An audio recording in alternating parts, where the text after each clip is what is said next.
Hi everyone and welcome to Fanfic Audiobook, your go-to place for immersive audiobooks. If you enjoy the content, don't forget to like the video and subscribe to our channel for more amazing stories. And please support the author by link in description.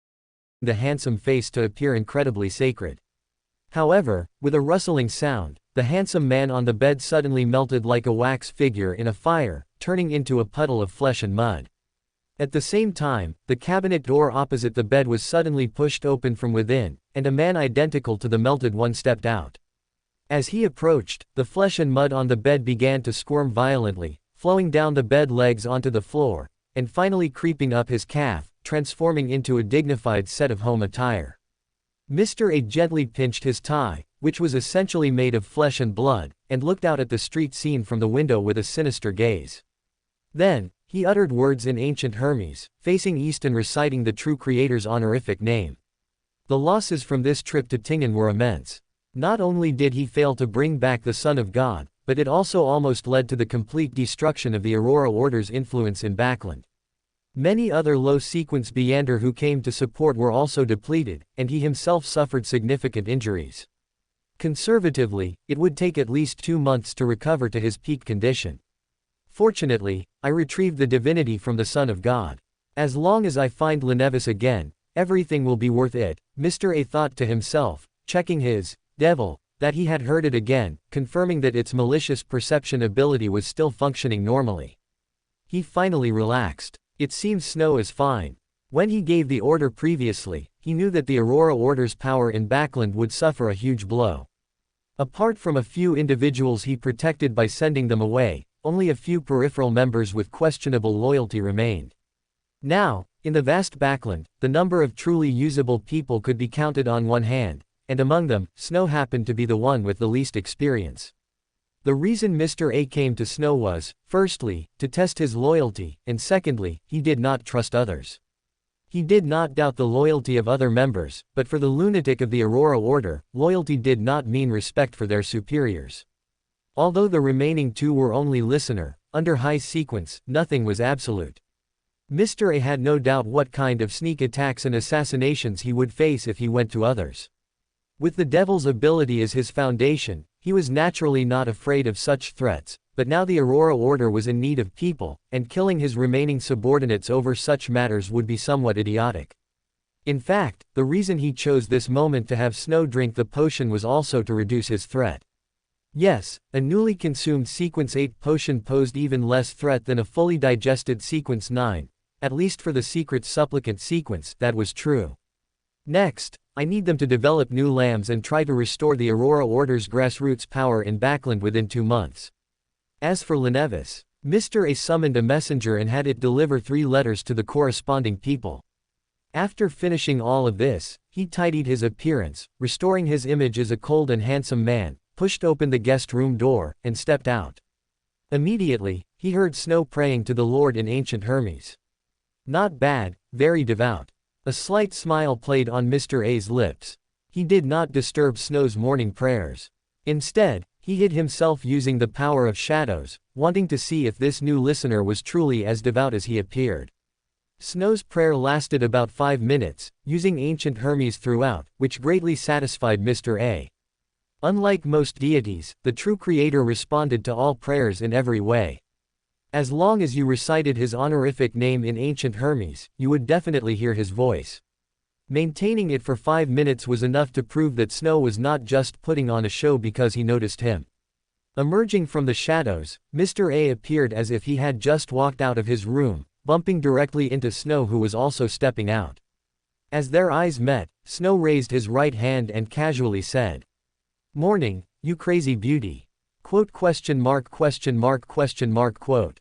Quote question mark question mark question mark quote. As soon as the words left his mouth, Snow and Mr. A almost simultaneously displayed expressions like, "Subway old man phone.jpg, and for a moment, they couldn't even react to what had happened. After 2 seconds of dead silence, Snow finally slapped himself, because at that moment, he finally knew what his second conditioned reflex was. When he saw someone he knew, he would subconsciously raise his hand to greet them. But what the hell is crazy beauty? Snow felt his whole being was not good. He looked at Mr. A, whose face was gradually showing an amused expression, very awkwardly, and said with a slight tremble. "Sorry, Mr. A, it's just like that test tube yesterday, I don't know why, I instinctively just." "It's all right." Mr. A gently shook his head. He could tolerate subordinates who wanted to kill him, let alone such a verbal offense. Moreover, he also knew that it must have been Snow's unintentional mistake. After all, under normal circumstances, no matter how much courage he had, he wouldn't dare to call him that. However, Crazy Beauty. Mr. A found this title a bit amusing. Aren't you also a crazy beauty? The seemingly terrifying but uneventful morning began. To compensate for his rudeness and to soothe his wounded heart, Snow spent a large sum of money to buy an Intis breakfast that would cost a middle-class family a month's expenses. After they finished enjoying it, Mr. A suddenly said, "Have you mastered the whisper ability?" "I have mastered it, but I haven't tested it yet." Snow nodded, then shook his head. The so-called whisper was the ultimate simplified version of spirit language, slowly implanting one's views into the target's consciousness through language. It was the Aurora Order's primary method of recruiting people, apart from using money.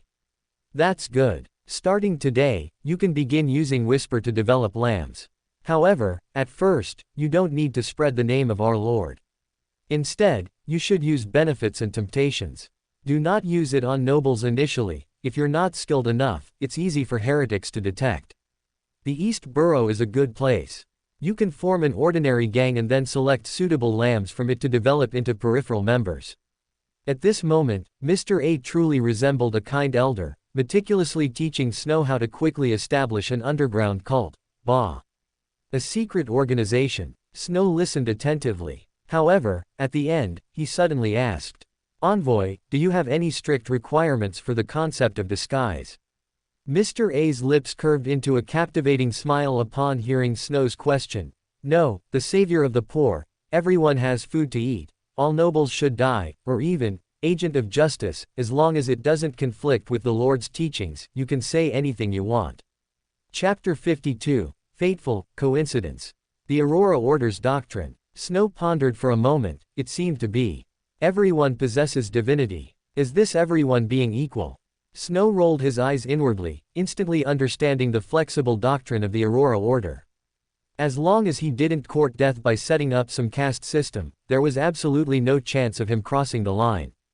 Mr. A, who hadn't closed his spirit vision, noticed the change in his mood. He nodded with satisfaction, then elegantly wiped his mouth with a napkin and said, "In the future, don't buy too much food. It's easy to arouse suspicion if you eat so much alone." "All right, Mr. A, I'll head to East Borough shortly.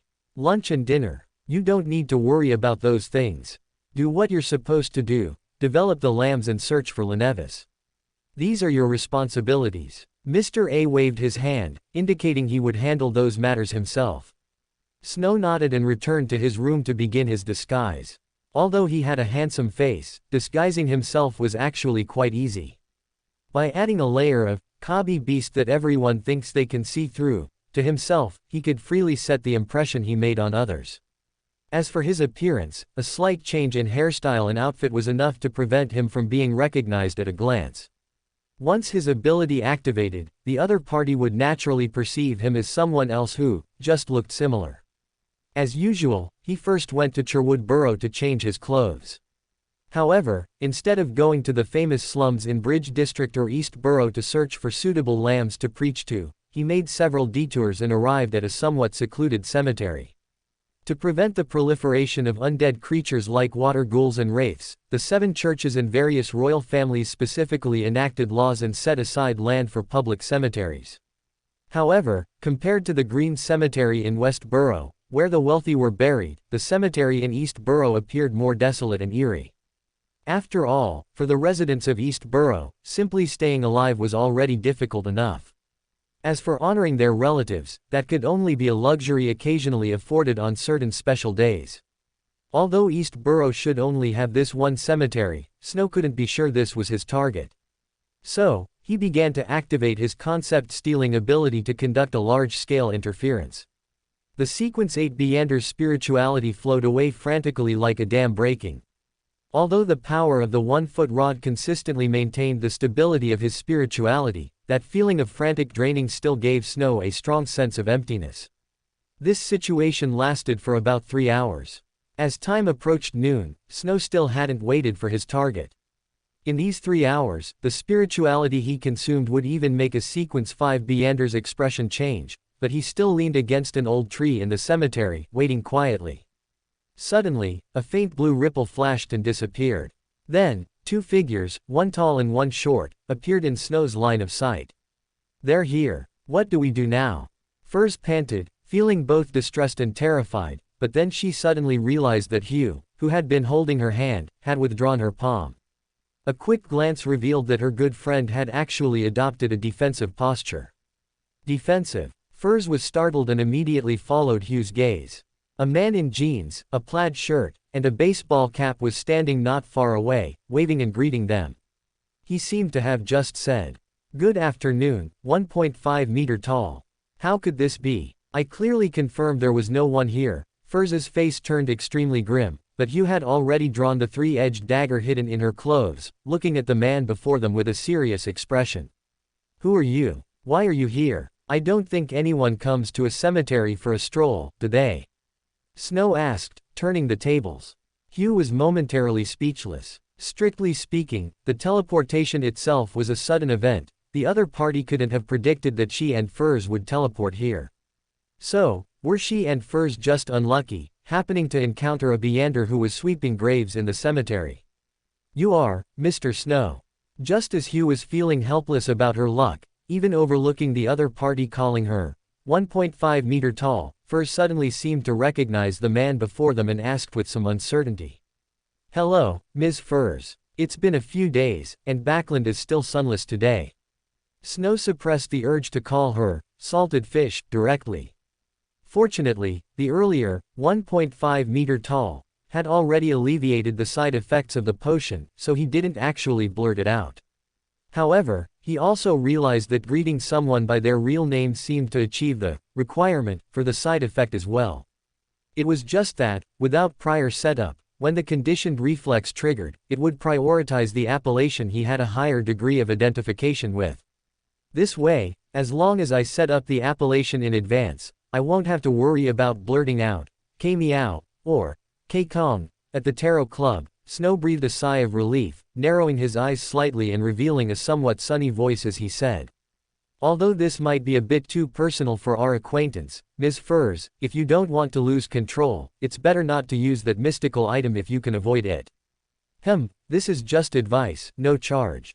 With that, Snow casually turned around and, without any tension, disappeared into the cemetery. Phew, with her emotions fluctuating wildly, Furs nearly sat down on someone else's tombstone. But just as she exhaled in relief, she noticed Hugh looking at her with a serious expression. "Furs, what did that person just mean? Does your Beander item have significant side effects?" "Nothing, it's just that I hear some strange sounds during the full moon." "I told you about it, it has no bad effects." Furs gave 2 dry laughs, trying to gloss over the topic, but Hugh had no intention of letting it go. "But he said you would lose control because of it." "That's just rhetoric." "Rhetoric. Didn't you hear it too? He said this time was free, meaning he would charge if you asked him anything. It's such an old trick, you wouldn't fall for it, would you?" Furs's eyes darted around, and she immediately thought of an excuse.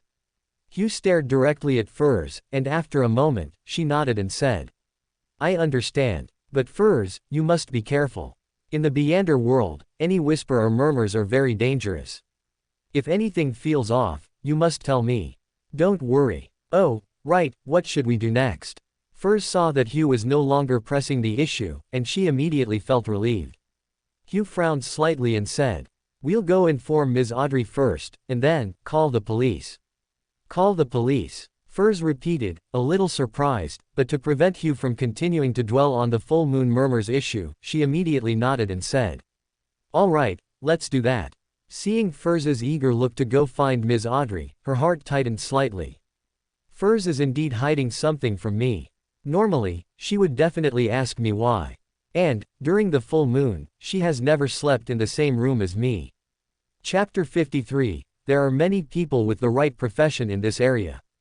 Kill him. Break his legs. Beat him up. Damn thief. Backland's East Borough always had an unsettling atmosphere. Brawls, robberies, and even murders in broad daylight were never uncommon.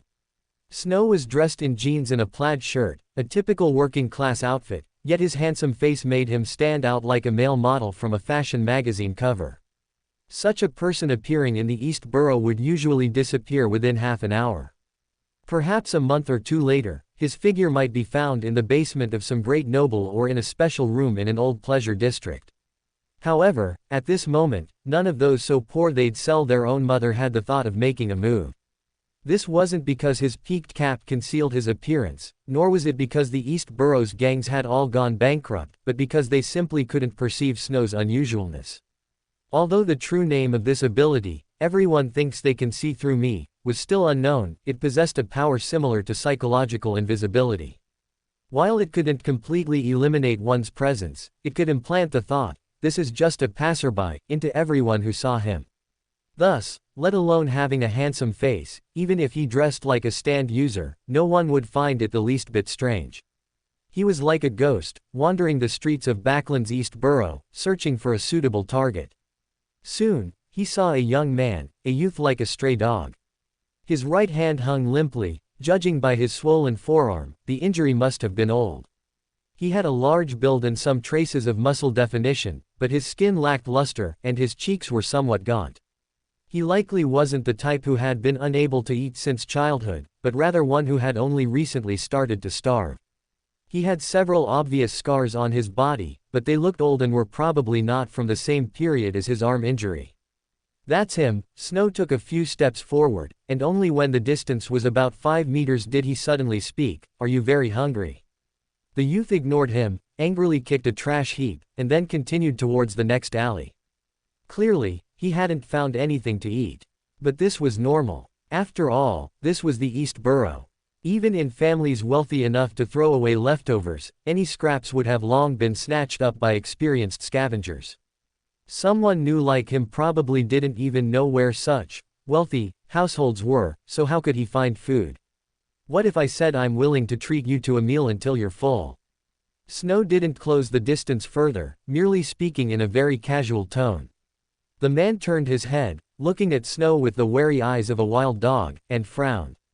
"What do you want?" "Just very curious about your background." Snow spread his hands and pointed to a very ordinary cafe on the street corner. Although it was called that, very few people who entered did so for coffee. As for why it wasn't called a restaurant, perhaps it was the Loan people's last shred of reserve. Gulp. The youth looked at the cafe, understanding Snow's meaning. Although he was very suspicious of the man's intentions, considering he hadn't eaten for 3 days, he ultimately had no choice but to compromise with his weakened body. He swallowed softly, made a "you win" expression, and submissively followed behind Snow, all the way into the cafe. A large portion of local specialty stewed lamb with tender peas, 2 loaves of bread, and some seasonal vegetables filled the entire table, yet it only cost 1 sol. This made Snow feel a touch of guilt about his daily food allowance of 3 pounds. Looking at the food on the table, the man's gaze was somewhat fixed. In the past, he would never have behaved so poorly, but now, his remaining rationality made him shift his gaze, refocusing on Snow, and then he asked, "What exactly do you want to do? If I said I could ensure you eat your fill every day, would you mind praying to an existence beyond the 7 orthodox deities?" Snow's tone contained a hint of Beander power, derived from the listener's whisper ability. This skill was somewhat like the spectator pathway's hypnosis, but with lower intensity and greater concealment. Initially, it could only make the other party more receptive to your words, but once used on a target for a long time, it could implant one's own way of thinking into the other's mind. Even a spectator pathway psychiatrist would require a significant amount of time to completely eradicate it. Language itself carries corruption. This is the hanged man pathway, which presides over degradation. Evil God. This thought arose in the youth's mind, but he wisely didn't voice it. Backland's East Borough had always been a hotspot for various evil god cults, because compared to falling into the abyss, these lower-class people cared more about where their next meal would come from. The youth used to look down on those idiots who worshipped evil gods for a few bites of food, because he knew a little about Beander news. But now, having understood the taste of hunger, he finally somewhat understood their thoughts. In reality, compared to people who are chronically underfed, someone who has always eaten well and then suddenly starves for a few days will find it even more unbearable. He glanced at the food on the table, then at the man in front of him, and finally picked up a piece of bread. But just as he was about to put it in his mouth, Snow spoke again. "Eat slowly. I don't want to see you gorge yourself to death here." The youth's movements stopped abruptly, then started again. His left hand moved up and down, somewhat clumsily taking various dishes. However, perhaps Snow's previous warning had an effect, as he didn't eat quickly. It wasn't until half an hour later that the food on the table completely disappeared. He then leaned back against a somewhat hard chair, gently stroking his slightly distended abdomen, and said, "How should I pray? No rush. I'd like to hear your story." You shouldn't be from a humble background, right?" Snow pointed to his fractured right hand. The youth nodded, a clear hint of resentment in his brows. "My father was Pengerly Minzuel. You might have heard the name." "Well, I guess not." The youth looked at Snow's expression, shook his head self-deprecatingly, then continued. "In short, he was a mid-sized gang boss, controlling some thieves and beggars, and he even recruited 2 Beyonders. Those very capable fighters. But last month, those 2 guys suddenly disappeared. You know, in our line of work, we have plenty of enemies. Although my father tried his best to cover it up and tried to recruit a few more Beyonders to stand with him, the news still leaked. 3 days ago, the Zimong party guys killed my father and took over our territory. You can probably guess what happened after that without me saying. I knew you were a perfect fit." Snow's face broke into a somewhat flamboyant smile, and he narrowed his eyes, saying, "Then are you interested in becoming a Beyonder?" Chapter 54, Grant. A Beyonder. A hint of longing flashed in the one-armed youth's eyes, and he said with some disbelief, "You can make me a Beyonder. I heard that's quite an expense." "Oh, it seems you know a bit about Beyonders." Snow's eyes narrowed slightly. The youth looked at his expression, feeling a bit intimidated, but still nodded and said, "My father once recruited 2 Beyonders and intended for me to become one, so I have a rough idea of the market. Even when the Minzuel gang was around, gathering enough for 1 potion would have depleted my father's savings of several years. Your old man, a gang leader, only had 700 pounds in total." Snow grumbled inwardly, but then he quickly realized he was making assumptions. This Minzuel gang was just a small-time criminal group operating in the slums, not a real transnational syndicate. Its biggest assets were just a few low-end bars, and people in this era generally didn't have much savings. 700 pounds in savings was already pretty good. However, he had no intention of dwelling on that issue. He simply tapped the edge of the table lightly and said in a calm tone, "There is more than one way to gain Beyonder power. Moreover, the value a Beyonder can provide far exceeds the cost of purchasing a formula and a potion. So, you don't need to consider how much I need to pay for this. You only need to consider whether you are willing to gamble your life on it. Oh, by the way, let me remind you, since I can make you a Beyonder, I also have the means to prevent you from defecting. Please include this thought in your considerations." The youth frowned, re-examining the man in front of him. He couldn't understand why the other party would choose him. If he were to pick people off the street, those vagrants, thieves, beggars, or even streetwalkers, let alone becoming a Beyonder, even just this table of food would be enough for them to give their lives. But why choose him? The youth didn't think he had any extraordinary talents, and his deceased father hadn't left him a secret treasure for a comeback to scheme over, nor did he have a loyal team under him. It could be said that he was no different from those beggars and vagrants now. But he didn't foolishly ask, or rather, even if he did, it would be meaningless. After a moment of silence, he nodded. "I wish to become a Beyonder. For this, I am willing to offer my faith." "Very good." Snow snapped his fingers, and the expression on his face became more amiable. "Now, you can make your choice. I have 2 Beyonder paths. One is the potion advancement you know about, and the other is to receive a bestowal through prayer." Bestowal. The youth frowned slightly. He knew about potion advancement and understood the risks of madness and loss of control, but he had never actually seen a Beyonder lose control. As for bestowal, he had never heard of it. This is a transcendent path that allows the Lord's power to reside within you through a specific ritual. This path doesn't require digesting potions, finding potion formulas, and has no risk of losing control. You only need to constantly purify your spirit through meditation and obey the Lord's teachings to enhance your power. Snow became enthusiastic when talking about this and immediately began to promote it vigorously. As the youth listened, he began to frown. This bestowal he had never heard of sounded much stronger than the potion system, but precisely because of this, he felt it was incredibly fake. It was like someone suddenly telling you about an investment project you'd never heard of that could make money, settling monthly, and always returning at least 50%. Even if you had no financial knowledge, you'd still think there was something wrong with it, right? Perhaps noticing the youth's expression, Snow's praise abruptly stopped, and then he said with a somewhat sinister smile. The only problem with this path is that once you betray your faith in the Lord can reclaim everything from you. Because, in essence, this bestowal is the Lord lending his power to you, and naturally, he can take it back at any time. I am willing to take the path of bestowal. Upon hearing this, the youth immediately made his choice. Frankly, he would have preferred the potion path, but since the other party had already spoken, choosing the potion path now would be like openly stating, I plan to betray you in the future. A wise choice, Snow said, standing up. Before the youth could react, he grabbed his swollen, bruised right arm. With the outflow of spirituality, Buridan abilities were also activated simultaneously. People recover slowly after injury. This person's injury has been there for some time, so it should be almost recovered. A large amount of spirituality surged out frantically, and with this massive consumption, the youth's arm slowly deflated within a few short seconds.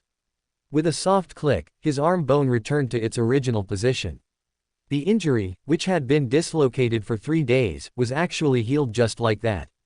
In fact, if he had chosen ritual magic, the healing would have consumed less, but firstly, Snow wasn't short on that bit of spirituality, and secondly, he also wanted the youth in front of him to quickly understand the benefits of Buridan power.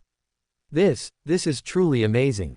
The youth's eyes widened as he moved his right arm, his expression very vivid. His impression of Beyonders was actually limited to them being stronger fighters. Although those people could use some strange abilities, they would still bleed when injured. His old man had arranged for black market doctors to treat Beyonders more than once. Alright, let's go. I'll teach you some basic knowledge. Snow took out his wallet to pay the bill and led the youth towards a safe house he rented in the East Borough. As they walked, he asked, as if just remembering. By the way, I haven't asked your name. My name is Gianna Manswell. The youth reported his name. Snow nodded and said, you can call me, Crown Metatron, and from today on, your foundation, Gabriel. Understood, Mr. Metatron. Gianna did not ask for the specific meaning of the codename, he just nodded slightly, acknowledging his new name. However, unexpectedly, Mr. Metatron did not impart profound knowledge to him, nor did he explain the Lord's doctrines and scriptures. Instead, he gave him a slip of paper with a phonetic transcription in Lonis, of a language he didn't recognize. And after he followed the other party's instructions and recited the words on the paper, some knowledge flooded into his mind. And he finally understood that what he had been reciting was actually the honorific name of a great existence. Traveler from distant time and space, you're the contradictory spiral of logic and wisdom, you're the reflection of knowledge, the back of truth. Chapter 55, Another Tarot Club. After leaving a startup fund for Mr. Foundation, Snow left the East Borough. Professional matters should be handled by professionals. He was not good at managing gangs, nor was it convenient for him to do so. Next, he found a young man in relatively good physical condition in both the Docklands and the Factory District to act as a spokesman, bestowing upon them the codenames, Victory, and Glory, respectively. After all, they were working class. He then, just like with Mr. Foundation, personally taught them how to complete the ritual of requesting a bestowal. However, what Snow bestowed upon these three through the ritual was not just miscellaneous basic knowledge like ancient Hermes, sanctified silver daggers, and sacrificial rituals, but also some Buridan powers. That's right, Buridan powers. According to the scattered words of the great squid god in his previous life, Snow, relying on the ritual knowledge brought by the secret supplicant, his exploration of the white horse's not horse ability, and his own imagination, created a simplified version of the ordination ritual. This meant responding to the prayers of believers, bestowing his spirituality and a portion of Beyonder power upon the target, allowing them to use extraordinary abilities like a Beyonder. Of course, Snow's spur-of-the-moment creation could obviously not be as complete as the systems developed over countless years in the West Continent. He merely imitated the method of making talismans and charging them, temporarily storing his spirituality within the body of the supplicant. Believers were equivalent to using his spirituality to fight. Once it was used up, they had to pray again. And because the human body's capacity to store spirituality was limited, it would begin to dissipate after more than 2 days, so they basically had to request a bestowal again through prayer every day, much like the spell slots in D&D. As their spiritual bodies continuously endured the cleansing of spirituality, the more spirituality they could accommodate, and the more types of Beyonder abilities they could acquire would also increase accordingly. This system, as Snow said, had almost no risk of losing control, nor would it fall into madness, let alone worry about Beyonder materials and potion formulas. The only 2 things required were meditation and prayer. Prayer was to obtain the power bestowed by the God, while meditation was to expand one's own capacity, allowing oneself to accommodate more divine power. Although it couldn't lead to ascending to the rank of a god like the pathway of a god, for these people still at the bottom of society, talking about becoming a god was less appealing than talking about eating. As for whether these common people would start acting recklessly after gaining power, Snow was not worried at all. What was bestowed upon them was not only Beyonder abilities and his spirituality, but also the proselytization of the open black lens bracket whisper close black lens bracket skill. Under Snow's indoctrination of the philosophy, not pulling out a single hair, not taking a single cent, they would only become closer to the neutral alignment. It can be said with certainty that as long as Snow doesn't go crazy for a day, there will absolutely be no antisocial elements in the Quenxing organization who would destroy the world for their own selfish desires. On the other side, Klein, who had lingered outside Narcissus Street for a long time, ultimately did not walk into this familiar street. He glanced with some reluctance at number 2 Narcissus Street, which was still lit, then turned and walked towards Tingen City train station. Fortunately, whether it was the compensation from Miss Justice or the gold pounds remaining after purchasing potion ingredients, he had deposited them into a Backland bank. Otherwise, he would now be considering whether to sell his suit to buy a ticket to Backland. It's too dangerous to enter the Tarot Club on the train, so I'll buy a night ticket. Arriving at Tingen City train station and looking at the huge clock, Klein ultimately did not skip today's Tarot Club. After all, the Tarot Club was his only Beyonder channel now. He ordered a 13-pence lunch at the cafe next to the station, then found a cheap, convenient hotel, waiting for 3 o'clock in the afternoon to arrive. Good afternoon, Mr. Fool. Good afternoon, Mr. Devil. Good afternoon, Mr. Hanged Man. Good afternoon, Mr. Sun. The usual cheerful voice sounded in his ears, and Snow, who had been busy all morning, immediately felt much better. He chuckled and nodded to Justice, then greeted everyone in turn using the preset titles. After some pleasantries, Mr. Fool noticed that Miss Justice seemed to have something to say and immediately nodded, signaling that she could begin. Respected Mr. Fool, I wonder if your dependence has received the 350 gold pounds in compensation. Miss Justice suppressed the urge to immediately talk about Keelangos and instead inquired about her leader's dependence. Mr. Fool chuckled upon hearing this. I haven't paid attention to this matter, but since my dependence hasn't requested additional help, he should have received it. Although he said that, Snow suspected that Mr. Fool probably wished he could go to the bank every day to check his deposits. By the way, Mr. A is back. I wonder if Ins Zangwil succeeded. I wonder if, should Mr. Fool not die, the goddess would find an excuse to transfer him to Backland. Snow pondered, feeling it was better not to interfere with this matter himself. Speaking of the Lord of the Mysteries, he believed the goddess was far more anxious than himself. He should focus on how to make Quenxing bigger and stronger to provide him with enough anchors. That's truly wonderful. Miss Justice clearly wouldn't understand how many times her leader had counted those lovely little coins over and over again. She turned her head to look opposite. Mr. Hanged Man, there's progress on Keelangos. Upon hearing this news, the Hanged Man immediately perked up, casting aside his usual steady demeanor, and asked with joy and nervousness. Where is he? He's really like someone in love. Snow silently grumbled inwardly, listening as Miss Justice slowly recounted the message Furs had conveyed to her. It wasn't until Mr. Fool allowed everyone to chant his honorific name in urgent moments that Mr. Hanged Man, like a sycophant, revealed the news that he was about to acquire a batch of Rosal's diary. Seeing that no one else could produce a diary, Snow finally spoke. "Respected Mr. Fool, I also memorized a page of Rosal's diary this time. Mr. Devil provides a page of the diary every time, and the handwriting looks similar. Does he really have a large collection? But he can only memorize one page each time. Does his potion not improve memory?" Audrey thought, not without a hint of mischief, as she watched Mr. Devil materialize the contents of the notes. Remembering Mr. Devil's praise for her spectator pathway, she couldn't help but want to snicker. However, Klein, who could understand Chinese, did not doubt Snow's memory, because he knew very well that what Snow submitted should be the original manuscript of a true transmigrator, so there were more characters and the content was more complex. It was obviously more difficult for someone who didn't understand Chinese characters to clearly remember dense square characters than to remember those sprawling, low-in-script integrated things. But reading it, such text is indeed more comfortable.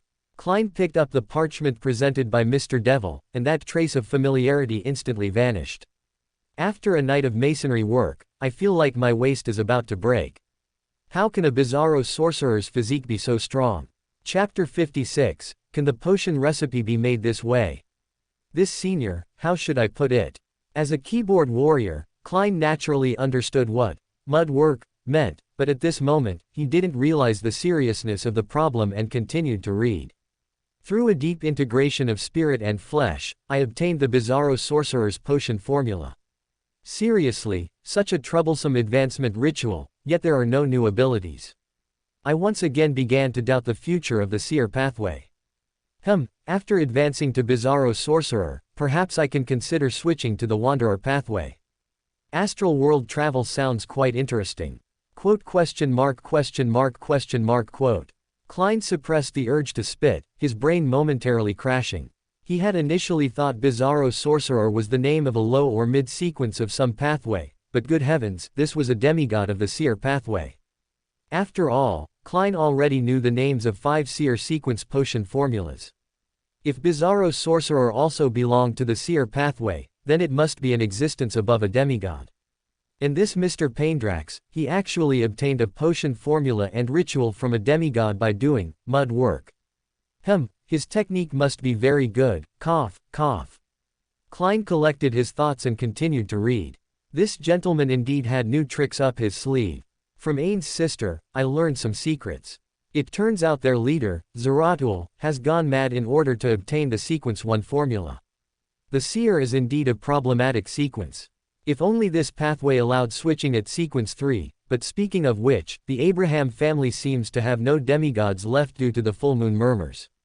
Where should I find the wanderer formula? It seems the Tamara family also has the apprentice pathway inheritance. I wonder if they have any female wanderers. Why female? Do you only ever obtain potion formulas when doing mud work? And Ain's sister. I remember this senior's marionettist formula seemed to be obtained from a high-ranking member of the Hermetic Order named Ain, right? Klein's mouth twitched slightly as he read the last sentence of the diary.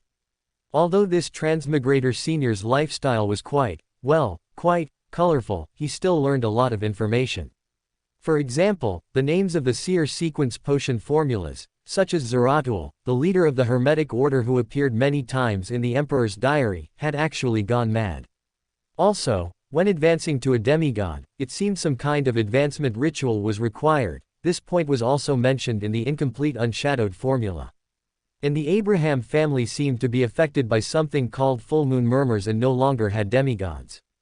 Although this information didn't directly help him right now, dropping a sentence at the appropriate time would help elevate Mr. Fool's prestige. Speaking of which, the time span of these diary entries submitted by Mr. Devil should be quite long. If they were memorized from an ancestor's notes, shouldn't they be in chronological order? Was it due to some reason that the manuscripts were scrambled? Or was it because the Paindrax family treated them as ordinary Rosal's diary transcriptions, so they weren't properly handled? He did seem to mention the family's decline. Perhaps some of them have already been sold as Rosal's diary. Klein didn't doubt that Mr. Devil understood Chinese. After all, he had used his spirit vision to check.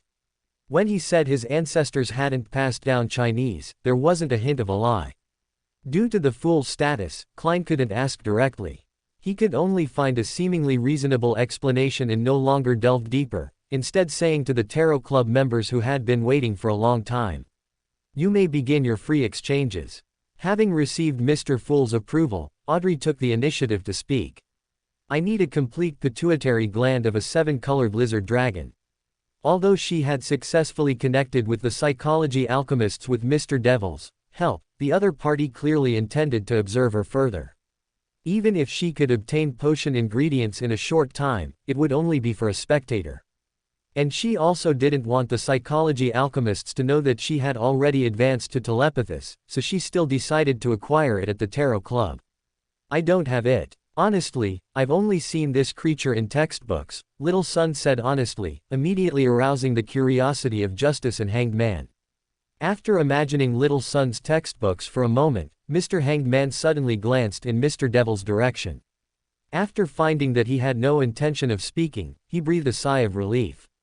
He first looked at the fool, confirming that this big shot wouldn't compete with him for business, and then mused. "I might be able to obtain a complete pituitary gland of a 7-colored lizard dragon." Upon hearing this, Audrey's face immediately showed a joyful expression. However, the next moment, Mr. Hanged Man added, "The prerequisite is to find Kilangos. Only then will the reward be enough to exchange for a complete pituitary gland. Although Beander materials of sequence 8 cost only a few £100, Miss Justice, you should understand that not everything can be bought with money." At this point, Alger paused slightly, perhaps worried about being seen as raising prices, and added, "Perhaps you don't know yet, the 7-colored lizard dragon is actually on the verge of extinction. Currently, their traces can only be found on some primitive islands in the Misty Sea, the Raging Sea, and the Sonia Sea. The coordinates of these islands are only known to a very small number of people. If you are interested in the future, we can also make some exchanges in this regard, because I am one of those few people." When Hanged Man said this, there was a clear hint of pride in his tone.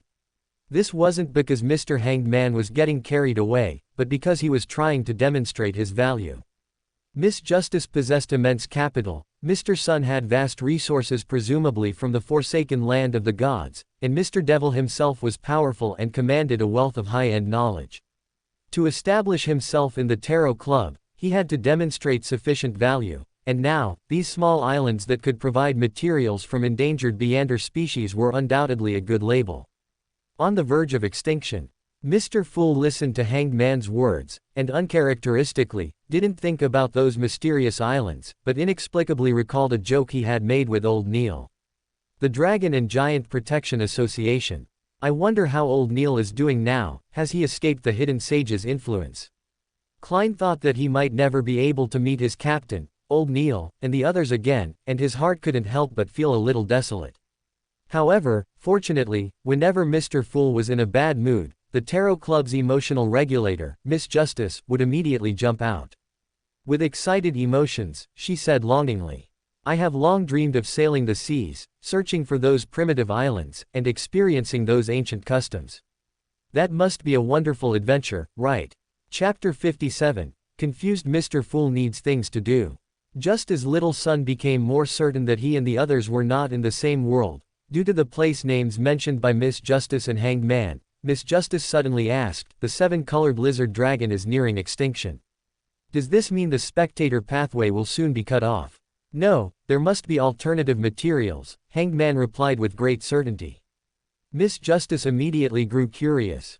"What alternative materials?" Hanged Man shook his head, a look on his face that seemed to say, "I have a story, but you have no wine," and said, "I don't know.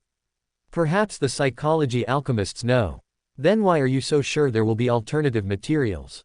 Audrey was both puzzled and confused, but Hanged Man merely smiled.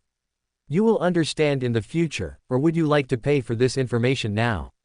"I'll wait then." Audrey puffed out her cheeks. She still needed to exchange Kilangos's information for the 7-colored lizard dragon's pituitary gland.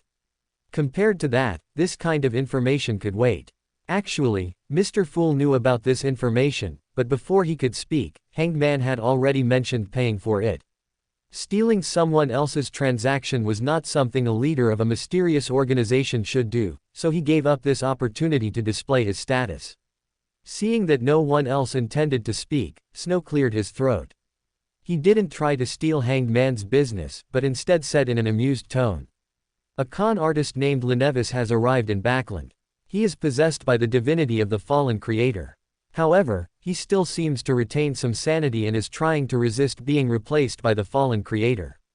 The Aurora Order is currently frantically searching for him, but due to previous events, the Aurora Order's influence in Backland is less than 1% of what it once was. So, it's foreseeable that he won't be caught for a long time. The fallen creator, divinity, Aurora Order, Lenevis. Although the members of the Tarot Club each had different points of interest, their attention was drawn to this news almost simultaneously. But then, they realized that without information like appearance or habits, the value of this news didn't seem that high. Aside from Little Sun still silently agonizing over the title, Fallen Creator, everyone else tacitly planned to investigate covertly through their own channels. Well, except for Mr. Fool. In reality, because none of his familiar friends had been sacrificed, his feelings at this moment were less about revenge and more about confusion. He transmigrated to this world, losing his original family.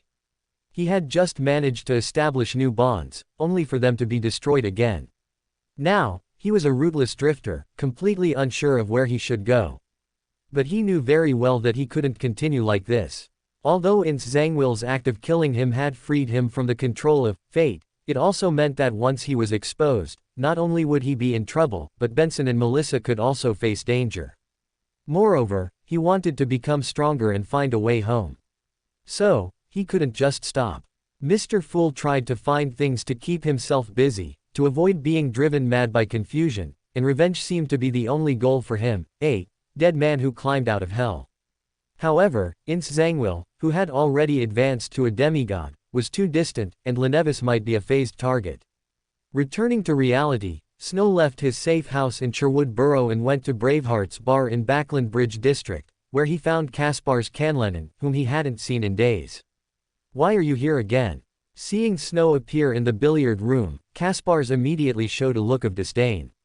Although he knew that this younger brother, or rather, this little guy of his nephew's generation had already become that kind of person, he still somewhat hoped he wouldn't casually venture into the dangerous world.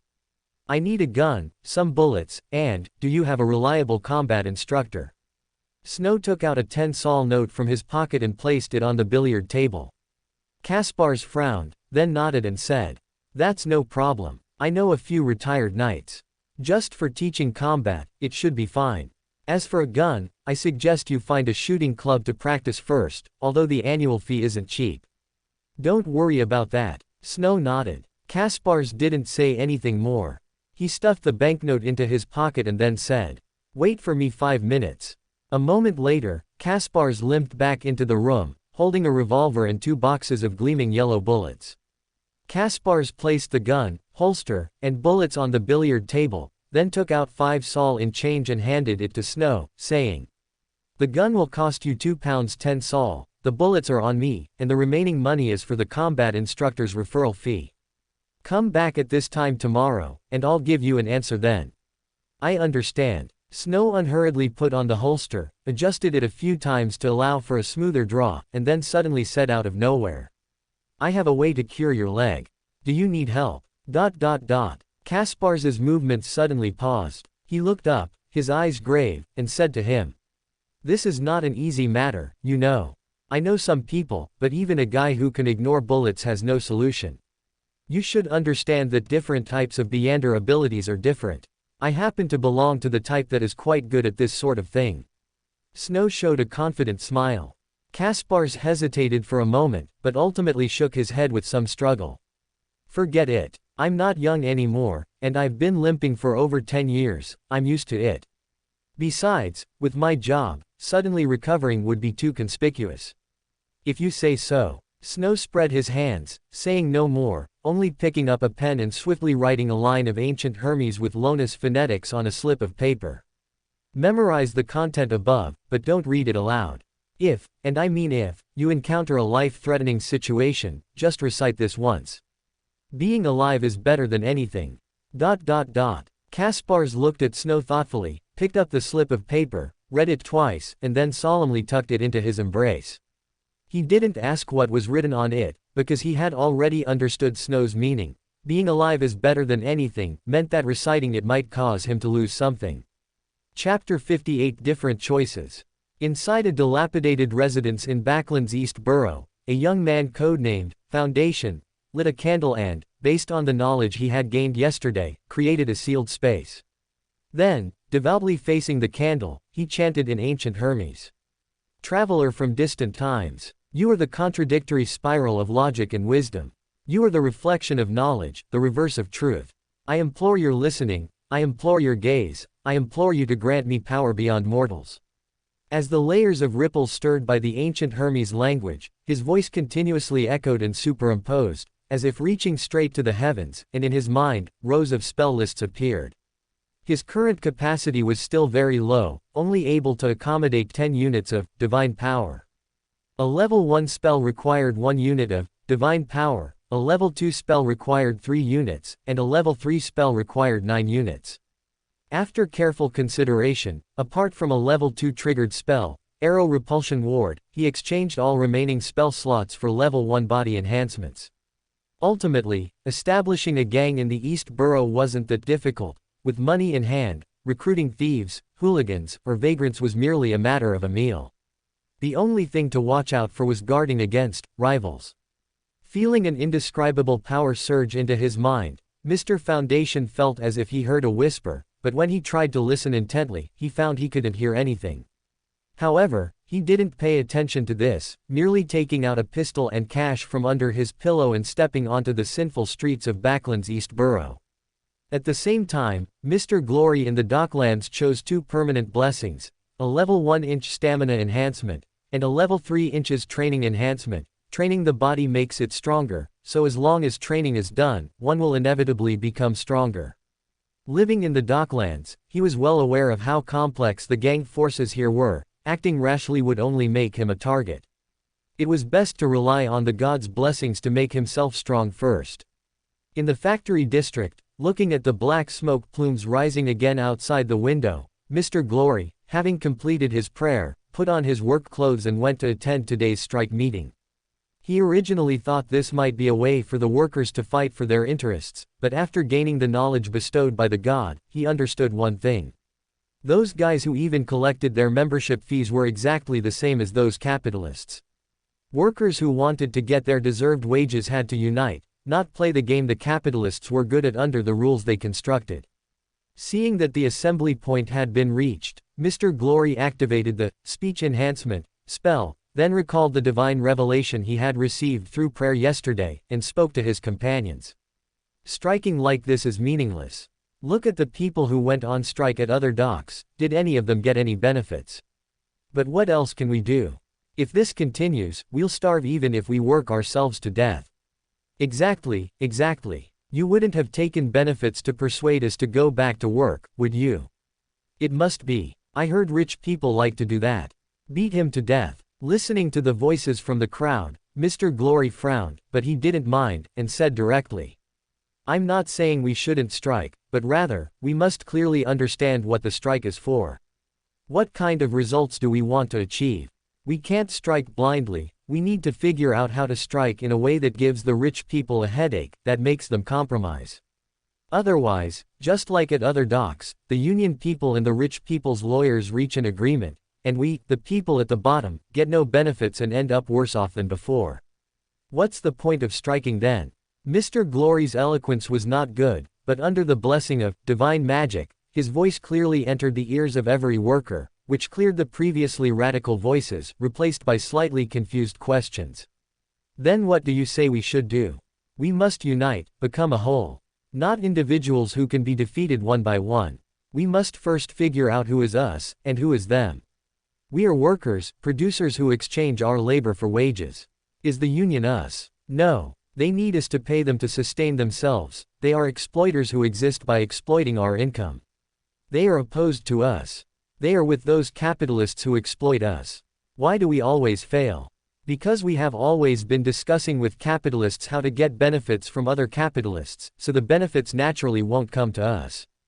Glory's voice was impassioned, and for a moment, there was no noise around. Seeing this, Glory lowered his voice, slowed his tone, and continued.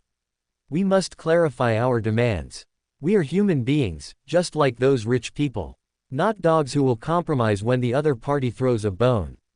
We strike for reasonable wages and working hours, everything else is just a bone for dogs. As long as we compromise, they have plenty of ways to exploit it back. Quote. Oh, this digestion speed is faster than I imagined. Having just finished praying to Mr. Fool, Snow, who was eating breakfast, felt the cracks in his potion shell and showed a joyful expression. Mr. A, sitting opposite him reading the newspaper, keenly noticed this and asked in his pleasant voice. What's up? Any good news? My potion digestion received feedback. It should be from the lambs I developed yesterday, Snow said sincerely, with no intention of hiding anything. Mr. A, who had already activated his spirit vision, looked at Snow's sincere spiritual light reaction and was slightly surprised.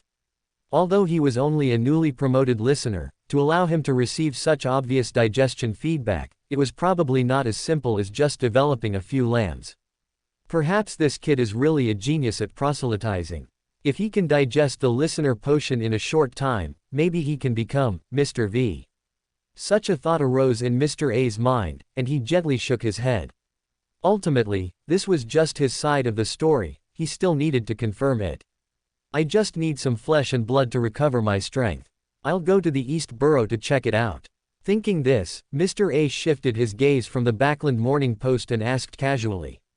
Do you have any travel plans today?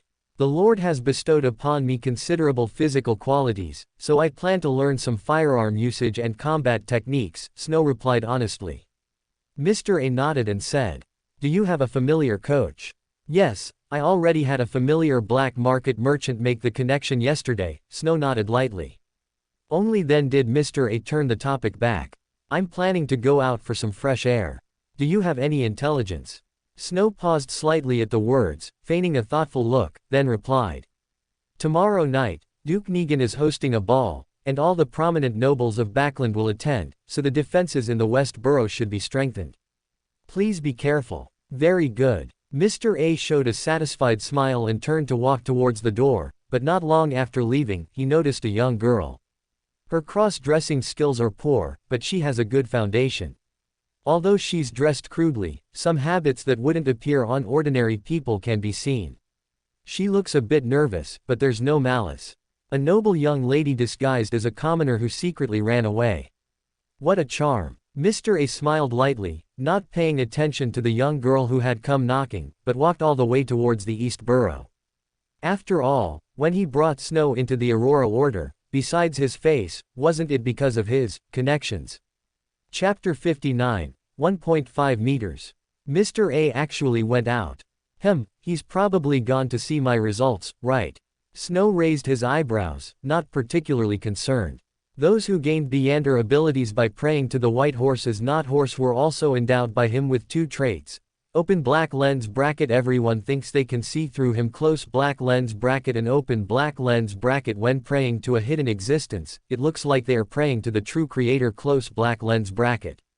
As for being discovered praying by the authorities Beyonders, it's a joke. They are all from the bottom rungs of the East Borough, Docklands, and Factory District. To put it harshly, if those official Beyonders were willing to manage it, that place wouldn't have become a breeding ground for evil gods. It's still early, I'll write a few chapters of JoJo first. With Mr. A gone, Snow immediately relaxed considerably. He lifted his foot and headed to the study. Although he didn't have his automatic writing puppet, writing a book by typing himself was also a kind of romance. However, just as he was walking up the stairs to the second floor, Lily's cry suddenly came. Meow. Someone's here. Did Mr. A forget something? Snow had, after all, used Lily's voice for so long, he understood basic cat language.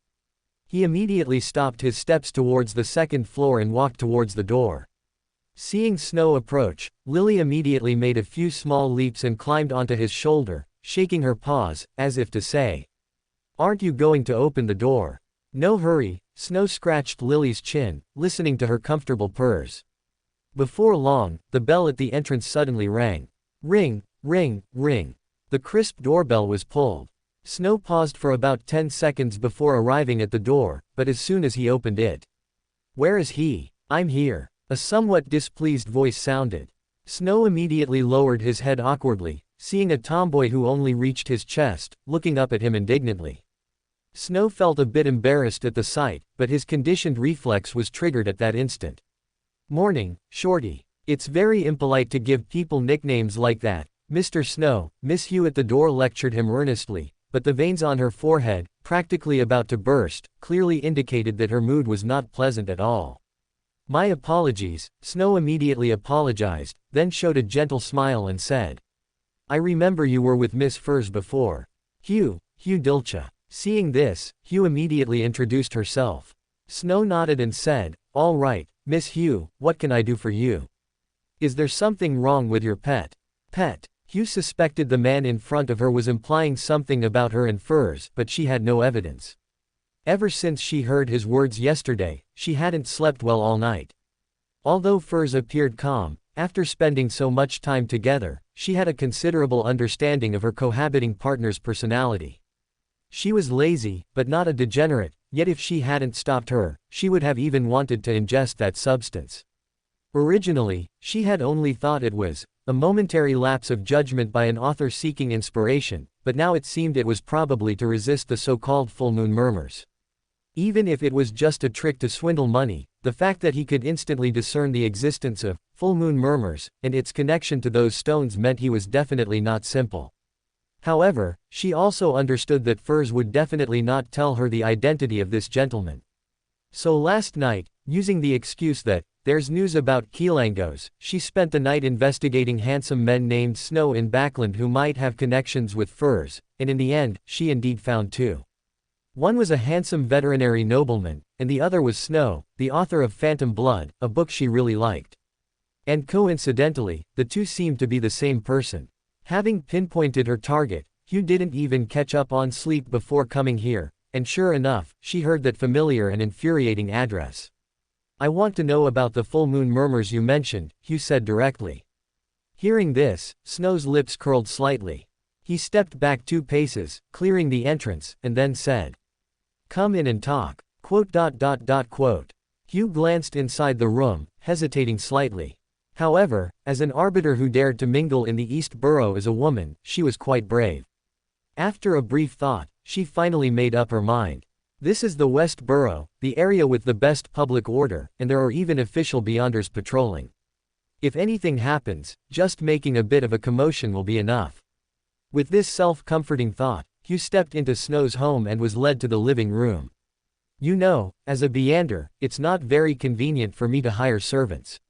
Snow said as he took out a can of Ceylon black tea and brewed it with practiced skill. As the teapot warmed and the tea leaves were added, a captivating aroma began to waft out. It's fine. Hugh sat opposite Snow, showing a shy smile, but her upbringing as a young lady from a noble family made her instinctively identify the type of black tea. The quality is very high. Even when my father was still alive, black tea of this quality was used to entertain distinguished guests. Hugh made her judgment inwardly, picked up the teacup Snow handed her, sniffed it lightly, then took a small sip. Ever since her father's accident, she hadn't had black tea of this quality in a very long time. Although I can't really tell the quality of black tea, I must say, this cup of tea is very good, Hugh pretended to be a somewhat crude folk beyander. Snow didn't expose her, nodding and saying, this black tea was given to me by a client.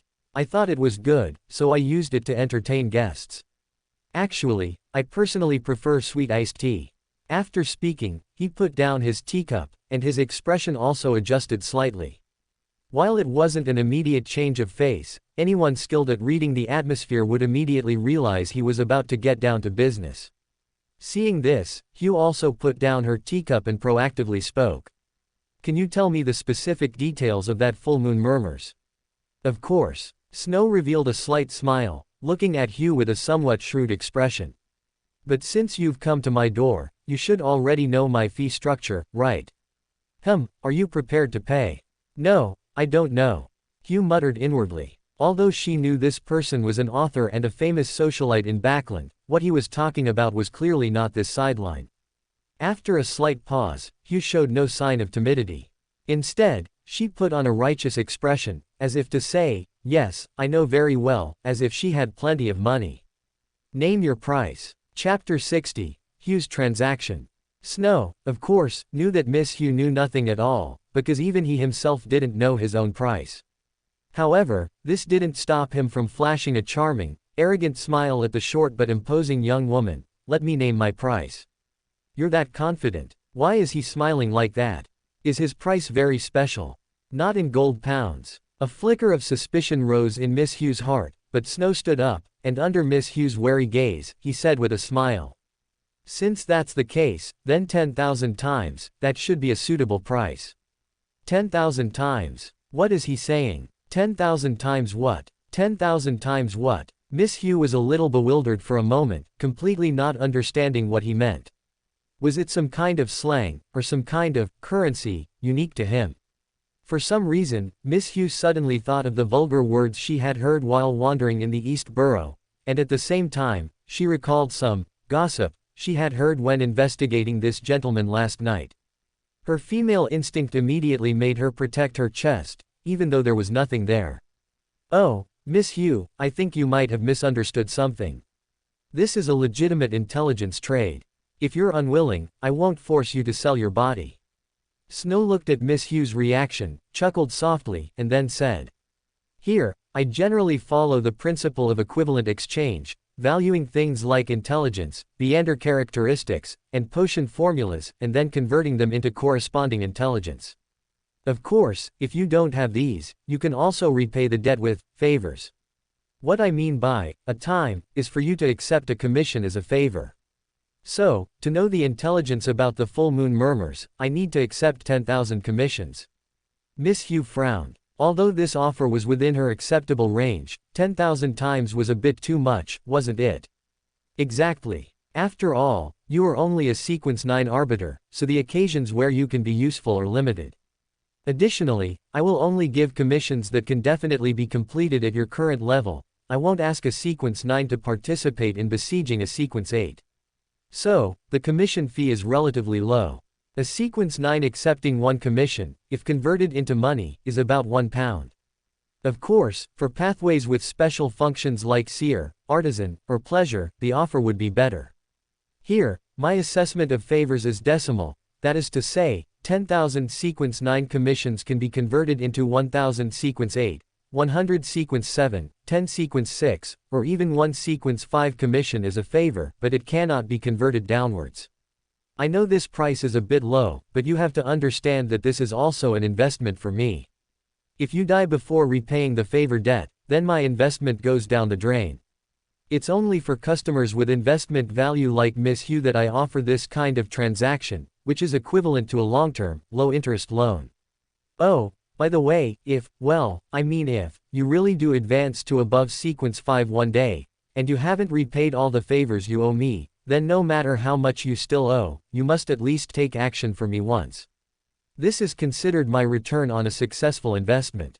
Besides that, if you acquire some useful mystical items, I can also purchase them at a discounted price, equivalent to favors of the same sequence. For example, if you bring a mystical item equivalent to sequence 5, it can offset these 10,000 favor debts. Additionally, you can request not to accept certain specific jobs. This can be written into the contract. Finally, the contract will include terms for measuring the value of intelligence, meaning that if you feel the intelligence I provide is not worth the price, the contract will automatically downgrade, so you don't have to worry about me cheating you. He knows I'm an arbiter. Miss Hugh frowned slightly, gaining a considerable understanding of this gentleman's intelligence capabilities, but what she cared about more was. So, the intelligence about the full moon murmurs is worth £10,000. The higher the value of the intelligence, the more secrets it involved, and the greater the risk. The bounties for the 7 pirate generals were only around the £10,000 level. Kilangos's tens of thousands of pounds were from various bounties, not a single one. For a secret whose intelligence alone was worth £10,000, Miss Hugh found it hard to imagine what kind of dangers were hidden behind it. To be precise, it's worth more than 10,000 pounds, but you only asked about the full moon murmurs on Ms. Furs, not the full moon murmurs itself, which is why the price is heavily discounted. By the way, I don't accept gold pounds here, as I'm not short on money. Watching Snow flash an 8-toothed smile, Miss Hugh was speechless for a moment. Even if he did accept, she couldn't produce it. So, do you want to trade? Perhaps starting with something so big is a bit too aggressive. We could try some smaller trades to slowly build trust, what do you think? For example, investigating your father. Oh, sorry, I misspoke. Snow picked up his black tea and took a sip, his expression still carrying that faint hint of playfulness, completely devoid of any sign of having misspoken. Meanwhile, Miss Hugh was plunged into intense confusion. You know about my father. I know a little, but only a little, so its value isn't very high. In fact, if you're willing to purchase the intelligence about the full moon murmurs, this information can be given for free. Snow leaned back on the sofa, poured himself another cup of black tea, and quietly enjoyed Miss Hugh's troubled expression. At this moment, Miss Hugh suddenly found it a little amusing. The clue she had been pursuing for so long was now being treated as a freebie, while Ms. Furs's minor problem, which she always said was nothing, was worth 10,000 gold pounds even after a discount. Her father's wrongful accusation involved the Lowen royal family. If such intelligence could be thrown in as an extra, then what terrifying situation was Ms. Furs currently facing? Miss Hugh's eyes slowly grew firm. Even if it was just to investigate her father's cause of death, she would accept the price of 10,000 commissions, let alone when it also involved Furs. I accept this trade. Miss Hugh looked up, meeting Snow's gaze. Seeing this, Snow snapped his fingers, and then pulled out a contract from under the tea table. He didn't have the ability to sign contracts, but after modifying the notarization of the Sun domain previously, he discovered that he could use his Sequence 7 ability to create a contract that made the signers feel they had signed an unbreakable agreement. Although this contract essentially had no legal effect, couldn't punish defaulters, and couldn't notify the wronged party when the other party defaulted, in a certain sense, this contract seemed even more effective than the fair contract of the Sun domain. Watching the man quickly draft the contract text before her, Miss Hugh's mood fluctuated with the rising and falling of his pen strokes. However, in the end, she still didn't stop the transaction, but after reading the contract once, she signed her name. As the mental connection was successfully established, Miss Hugh's gaze once again fell upon Snow. The contract is signed. Can you tell me about the full moon murmurs now? And about my father, too. Of course. Snow nodded lightly, then pulled a ritual silver dagger from his sleeve. As his spiritual power surged, several spiritual walls sealed off the entire room. Only after completing all this did he drop his smile and say, "Then, let's start with your father's matter." Chapter 61, Valuable but Useless Information. Hearing Snow's words, Zio's back immediately straightened, but unfortunately, although she was short, her legs weren't short. Well, this sentence doesn't mean Zio has long legs, but rather, she was just as short when sitting down, even when she straightened her back. Ahem. Looking at the young girl trying hard to show her seriousness, Snow's lips curled slightly, and then he said, I can tell you about your father's cause of death, but before that, I hope you remember two things. Tell me, Zio said, despite being quite displeased with Snow's impolite gaze, but she still resisted the urge to lecture him and waited for Snow to continue. First, your father's matter is kept secret by a mysterious power, so I will only tell you the part that is not enough to threaten me. This sentence itself is also intelligence, you should understand, right? Snow held up one finger. Zio thought for a moment, then nodded with a solemn expression. So Snow held up a second finger. Second, the information I tell you is all I can say. Even just thinking about the remaining parts will increase my risk, so I hope you do not ask any related follow-up questions after I finish speaking. All right, please speak. Zio's emotions fluctuated more intensely after hearing Snow's two preconditions. Simply put, your father discovered some secrets of the Lowen royal family, or more precisely, of the king, and wanted to report them to the church, but he was executed on the spot. Snow stopped there, took a sip from his teacup, and said no more. Zio was about to ask a follow-up question but remembered Snow's earlier words, and immediately suppressed all her doubts. The king's secret. Although this answer did not satisfy Zhou, it did make her breathe a sigh of relief. Although she had always been dedicated to investigating the truth of her father's death and restoring his reputation, a stone had always weighed on her heart, fearing that her father had truly participated in a rebellion and truly had no reputation to speak of. Fortunately, the information she had now received seemed to indicate otherwise. She reached out and patted her cheek, then looked up at Snow's calm, painting-like face, and said, "Then, what about the full moon murmurs? Well, let me ask you, do you know the hidden sage?" Snow asked pointedly, and the shocked Zhou almost spilled the red tea in front of her, but she forced herself to calm down and said, pretending to be nonchalant, "You mean, the full moon murmurs are related to the hidden sage? Doesn't the hidden sage only affect beyonders of the mystery prior pathway?" "No, don't misunderstand. What I mean is that the source of the full moon murmurs is an existence with a similar, or even slightly higher, rank than the hidden sage.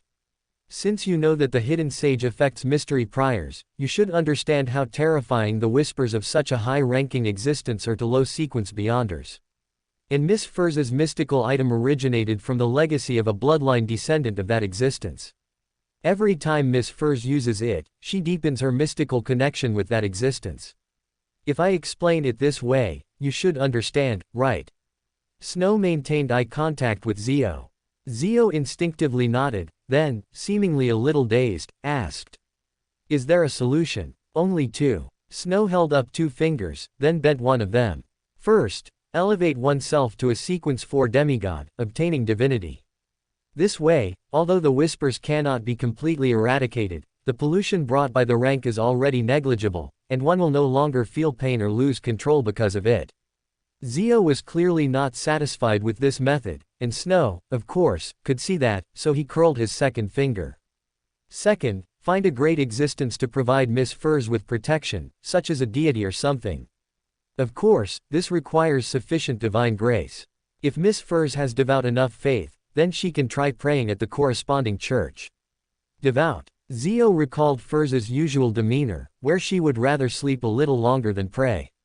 If she went to the church for help, wasn't the probability of her being locked in the basement higher? Is there no other way?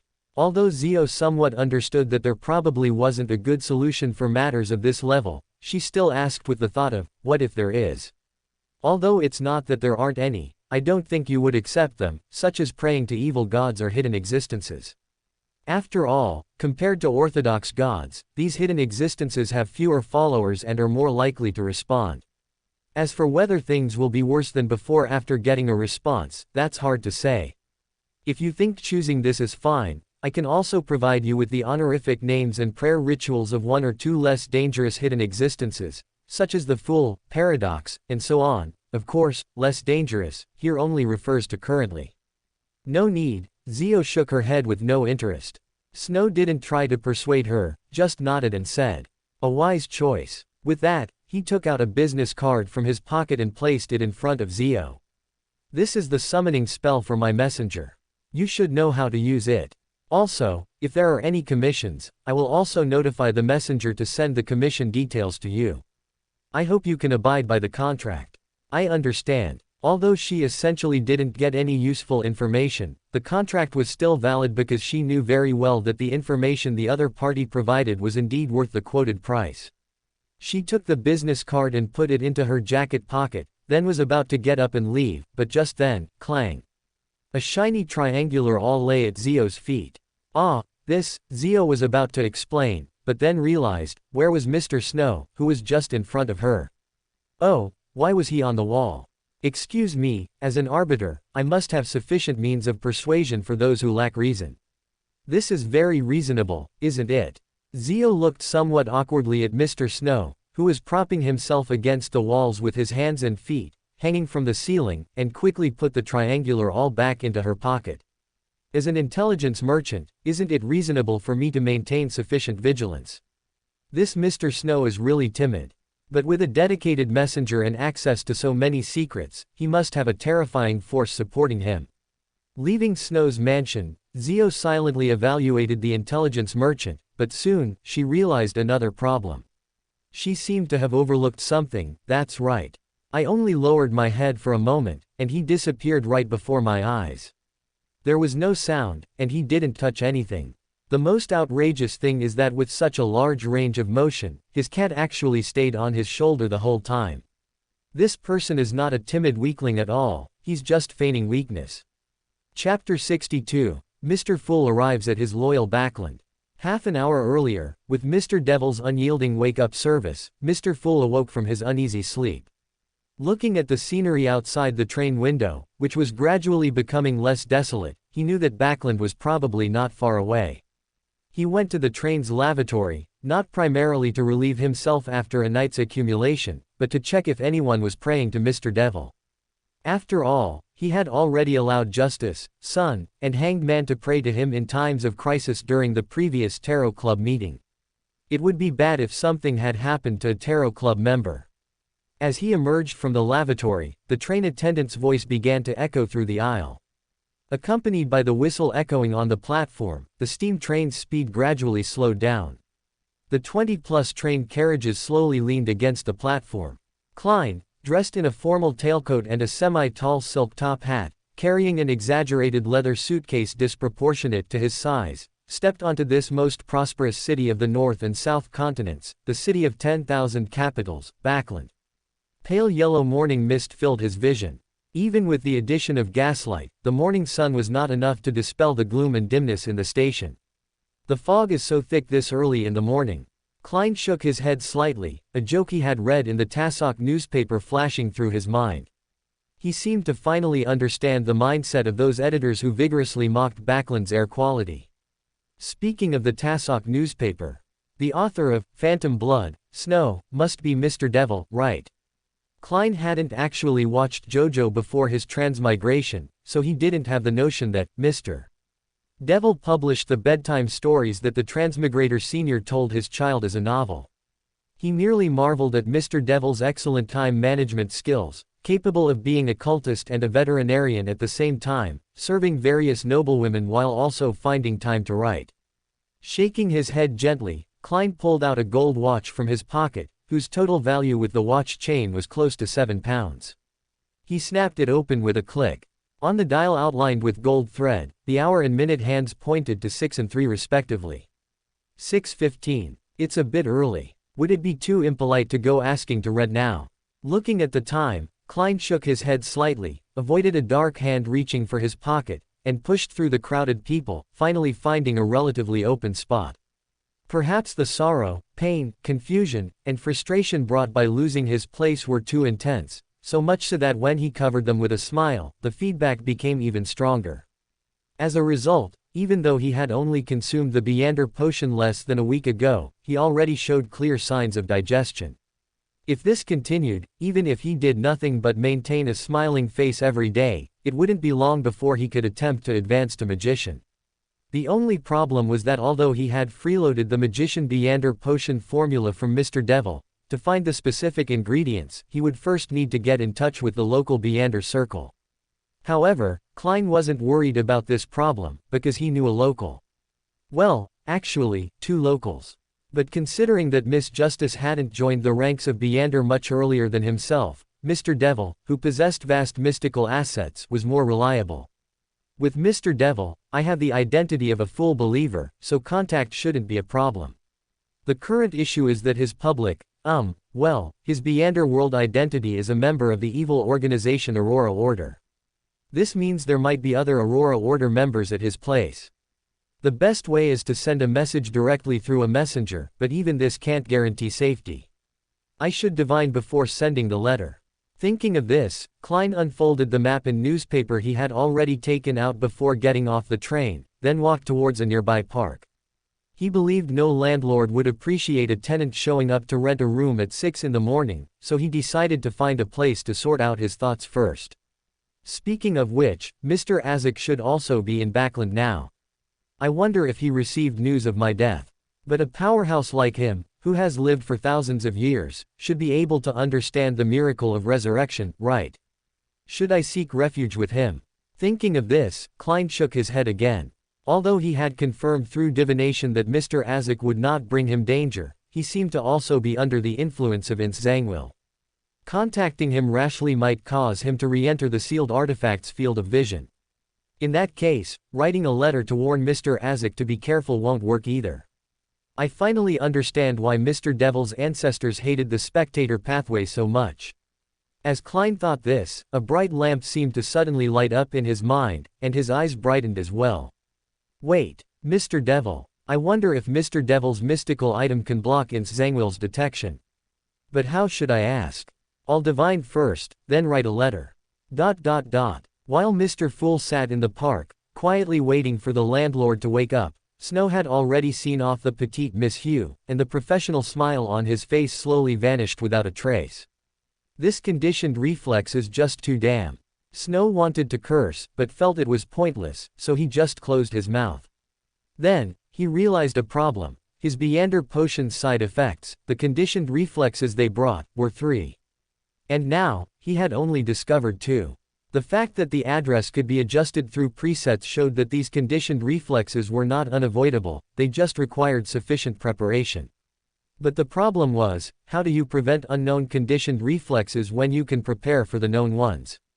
Under Lily's disgusted gaze, Snow bounced around the room like a husky tearing up a house.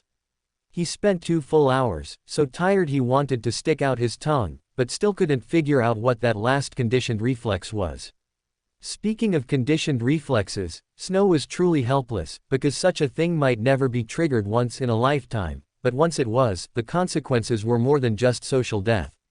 Just like before, if Mr. A hadn't helped him test out the conditioned reflex of calling names, the moment he joined the Tarot Club and called Mr. Fool by nicknames like, Poor God, K-Meow, or, K-Kong, his Tarot Club life would probably have ended then and there, right? That was still minor. The key was, if he saw a postman with a monocle over his right eye on the street one day, and subconsciously blurted out, Morning, Amen, Snow didn't even dare to imagine the consequences. Chapter 63, Apprenticeship. Seeing Snow's handsome face, a face that made one want to punch him, appear in his line of sight, Kaspars unhappily propped his pool cue beside the pool table, then waved to the people next to him, signaling them to leave first. Most of the people playing with Kaspars knew what kind of business he was in and showed no dissatisfaction. Only after all unrelated individuals had left did Kaspars step forward, tap Snow on the chest, and then say, Oh, damn it, how many shots did you fire today? The smell of gunpowder on you is so strong it's practically marinade. I only spent a morning at the shooting range, used about 3 saw worth of bullets. By the way, am I a bit early? Snow said, pulling out his silver pocket watch and glancing at it symbolically. Early or late, it doesn't matter. Kaspars had no intention of arguing with him on this point, and with a wave of his hand, he said, Let's go, I'll take you to meet your combat teacher. Following the limping Kaspars out of Braveheart's bar, the two quickly crossed the Backland Bridge and arrived at Sherwood Borough, a district considered to be Backland's most livable. Not a typo, it's simply an easy place to reside. Unlike the West Borough or Empress Borough, where only wealthy merchants and magnates could afford to live, and unlike the East Borough or Bridge District, which faced various security risks, Sherwood Borough boasted relatively good public order, a decent standard of living, and comparatively good air quality. The teacher I found for you is a retired knight, but he wasn't very lucky. He had just become an official knight when the era of high-pressure steam rifles arrived. Because he didn't have any outstanding achievements, he didn't receive compensation like those old knights who had at least been active. However, his deceased father left him a substantial inheritance, enough for him to live comfortably in Backland even if he did nothing. His skill is indeed excellent, though, he has taught combat techniques to several people like you. Oh, his combat lessons are charged by project. According to him, you Beyonders can learn everything in 1 or 2 lessons, so charging by the hour is too much of a loss. But none of the Beyonders he taught have ever come back to cause trouble, so you can rest assured about that. Kaspars limped along, recounting the teacher's resume to Snow, speaking in an accent he picked up from who knows where. Snow nodded, gaining a general understanding of the teacher's professionalism. Having taught several Beyonders and still being able to take on new students at least indicated that what he taught was worthwhile. Although Kaspars walked with a limp, his pace wasn't particularly slow. After about 10 minutes, they stopped in front of a detached house with a garden. Even though its location was merely a dumping ground, at the junction of Cherwood Borough and the Bridge District, the annual rent for such a house started at £80. Kaspars took a few steps to the door, grabbed the bell clapper hanging on the fence, and vigorously swung it a few times, producing a harsh clang. "Stop knocking. Damn it. I'll have to replace this bell sooner or later. Blast it, didn't you say you'd come after 4 o'clock? A somewhat crude voice came from the yard, followed by the appearance of a middle-aged man who wasn't particularly tall but seemed very energetic. He looked to be in his early 40s, with hair and a beard that appeared to have been untended for some time, making them messy. At this moment, a few drops of sweat still clung to his face, suggesting he had been doing some physical labor earlier. He maintained a good physique. While not having bulging muscles that would tear his shirt, he also didn't have a beer belly. The muscle lines on his arms were smooth, and he spoke with ample breath. "Is this your new student? He looks, never mind, you Beyonders are always full of deception anyway," the man said, opening the wooden door, which was actually useless, and motioned for Snow and Kaspars to come in and talk. The two followed him to the backyard, only to discover it had been transformed into a training ground, complete with a sandpit, pull-up bar, punching bags, dumbbells, and some equipment whose purpose wasn't immediately clear.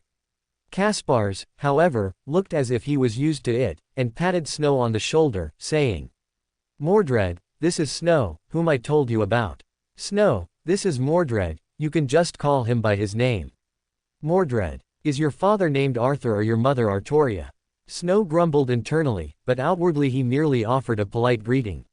While the name certainly invited ridicule, considering Kay Kong's teacher was named Gawain, it was possible that Lowen's retired knights could indeed form a complete round-table host club. "Snow, right, let's skip the pleasantries. Here's the price list, see what you want to learn." Mordred didn't notice Snow's wandering thoughts. He waved Kaspars away, then pulled a menu-like folder from a corner and tossed it to Snow. Opening it, Snow saw that it was indeed a clearly priced list of projects. Basic combat techniques, 12 sol.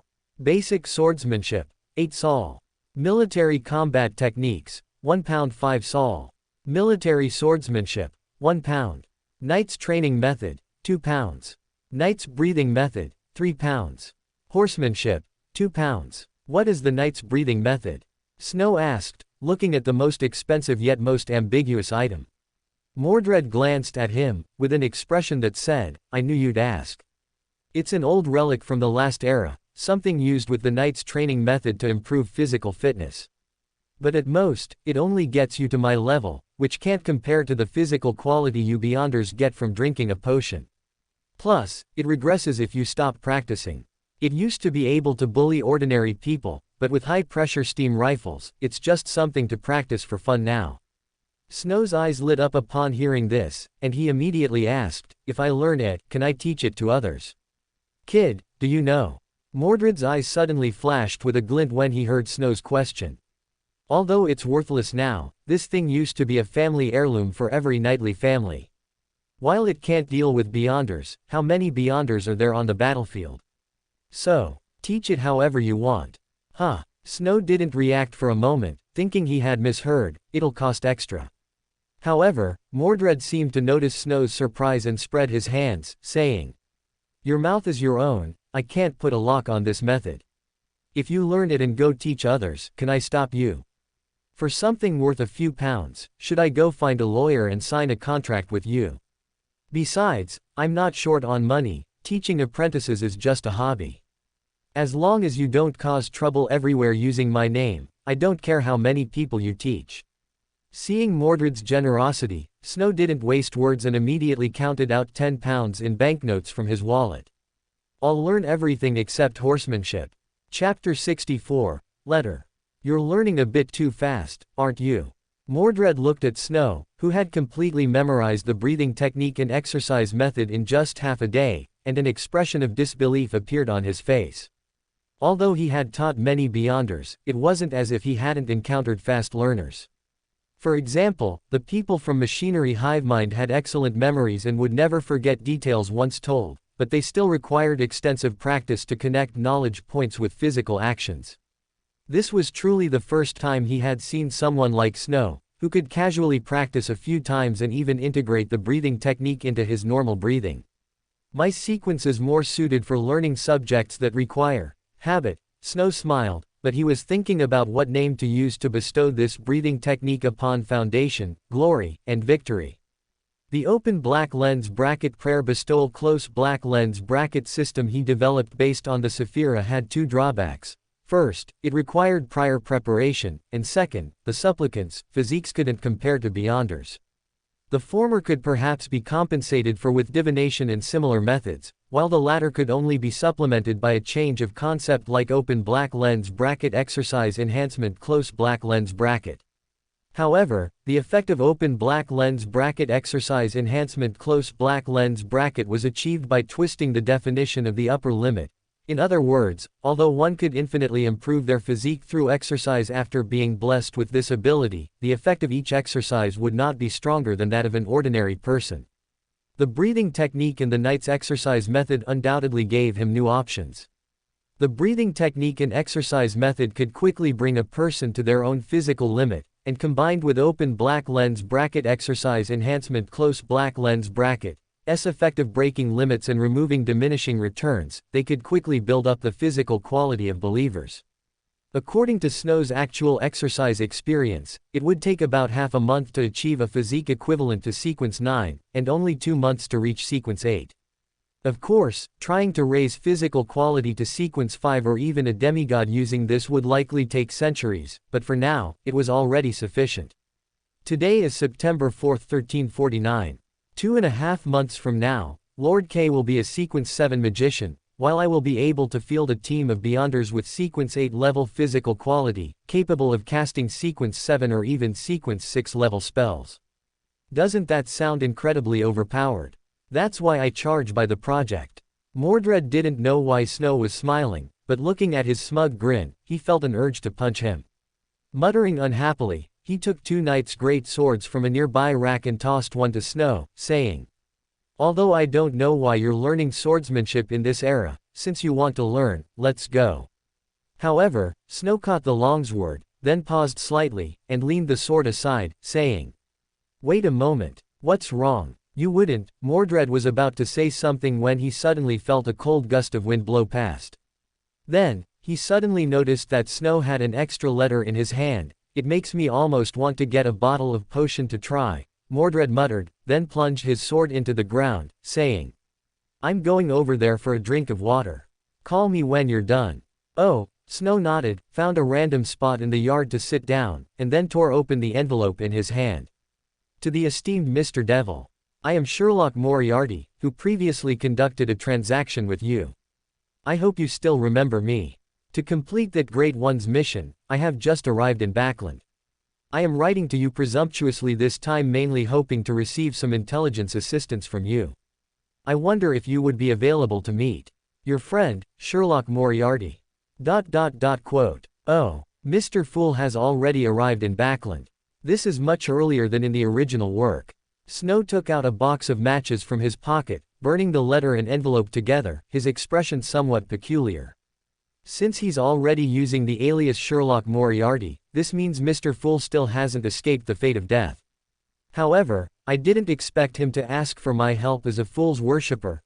Perhaps it's because my protection of Miss Justice made him think I have a way to help him block in Zangwill, or rather, 008 surveillance.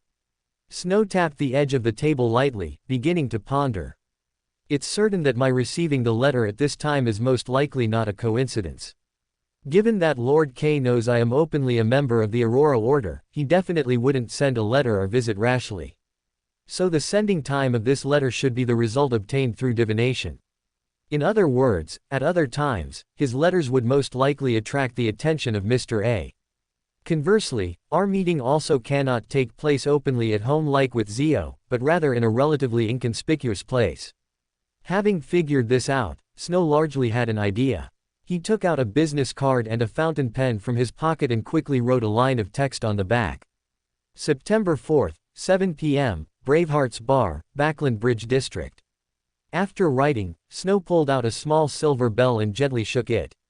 Dodo immediately emerged from the shadows. Give this to the person who delivered your letter. Snow handed the business card with the address to Dodo. Before he could see it clearly, Dodo, along with the business card, had already vanished from sight. What an impatient fellow. Snow shook his head, putting the silver bell back into his pocket. This was not a Buridan item like Azek's copper whistle. In fact, it was just a small bell Snow bought casually by the roadside. However, under the convenient ability of open black lens bracket changing concepts close black lens bracket, he easily linked, shaking the bell, and summoning a messenger, thus being able to summon Dodo with a simple action. Done. Perhaps sensing something, or simply smelling the burning paper, Mordred reappeared in Snow's sight. It wasn't difficult to discern his delicate thoughts beneath his rough exterior. Yes, some Buridan business. After all, I'm an intelligence merchant, Snow said generously, then, as if remembering something, asked. You just said you wanted to get a bottle of potion to try. I happen to have a few formulas here, I can give you a cost price. Mordred seemed not to expect Snow to suddenly say that. His expression looked a bit conflicted, but after a brief thought, he still shook his head. No, potions are too dangerous. I'm not young anymore, so I won't take the risk. That's a real shame. Snow shook his head, not rushing to preach, but instead picked up the practice sword lying nearby and said. Come on, let's see if you can teach me low-end military swordsmanship in 2 hours. Mordred, hearing this, no longer thought about it and picked up a practice sword, saying, Dream on. Learn basic swordsmanship first. Chapter 65, Poor Disguise. The nights in Backland always came a little earlier than elsewhere. Even though it was still the tail end of summer, the sky at 7 p.m. had already completely darkened. Amidst the pale yellow thick fog, streetlights slowly illuminated, but even so, they couldn't increase the visibility on the streets by much. Mr. Sherlock Moriarty, having just settled down and undergone some simple makeup, arrived at the Backland Bridge district. In an environment that couldn't help but remind him of the daily scenes on Iron Cross Street, he revealed a brilliant smile. He snapped open his ostentatious gold watch, looked at the minute hand, which was 5 minutes from reaching the top of the dial, pushed open the heavy black wooden door, and, under the gaze of the burly doorman, stepped into the tavern filled with the smell of alcohol and sweat.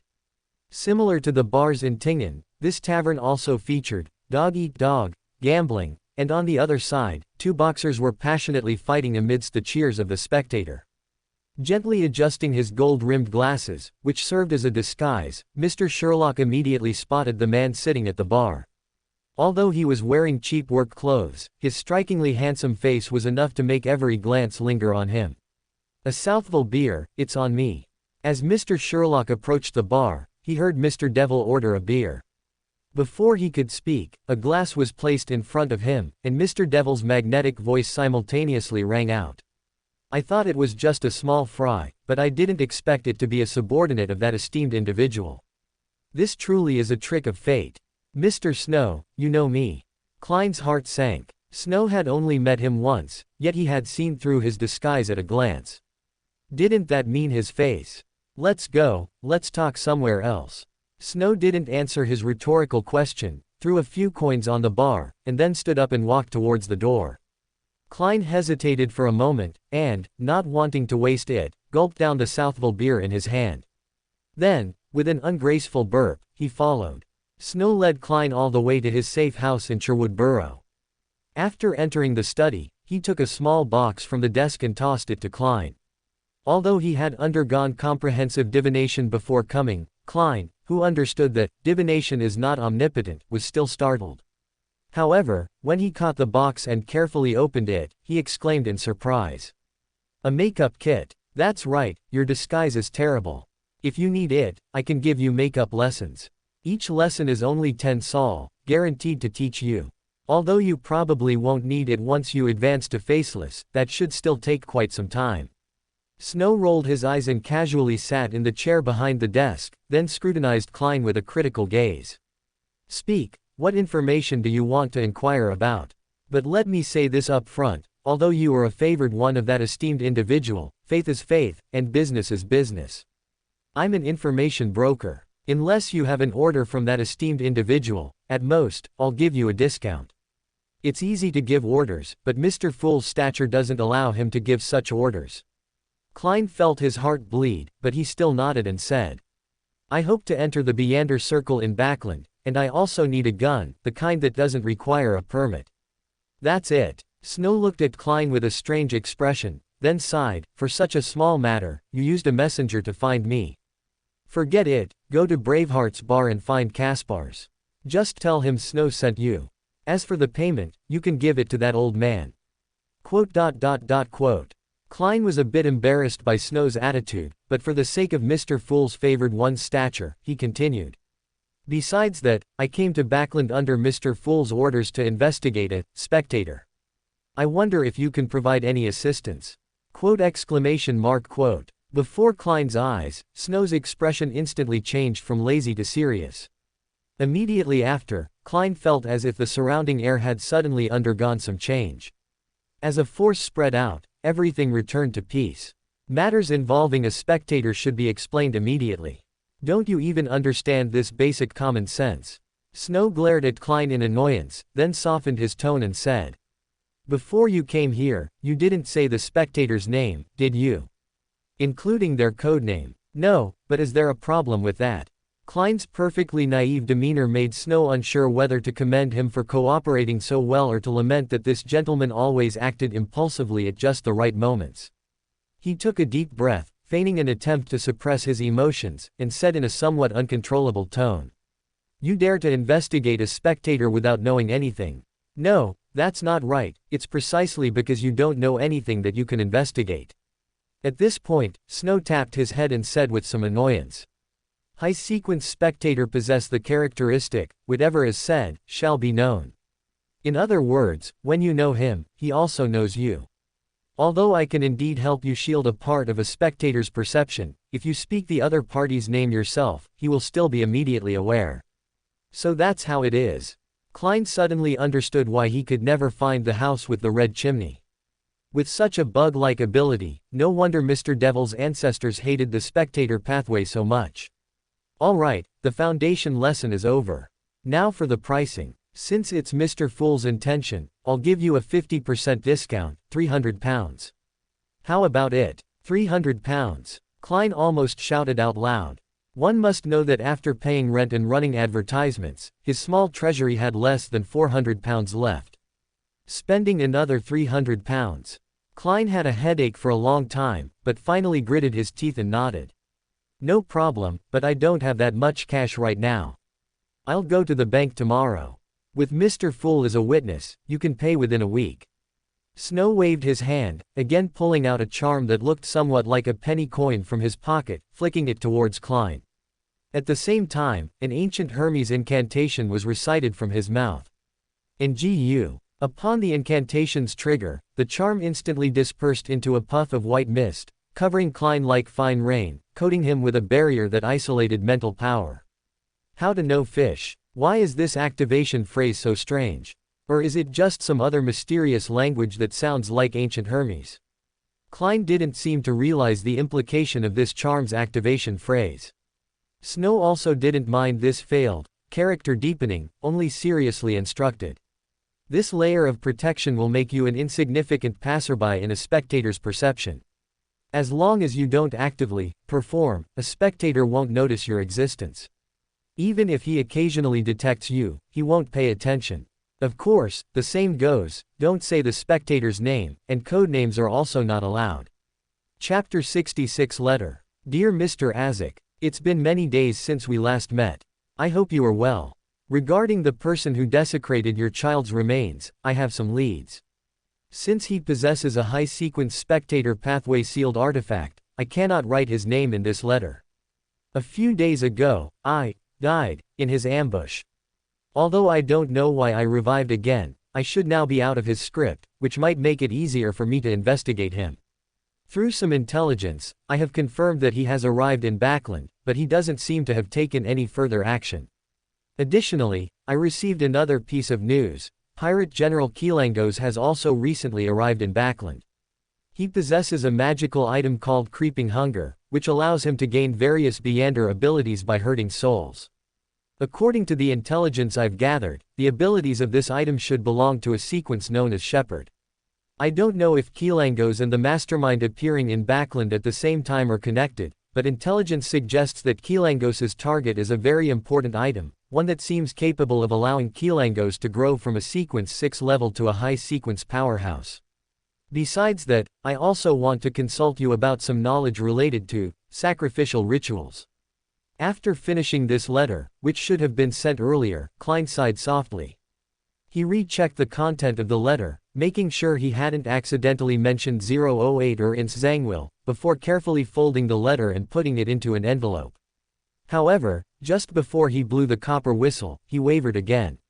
He put the copper whistle back into his pocket, took 4 steps counterclockwise to above the gray fog, and, having eliminated interference, materialized the topaz pendulum that had been incinerated by the sun flame charm, slowly chanting the divination statement. I should send the letter to Mr. Azek now, I should send it now. After chanting 7 times, he opened his eyes and looked at the clockwise spinning topaz pendant, finally letting out a sigh of relief. Returning to reality, Klein blew the silent copper whistle. As the surroundings grew cold, in his activated spirit vision, bones gleaming with a hazy light surged out like a fountain, then quickly coalesced into an illusory and massive monster. Its body was robust and hideous, and its eyes, flickering like flames, seemed to convey a sense of waiting. Klein's mouth twitched slightly. He tossed the envelope upwards, and the giant bone hand swayed slightly, firmly grasping the unsigned letter. Klein blew the silent copper whistle again, and the monster instantly disintegrated, turning into bones that vanished without a trace. After all this, Klein dispelled the spiritual wall, put the copper whistle back into his pocket, and let out a slight breath. Compared to Mr. Azek's messenger, Mr. Snow's messenger is much cuter. Hugh, you're zoning out again. What exactly did you do this morning?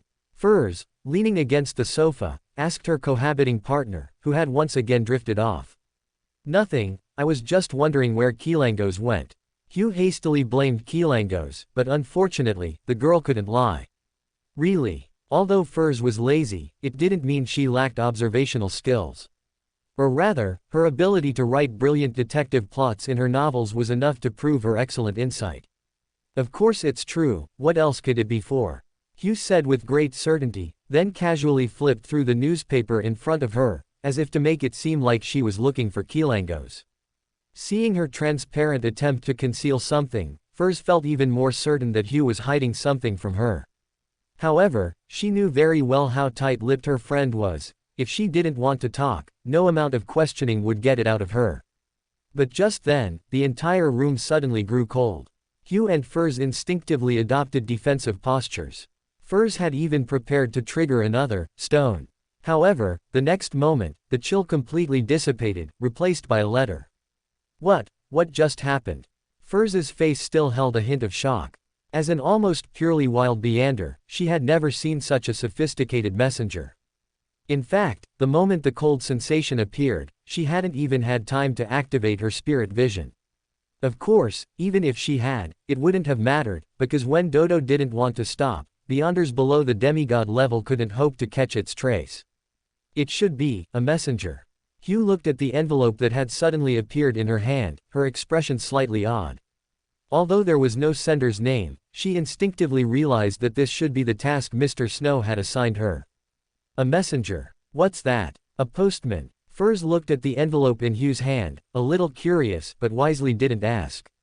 No matter the time, letters were private. Unless Hugh actively shared it with her, she wasn't going to inquire. It's about sending letters through contracted spirit world creatures. It's a bit like a witch's familiar in stories. Hugh looked at the envelope in her hand, unsure whether to open it there. Furs, however, deliberately yawned and said, "That sounds really convenient. I'm a little sleepy, so I'll go to bed first." "Okay, I'll be there in a bit." Hugh nodded, feeling touched by Furs's consideration, and at the same time, she felt increasingly troubled by the curse from a high-level existence on her friend. There must be another way. Hugh took a deep breath and tore open the envelope in her hand. Sure enough, she saw the elegant handwriting similar to that on the business card. "Dear Miss Hugh, I am now issuing your first commission.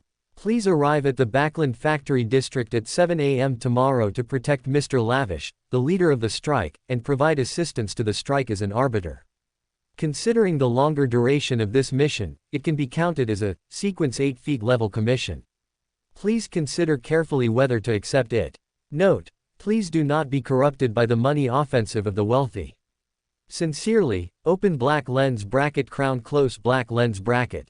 I won't be corrupted. Hugh grumbled discontentedly, folded the letter, and put it into her pocket. Then she found a room to prepare her reply. Considering her 10,000 debts, being able to pay off 10 at once was clearly a good deal. Moreover, the content of this mission was also a relatively acceptable type for her, which also made her relax a bit. At least helping the poor strike was better than collecting debts for a gang. But how do I explain this to Furs? Chapter 67, Almost Lost Control. Seeing Hugh's reply, Snow revealed a smile, but just then, Lily suddenly let out a somewhat weak cry, making him immediately tense up. Sure enough, a few seconds later, Mr. A slowly emerged from the shadows, gradually materializing from an illusion. This was not to say that Lily's perception was sensitive enough to detect Mr. A's presence, it was simply that this gentleman had no intention of hiding. Your Excellency, the Divine Emissary, you've returned, Snow greeted respectfully, drawing an inverted cross on his chest. Mr. A nodded and said, "You've done well. These impoverished workers will be the easiest lambs to win over, but you must control the extent, otherwise, if you attract beyonders, it won't be good. Please rest assured, Your Excellency, the Divine Emissary.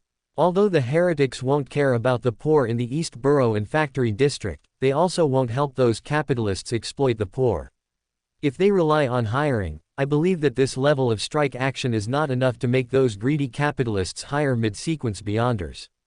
Snow's clear reasoning made Mr. A somewhat emotional, not because he was easily moved, but simply because of the group of incompetent subordinates he had before. Forget it, no need to mention them. Since you have your own plan, I won't say much more. Today, I noticed many police officers and beyonders conducting searches on the streets. Do you know what's going on? Mr. A originally just asked casually, but he didn't expect Snow to actually nod and reply. It should be because of Kilangos. That Hurricane Admiral. Mr. A pondered for a moment and immediately recalled where he had heard that name. Snow nodded and said, "That's right. I just received the news. He recently landed in Backland, and because he possesses a mystical item suspected to be from the Shepherd Pathway, capable of freely changing his appearance, he has attracted the caution of the three great churches." I see. Mr. A felt a bit of a headache, but he also understood that under these circumstances, the authorities' investigation into missing persons would become very strict. This would make it very dangerous for him to quickly recover from his injuries by hunting flesh and blood. Thinking of the Red Gloves who might still be hunting him, and his subordinates, each with their own schemes, Mr. A was silent for a moment. After a long while, as Lily began to grow restless and Snow felt his neck stiffening, he finally made a decision. I need to find a place to rest for a period of time. Before that, I will assign the task of finding Lenevis to others. During this time, you can focus on developing the lambs. Additionally, my Beander gathering will also be handed over to you. You can use it to recruit some useful Beyonders. This. Snow had not expected Mr. A to choose to leave Backland, which greatly interfered with his original plans. However, for both emotional and rational reasons, he had no grounds to persuade Mr. A to stay at this moment, so he could only lower his posture and say, "Your Excellency, the Divine Emissary, my strength is meager, I'm afraid I cannot manage a Beander gathering." "Don't worry." Mr. A revealed a stunning smile, then pulled out a shadowy ball of yarn from his shadow, resembling entangled tentacles. This can allow you to acquire the Shadow Ascetic's shadow abilities in advance, without any side effects. When you have digested the Listener Potion formula, you can use it as the main ingredient for the Shadow Ascetic Potion. I will write down the auxiliary ingredient formula for you later. With these two items, you will be able to manage a Beander gathering. A mystical item with no side effects. Snow's first reaction was disbelief. How could such a thing exist? However, the moment he took the ball of yarn, he believed it. Because this thing was an all-weather rap player. For the followers of the true creator, this was more than just having no negative effects. This was truly the gospel of the true creator. Listening to the bizarre rap, a mix of ancient dragon language, elvish, giant language, and what sounded like Russian with strange trilling sounds. The "white horse is not horse" filter effect also echoed in his mind. The whisper of Mr. Fool is the whisper of a hidden existence, and the whisper of the true creator is also the whisper of a hidden existence. I am not polluted by listening to Mr. Fool's whisper, so I will not be polluted by listening to the true creator's whisper either. The voice of the true creator was constantly filtered and purified by this filter, composed of Snow's own voice, finally turning into long strings of meaningless words that reformed into various sentences in his mind. Although he didn't gain any new Beyonder abilities from it, it further elevated his listener digestion progress. Seeing that after the initial spiritual disturbance, Snow not only didn't lose control but instead grew significantly in spirituality, Mr. A's last doubts vanished. He could finally confirm that this Snow was absolutely the true creator's most devout follower.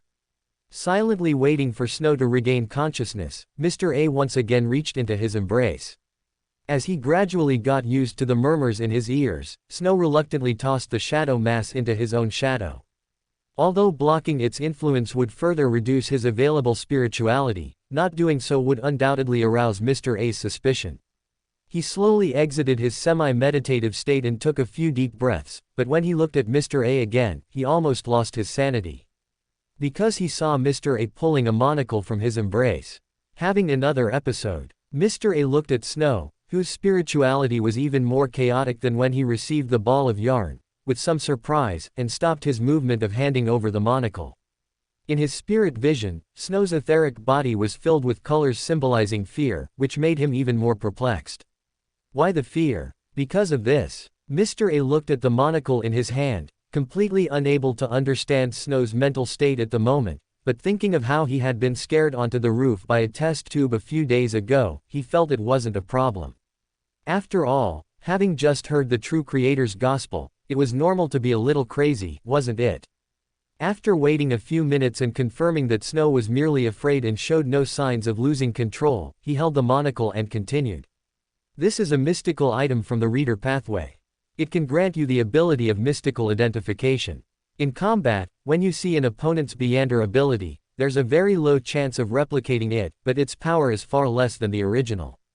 Its side effect is to forcefully make your brain operate at high speed when worn. Exceeding 5 minutes could burn out your brain. After hearing Mr. A's explanation, the stiff Snow finally let out a sigh of relief. Good heavens, for a moment there, he thought Mr. A had been parasitized by Aemon. However, Snow clearly realized his previous gaffe and didn't immediately relax, but instead said anxiously, "Your Excellency, the Divine Emissary, such a valuable item, I take it. Your loyalty to the true creator deserves to be entrusted with greater responsibilities.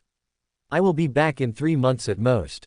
During this time, Backland is entrusted to you." Chapter 68, Intensive Work. Mr. A left, silently and without a trace, which left Snow in a state of intense confusion. He had just become the person in charge of the Aurora Order's Backland branch. When Mr. Fool wanted to crack down on the Aurora Order and asked him for intelligence, would he have to say, "Sir, we are legally proselytizing"? Of course, thoughts were one thing, but Snow still had to do what needed to be done. What Mr. A left him, besides 2 mystical items and the Shadow Ascetics potion formula, included his property, £5,000 in funds, and 4 lambs. A middle-aged butler in his 40s with deep-set eyes, a graceful young deacon in his early 30s, and 2 pretty maids in their 20s, responsible for the kitchen and housework respectively. Yes, they were the servants employed in Mr. A's household. Their appearances were self-explanatory, fitting the corporate culture of the Aurora Order, although they had experienced a certain degree of mental distortion from praying to the true creator, they were not Beyonders. Although they had become devout believers of the true creator under Mr. A's influence, due to practical reasons, Mr. A had not given them the listener's potion. After all, they were high-ranking servants hired through legitimate channels. If they were lucky enough to become seemingly normal lunatics, then so be it, but if they turned into the common lunatic-type listeners, they couldn't be used as overt servants. Subsequently, whether they were discovered or simply disappeared, it would easily attract the attention of the authorities' Beyonders. However, although they were not Beyonders, they were all elite servants. According to Backland's market, hiring them would cost at least close to £200 in annual salary, but now, Snow only had to pay them £100 a year to enjoy their services. Yes, he had to pay them. Faith was faith, and life was life. They were willing to reduce their wages for their faith, but they couldn't work for free. However, this kind of fanatical servant had another advantage: they would absolutely never embezzle or abuse power. So, although Mr. A maintained the persona of a respectable rich man before, he didn't need to hire an additional housekeeper to balance the butler's authority. Of course, this was also related to the fact that he himself didn't need to enter Backlund's social circles. After replenishing the funds for the butler, who had been missing for over a month, and instructing him to post news of the Beander gathering in the Backlund Post tomorrow, Snow finally returned home to begin his daily sleep, and then, so noisy. Snow pulled out the shadow ascetic's Beander characteristic from his shadow, a little speechless. The fluctuating, maddening whisper, even after being filtered by White Horse as not horse, was an extremely irritating noise. It was fine when he was awake, but when he was about to fall asleep, the constant roaring of motorcycle engines on the street in the dead of night was enough to dispel any normal sleepiness. Once the Beander characteristic left his body, the noise in his ears immediately cleared. Although this thing could greatly accelerate the acting of a whisperer, at least when sleeping at night, he still hoped for some peace. In fact, if not for this accelerated acting effect, he would have already used his concept-swapping ability to transfer the pollution within it.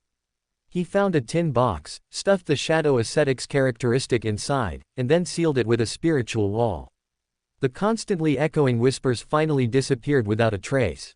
In this world without mobile phones, Snow, who was used to going to bed early, finally slowly drifted into dreams. Traveler from distant time and space, you are the contradictory spiral of logic and wisdom, you are the reflection of knowledge, the inverse of truth. Prayers poured down with the morning light, but they did not affect Snow's wonderful morning. Compared to Klein's half-knowledge, Snow's control over Saphira was undoubtedly much stronger, and automatic answering had long since been set up. However, he still got out of bed after sensing the prayer. After feeding Lily, he began his wake-up service for Mr. Fool. A thief. Furz's ears suddenly twitched slightly in her sleep. Perhaps because her daily life was too energy efficient, her sleep wasn't very deep. However, as a non-frontline combat profession, she didn't immediately jump up, but instead reached out to touch Zio, who should have been sleeping beside her. Huh, where's Zio? Furz reached out and found nothing, immediately jolting awake.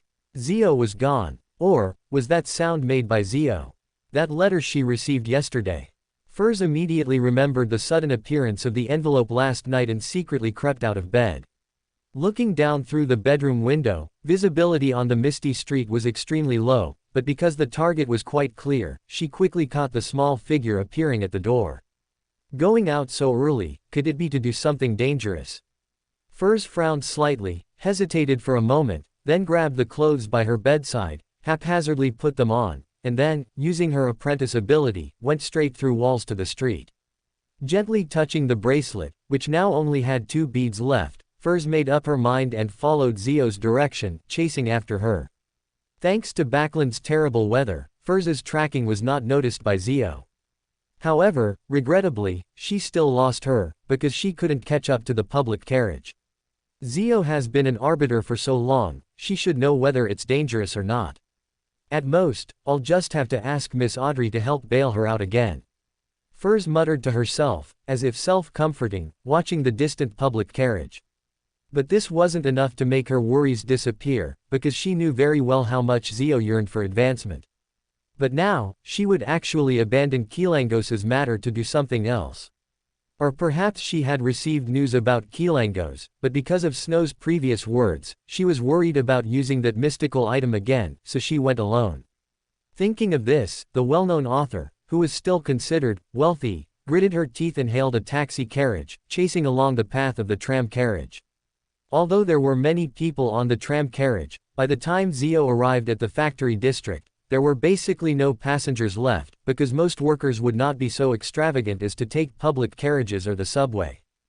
Getting off the carriage with a few passengers who were probably union members, Zio followed the address marked in the letter. As soon as she reached the door, a familiar figure jumped out. Zio, are you the arbiter Lavish mentioned? I'm relieved it's you. You are so fair, you definitely won't be bribed by those rich people's lackeys. You are. Bodrat. Zio wasn't surprised to meet an acquaintance here. After all, most of the workers in the factory district were residents of the East Borough, and besides working, they would occasionally go to a bar for a watered-down ale, and incidentally see if there was anyone willing to listen to them brag. As a somewhat famous arbiter in the East Borough, Zio had clearly dealt with these people quite a bit. Chapter 69, Best Friends Stay Together. I can't believe you still remember me. I haven't been to a bar for weeks. Oh, God, you don't know how damned those rich people who deserve to be hanged on lampposts are. They actually demand that we work 16 hours a day without any raise. Boderat began to pour out his grievances, as if to unleash all the words he hadn't been able to express for days. Everyone in the factory district was the same, complaining to them was meaningless. Miss Hugh, who had been in the East Borough for a long time, knew that this would be endless if it continued, so she quickly interrupted. Stop, stop, we'll talk about these things later. First, take me to see Mr. Lavish. Oh, right, Lavish, come with me. Boderat slapped his head, as if just remembering his purpose, and said as he walked. I really didn't expect the arbiter Lavish spoke of to be you. Honestly, when I heard he found an arbiter to negotiate with the rich, I thought he, like those union bastards, had been bought off by the rich. But since it's you, it's definitely fine. You're so fair, so generous. You definitely won't be as greedy as those union bastards. I am not generous at all. Miss Hugh corrected Boderat's description sternly but did not try to continue the conversation with him. At this moment, she actually wanted to inquire about Lavish, but thinking that she was nominally invited by this Mr., she found it difficult to speak, so she could only follow Boderat to the rest area next to the factory building. Although it was called a rest area, ironically, people were usually only seen resting here during worker strikes. We strike for our own interests, not to inflict our pain on others. We must strike reasonably, pay attention to methods and means. We cannot harm others, even if they are a capitalist's running dog. Because that would provide an excuse for the capitalists. We are strikers, not criminals. If we harm even one person, or damage even a little property, those capitalists will have a reason to contact the police and throw us into prison. At that time, they can call us criminals, saddle us with dishonorable debts, describe all strikes in the newspapers as conspiracies by criminals, and make all our efforts futile. We must be disciplined. Anyone who acts irrationally during a strike can be considered to have been bought off by the rich, selling all of us out for a small profit. We have the same interests and the same demands, so we should supervise and help each other, and not let the rich break us from within. Miss Hugh, arriving at the entrance of the lounge, listened to the voices coming from inside and felt slightly surprised, because the person giving the speech at this moment was so young. Well, actually, being 26 or 27 isn't exactly young, but combined with his speech, it always gives people a sense of maturity that doesn't match his age. Lavish. Miss Hugh is here. Boderat seemed unaware of the importance of Lavish's speech at the moment, pushed open the door and shouted loudly. Lavish, hearing this, paused his speech, nodded, and walked towards Miss Hugh at the door. You must be the arbiter, introduced by Mr. Crown. I am Lavish, thank you for coming. Although it was their first meeting, Lavish was not worried about mistaking the person. He had already received notice from Mr. Crown, knowing that a short but dignified female arbiter would be coming today. Leaving aside the dignified temperament, the characteristic of being short was really easy to identify. I'm Hugh Dilchea, responsible for protecting your safety, and, well, I will also fulfill the arbiter's duties. Of course, you need to tell me the specific objective first. Miss Hugh nodded as a greeting, then directly got to the point. Okay, here's the situation. We plan to continue the strike today, but considering specific details are omitted to avoid being harmonized, please understand. Just as Miss Hugh and Lavish were discussing the details of the work, Furs also secretly made her way to the factory district. She paid 4 times the public carriage fare, feeling a bit pained, and then arrived at the lounge. Although she couldn't just barge in, a Beander naturally had her own way of solving it. After Furs confirmed the room Miss Hugh had entered, she leaned against the wall, activated her apprentice ability, and opened a small door. But she did not pass through this door, Instead, she maintained the open state of the door and listened carefully to the sounds coming from behind the door. What? So it's just this kind of work. Looks like I worried for nothing. Furs breathed a slight sigh of relief, stopped her Beyonder ability, and walked out of the factory district. Her attire today was not like that of a woman who would appear in the factory district. While the fog was still thick, she needed to leave quickly. However, speaking of which, when did Hugh get a new mission channel? Since it's nothing dangerous, inquiring about it should, well, it should be fine, right? While the cohabiting best friends were protecting each other, Snow was reading in Mr. A's study. At this moment, his left eye wore a monocle. In the early September weather, white steam was rising from his head. Cup after cup of sugar-salt water was brought into the study by the maid and poured into his mouth, all while his gaze remained fixed on the book in his hand. The negative effects brought by the mystical item Mr. A gave Snow were not actually negative. Relying on its effect of forcibly accelerating brain function, Snow was reading Mr. A's collection of books at an extremely fast pace. These books were not just some basic occult textbooks, they also included classics in fields such as medicine, literature, mathematics, and law. As for the heat generated by the brain's high-speed operation, it was offset by a water cooling system he constructed by continuously drinking water.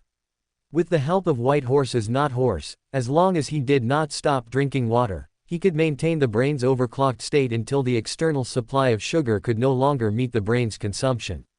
The ability of Pavlov's dog is only applicable to conditioned reflexes, also known as muscle memory, and does not help with learning languages or knowledge. Polymath undoubtedly compensated for this shortcoming. With some effort, he was confident that he could add auxiliary divine spells such as comprehend language, comprehend law, and comprehend medicine to his divine spell repository. Of course, his current knowledge was still very limited, at most producing a phased item like comprehend law, criminal law. However, this was not enough to dampen his enthusiasm. The organization could not only have reckless people. It was unrealistic to expect those commoners who might not even recognize all the words to quickly master a branch of knowledge in a short time. Therefore, he could only learn it himself and then bestow it upon those who needed it. Chapter 70: The Duality of Recklessness and Cowardice. In the evening, as the sky gradually turned dim, Snow finally stopped his journey of endless studying. He took off the monocle from his face, put it in his pocket, returned every book to its original place, and then began to count the inventory Mr. A had left him.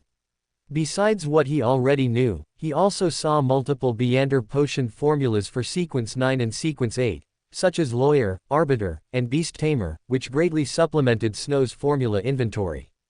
In comparison, the Beyonder characteristics seemed somewhat meager, apart from the Beyonder characteristic of the secret supplicant pathway, which almost no one would buy. Only some common spiritual materials were relatively abundant. It seems that to hold the fort, besides force, I need something a little different. Maybe I can take this opportunity to release some intel. Snow was busily preparing for the Beyonder gathering to be held tonight, but just as he estimated the time was right and was about to ask the butler to prepare the room for the gathering, his brow suddenly furrowed. In the splendid and boisterous hall, a melodious tune gently played, and prominent figures of Backlund danced gracefully in the ballroom, showcasing the most elegant charm of Backlund's high society. However, not everyone could immerse themselves in the atmosphere of the ball. How boring, but I can't not attend. Sigh, can't they just let me stay there quietly? Speaking of which, I haven't seen Mr. Devil today. Oh right, a ball of this caliber wouldn't send invitations to non-nobles. Audrey, who had just finished the opening dance, let her thoughts wander in extreme boredom. Her clear, sparkling eyes extended their gaze towards the distant end, but soon, the observation skills granted by spectator allowed her to glimpse an approaching figure. She immediately reined in her gaze, slowed her steps, straightened her back, and put on a smile. In an instant, she transformed from a daydreaming girl back into the elegant and demure Miss Hall.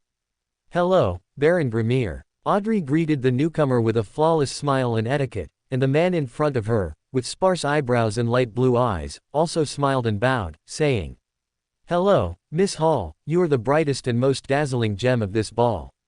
After exchanging a few pleasantries with aristocratic fake smiles, the two passed each other as if it were just a very ordinary chance encounter. However, after only a few steps, her brow suddenly furrowed, and Baron Grimir's strange behavior began to surface in her mind one by one. Could it be that he really has been replaced? Audrey's bright green eyes instantly froze. Although she usually fantasized about adventures and encounters, hoping to meet those famous figures of the mysterious world, when it actually happened, her heart, not yet truly prepared, inevitably became tense and flustered. Audrey quickly adjusted her state and looked around, only to find Madame Norma standing not far away, suddenly winking at her, which almost made her hair stand on end. But soon, she realized that Madame Norma hadn't noticed her anomaly, and she breathed a sigh of relief. Good thing I have Mr. Devil's blessing, otherwise Madame Norma would definitely have noticed my change. No, whether it's Keelango's or not, and whatever he wants to do, I must inform father. Amidst her racing thoughts, Audrey quickened her steps into the dining room and found Earl Hall, who was chatting with the chief secretary of the cabinet and others. She outlined an impeccable smile and walked forward with steps that wouldn't put too much strain on her skirt, gently taking Earl Hall's arm, and said to the others, "Gentlemen, may I borrow Earl Hall for a few minutes?" "Beautiful lady, that is your right." Amidst the friendly responses of the gentlemen, Audrey led her father to the nearest balcony, found a secluded corner, and then said to her middle-aged, portly father, "Father, I have something to tell you." Seeing her daughter's serious expression, Earl Hall, who had originally worn a doting smile, immediately shed his relaxed demeanor and became serious. And after listening to his daughter recount the details she had discovered one by one, his expression had become very solemn, and after reassuring his daughter with a smile, he quickly left. Watching her father begin to converse with a less familiar noble, Audrey turned and went to Duke Negan's small prayer hall. Although under the protection of Mr. Devil, she wouldn't attract attention even if she prayed to Mr. Fool in public, Audrey still, for psychological reasons, found a secluded spot. Should it be said that she is indeed a follower of Mr. Fool? Lady Audrey, who also possessed the duality of both recklessness and timidity, thus began to pray to Mr. Fool in a secluded corner, right in front of a symbol of the Lord of Storms. Is Mr. Devil sleeping so early today? Not long after Mr. Devil's dinner prayer, Klein once again discovered someone praying to him. Complaining about Mr. Devil in his heart, he walked 4 steps counterclockwise and arrived above the gray fog. It's Miss Justice. Did something happen on her end? Upon discovering that the contracting and expanding star belonged to Miss Justice, Klein immediately lost his previous leisurely demeanor. He promptly clicked on the star and began to check Miss Justice's prayer. Subsequently, the voice of Miss Justice, dressed in a cream-colored court gown, began to echo in his ears in layers. Keelangos actually embedded himself into Duke Negan's ball with the help of the creeping hunger. Klein frowned, but having some experience with such matters, he didn't hesitate. Instead, he first responded to Miss Justice, and then immediately projected the roughly edited scene to Mr. Hanged Man. After doing all this, he breathed a sigh of relief and intended to leave the space above the gray fog, but just then, another crimson star began to violently expand and contract. Mr. Devil, what else does he want? Klein muttered with a look of disdain, but still reached out and clicked on the star. However, to his surprise, this time Mr. Devil was not praying as usual, but said in a tone that was difficult to describe. Respected Mr. Fool, I request your listening, I request your gaze, please help me tell Miss Justice, please, please, please never pray to other existences in front of the symbols of true deities again. Seriously. Speaking of which, the place Miss Justice was in earlier did seem to be a small prayer hall. Klein couldn't help but smile knowingly as he listened to Mr. Devil's somewhat collapsed voice, but just after he transferred Mr. Devil's message to Miss Justice without alteration, his body suddenly stiffened. Because he finally remembered that not long ago, he seemed to have prayed to the eternal blazing sun right in front of the Evernight goddess's symbol. Chapter 71 Extraordinary Gathering. Just as Miss Audrey was dancing, Zio, who had participated in a full day of strike demonstrations, finally returned to Furza's comfortable home. Zio, you're back. Seeing Zio return home safely, Furz finally completely relaxed, then said with a hint of dissatisfaction. What time did you leave today? Why didn't you say anything to me? You made me so worried. Why does Furz's remark sound so much like something I would say? Zhou muttered to herself, then righteously replied. Have you forgotten how you answered last time when I got up early to investigate intelligence? Ah, this, Furz scratched her cheek, a little embarrassed. I was just groggy from sleep at the time. All right, it was my fault, but next time, could you leave a note? I really worry about you. Got it, I just took on a mission. Zhou didn't doubt Furz's sincerity, nodded slightly, then dropped her petite body onto the sofa. Mr. A's gathering is reopening tonight, do you want to go see? As if noticing the fatigue on Zhou's face, Furz uncharacteristically poured her a glass of water. Zhou took the cup, gulped it down, then shook her head and said. I'm too tired today, and I have to get up early tomorrow, so I won't go. If there's a Sheriff Beander characteristic formula, just keep an eye out for it. What could make you so tired? Furz's eyes darted around as she asked curiously. Protecting a workers' representative during a strike demonstration. Basically, it was walking around Backland with a group of workers. My own feet are sore from walking. I really don't know how those workers managed to keep going. In truth, a simple demonstration wasn't enough to make Zhou feel tired. It was just that she felt the mission Snow assigned shouldn't be too easy, so she kept her nerves taut, fearing a bullet might fly out from a corner and blow off Lavish's head. After being tense all day, all she ended up doing was helping subdue two guys who were paid to cause trouble. It wasn't until she returned home at this moment that she finally confirmed that this mission really was just a commission worth about £10. She didn't hide anything. Did I really overthink it? Furz was slightly surprised to see Zhou answer truthfully, but still echoed. To make even you, a Beander, feel tired, perhaps this is the price of survival. That's a good line, maybe I can write it in my novel. So when are you going to start writing? Although Zhou was very tired, upon hearing Furz talk about writing a book, she immediately perked up and asked. Inspiration, I still need more inspiration. Oh, it's almost time, I'm leaving. Meanwhile, after routinely scaring Mr. Fool, Snow changed into a hooded robe, placed Lily on his shoulder. Earlier today, Lily had completely digested the assassin Beander characteristic. Now, she was an instigator. Of course, Snow had ideas on how a cat could play an instigator, but due to time constraints, he planned to teach Lily through possession tomorrow. You need to perform well in a bit. Snow gently scratched Lily's chin, and seeing her display a human-like expression of, leave it to me, he smiled slightly. He threw the shadow ascetic Beander characteristic into his shadow, and accompanied by the layered whispers in his ear, the white horse's not horse filter was simultaneously activated. Speaking of which, the true creator's whisper isn't just meaningless murmuring and curses, it also contains some relatively lucid statements. The true creator is just mad, not foolish. Both Linnerwusi in the early stages and Klein in the later stages should have deeply experienced this. To put it plainly, these so-called whispers are merely the noise of his chaotic spirituality leaking out, and although they contain his thoughts and will, they are not instructions he deliberately conveys to his believers. However, those devout believers can still pick out the true creator's true intentions from these noises and treat them as divine oracles to be acted upon. For example, F the Storm Church, those dog open black lens bracket beep, close black lens bracket. Ahem. Indeed, the Aurora Order's modus operandi actually comes from this. Although Snow couldn't possibly go F the Storm Church's believers because of this, with the digestion of Pavlov's dog, and after White Horse's not horse revealed the sequence 5 information to him, he had a peculiar idea. From these indescribable whispers, he found some interesting words and tunes with classic trilled sounds, then put them together, and then, he wanted to write a song. This was not a task that could be completed in the short term, but he felt that it was truly very interesting.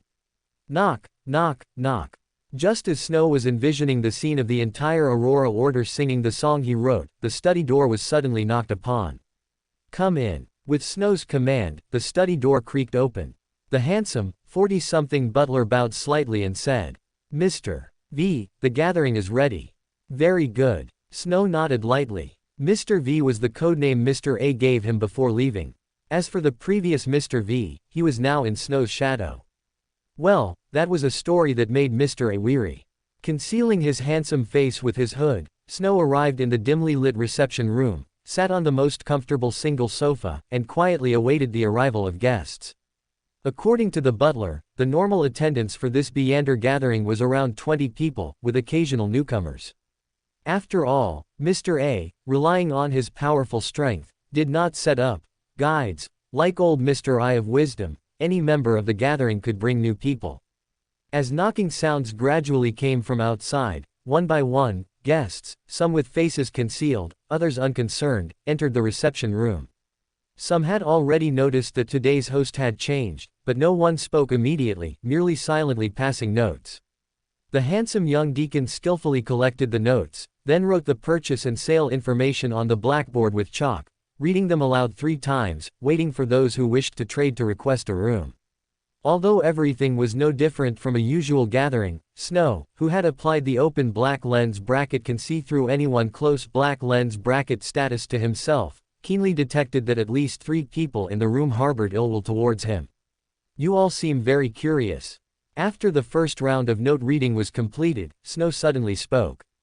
His equally pleasant but completely different voice from Mr. A's finally made even the novices who hadn't noticed the change in host realize something was amiss.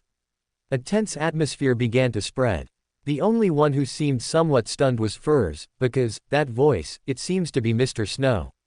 Chapter 72 Opening. Furs's first reaction was to wonder if she had misheard. That mysterious guy, with whom she'd only met twice, had actually become the organizer of a Buridan gathering. What kind of people could organize a Buridan gathering? At the very least, they had to be powerful Beyonders of Sequence 7, right? Moreover, this gathering originally had an owner, and that owner was the famous Mr. A. And in the mystical circle, to obtain a secret gathering that already had an owner, one either had to be trusted and entrusted by the other party, or kill the other party and seize it from their hands. Regardless of the method, it meant that this man was definitely not simple. While the author's brain, belonging to a slacker, was rapidly churning out ideas, Snow continued. Mr. A recently had some matters to attend to, so he temporarily handed the gathering over to me. You can call me Mr. V. The rules of the gathering are no different from before, but I also offer intelligence collection and organization. Depending on the different sequence and difficulty of the intelligence, I will purchase it at a corresponding price. If there is any intelligence you desire, you can also trade through notes. This is the price list. If everyone has no objections, we can proceed to the next round of transactions. Snow waved his hand, signaling the deacon to distribute the pre-prepared price list. Similar to the quote given to Zio, cash was not accepted. Instead, based on the sequence and complexity of the intelligence, it would be exchanged for corresponding mystical items, potion formulas, or Buridan materials. However, if the person selling the intelligence wanted cash, that was also acceptable. How do we know you won't trick us out of intelligence? What if we tell you, and then you say you already knew it? Suddenly, a man with his face hidden in a hood asked. Snow smiled at this and said, That's a very good question, but please rest assured, during the intelligence handover, I will provide a contract that guarantees fair exchange between both parties. If the intelligence provided by one party is indeed valuable, and the other party has not already acquired this intelligence, then the contract will bind the other party to complete the transaction. After hearing Snow's words, the small reception room immediately became somewhat noisy. For unofficial Beyonders, intelligence was extremely important. Without an organization to rely on, every additional channel for obtaining intelligence was undoubtedly a great boon. Seeing that no one was picking faults as he had imagined, Snow couldn't help but sigh that taking over an existing Buridan gathering was indeed more stable than establishing a new one. At the same time, he also felt a bit of regret that he couldn't kill a few Beyonders to showcase his and Lily's combat prowess. Transaction details were written on the blackboard one by one, and from time to time, people were led to side rooms or guest rooms to conduct transactions. The order of the entire gathering was quite good, but there were still some people who were struggling. For example, Furs. If this Mr. V is really Mr. Snow, then can I buy information about the full moon murmurs from him? I wonder what the price of this information is. Furs was anxious. On one hand, she desperately wanted to know about the full moon murmurs, but on the other hand, she was worried that the other party would give her a quote she couldn't afford. Well, actually, she was more worried that the other party would simply say they didn't know. After all, as long as there was intelligence, even if she couldn't afford it temporarily, she would at least know how to acquire it. She had just used a teleportation stone, and it was foreseeable that the pain of the next full moon murmurs would probably far exceed the previous one. After much thought, she still couldn't make up her mind, just like most of the Beyonders attending the gathering. After all, this Mr. V, who had suddenly taken over the gathering, was a complete stranger to everyone. His credibility and his abilities were not clearly defined by anyone. At this time, whether they wanted to buy or sell intelligence, everyone was more inclined to wait and see. Not only intelligence transactions, but even normal exchanges became cautious. At least, transactions like potion formulas were not completed at all today. Undoubtedly, there was a lack of trust in Snow's appraisal abilities. However, Snow was not at all surprised by this, or rather, it was in line with his expectations. Beyonder gatherings themselves were a circle that needed to be integrated. A change in branches was one thing, but once the core host changed, it would inevitably lead to a period of stagnation. After a few more rounds of bidding and transactions, Snow clapped his hands.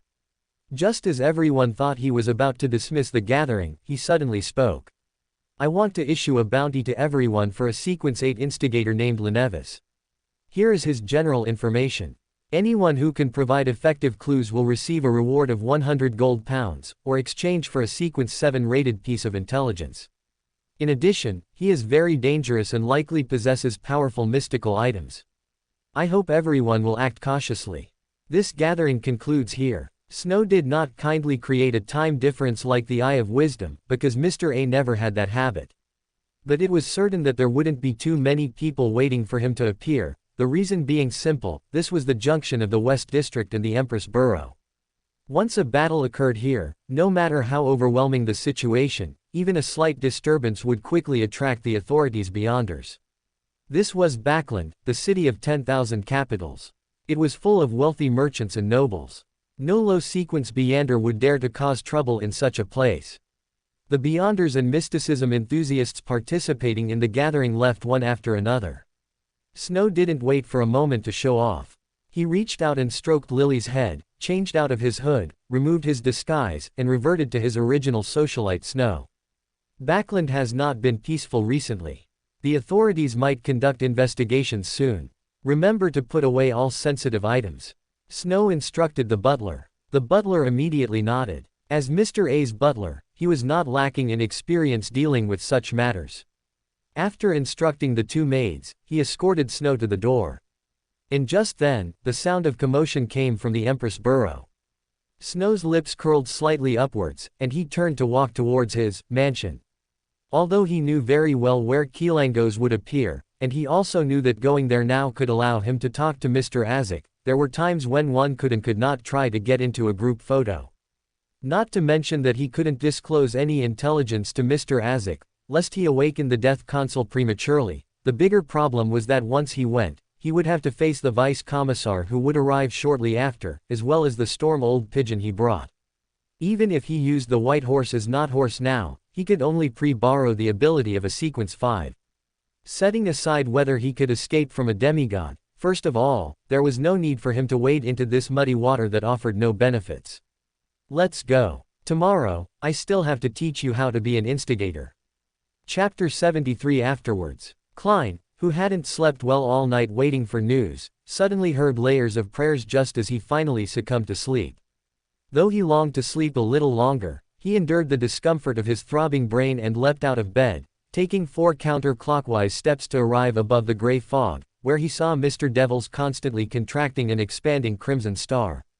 What is it? It's Mr. Devil again. Klein shook his head helplessly, reached out and tapped the star, and immediately heard the familiar prayer.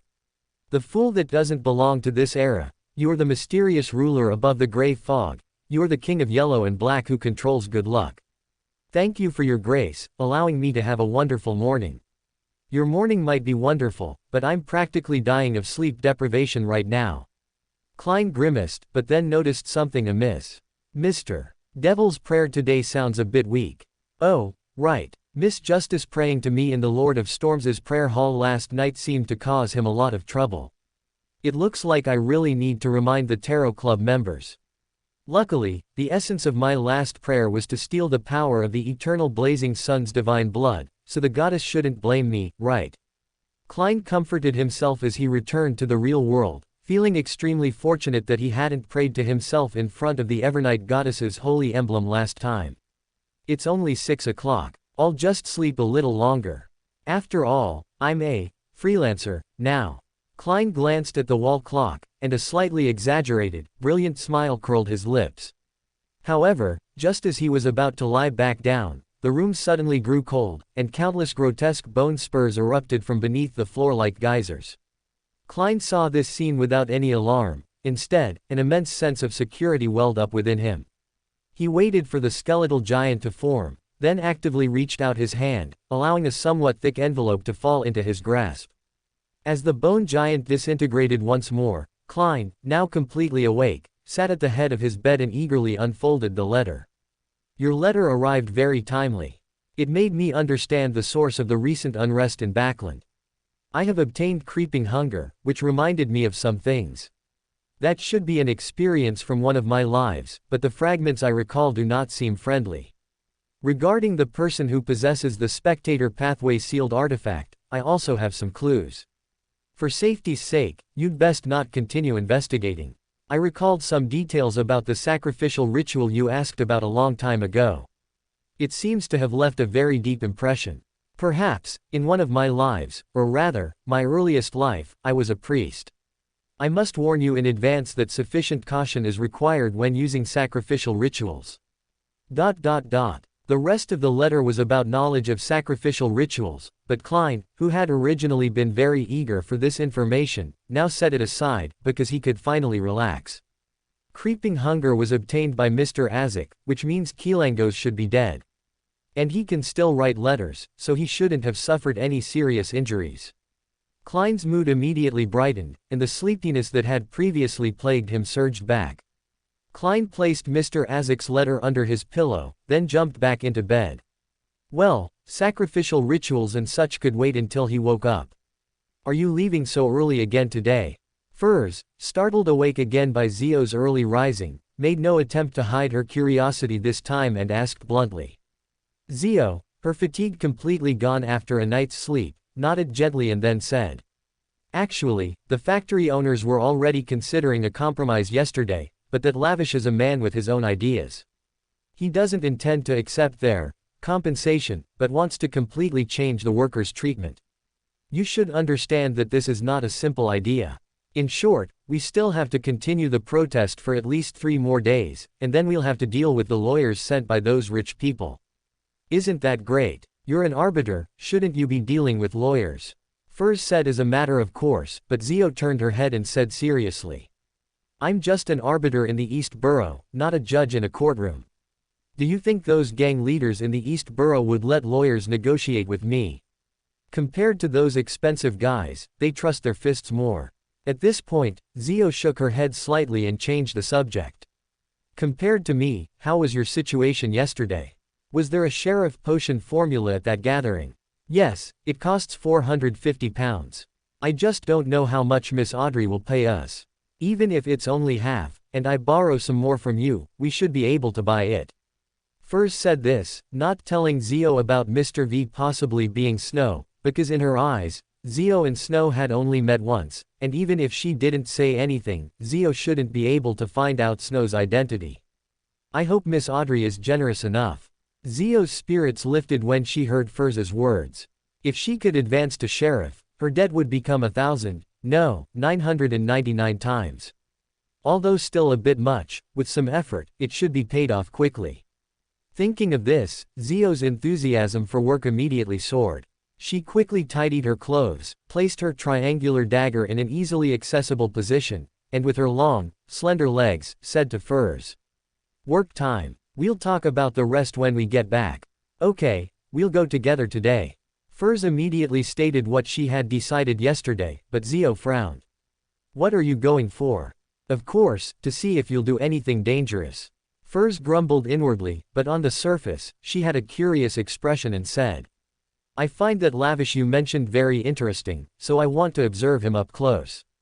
Maybe my next book can have a supporting character like him. As long as you don't regret it. Zhou thought about yesterday's mission and decided there didn't seem to be any danger, so she nodded. Furs, having received approval, immediately changed into clothes suitable for action and left the house with Zhou.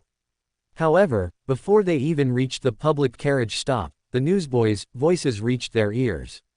Extra. Extra. Vice Admiral Hurricane, Kilangos killed in Backland. Huh, what? Zhou and Furs looked at each other in confusion, and it wasn't until the newsboy's voice came closer and closer, repeating several times, that they suddenly realized what was happening. Kilangos is dead. He's actually dead. Chapter 74, Changes in the East District. Backland's East Borough was an area that even strike parades wouldn't pass through, because the workers understood that protesting in such a place would neither attract the attention of the authorities nor make capitalists wary, it might even lead to them being extorted by gangsters. Most residents here lived very frugally, because expending energy outside of work would only make their already insufficient stomachs even hungrier. Even technical workers and gang members with a slight surplus could only occasionally go to low-end pubs to order a glass of cheap, watered-down ale, bragging and listening to others brag, thereby experiencing a fleeting sense of superiority. Their topics of conversation weren't extensive, insults and boasts often took up half the discussion. Occasionally, a major news story that everyone could chat about was a rare carnival, but today, in the pubs of the East Borough, besides Kilangos, who had just been executed, there seemed to be some new topics of conversation. Hey, did you see that today? Nonsense, it was so loud, and I'm not deaf. Then do you know what exactly happened? Who knows? Maybe those cats and dogs went crazy. Crazy. I don't think it's that simple. Let me tell you, my eldest brother-in-law's sister's lover has connections in this area, and he said this might be some kind of plague. Don't talk nonsense. If a plague breaks out in a godforsaken place like the East Borough, it would be terrible. That's why, you see, that whole area is surrounded by police. If it weren't for something big, why would those guys be interested in coming to this broken place? Now that you mention it, it's true. It's better to be careful during this time. If you catch something, it'll all be over. Who says it isn't? By the way, I heard alcohol can disinfect. Boss, another bottle of ale. Undiluted. ... Quote. You made it too big, didn't you? Inside a mansion in Backland's West Borough, Snow was lecturing Lily, who had her head bowed. Meow. Lily cowered, a hint of human-like grievance on her face, letting out a soft meow. Do you understand that too much of a good thing is bad? I told you to provoke a cat or a dog when you're bored, incite them to bite each other. That's called sustainable development. You incited all the cats and dogs in the entire East Borough to fight in a group, and now you won't be able to go there for the next 1 or 2 months. What about your potion digestion? Snow was not fooled by Lily's coquettishness, he continued to lecture her with a serious expression. Just this morning, Snow, controlling Lily's body, threw a certain cat's fur into a certain dog's territory, or used the assassin's ability to steal a dog's food and throw it into a cat's territory.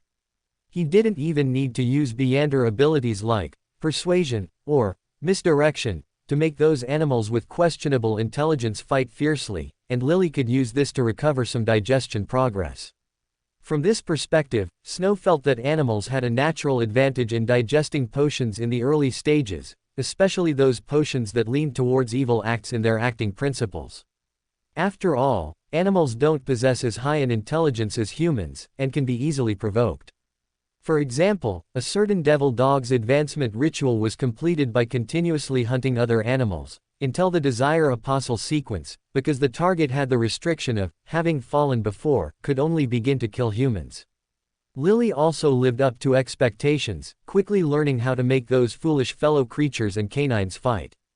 But just as Snow thought Lily was fine and withdrew his consciousness to deal with his own work, Lily gave him a big surprise. Ultimately, he had trusted the intelligence of Beander animals too much.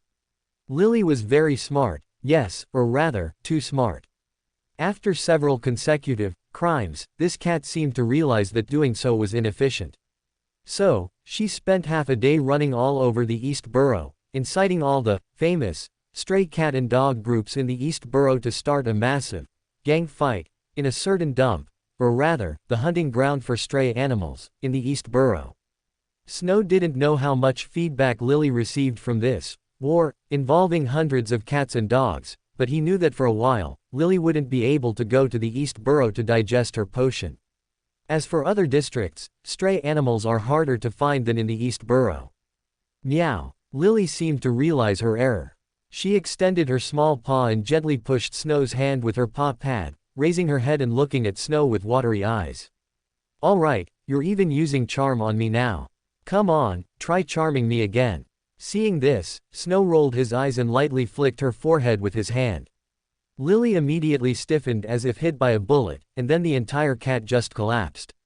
Honestly, if Snow hadn't known how much force he used, he really would have been scared by this cat. All right, I didn't realize you were such a drama queen. Fine, since you're so good at acting, then go incite humans. Meow meow meow.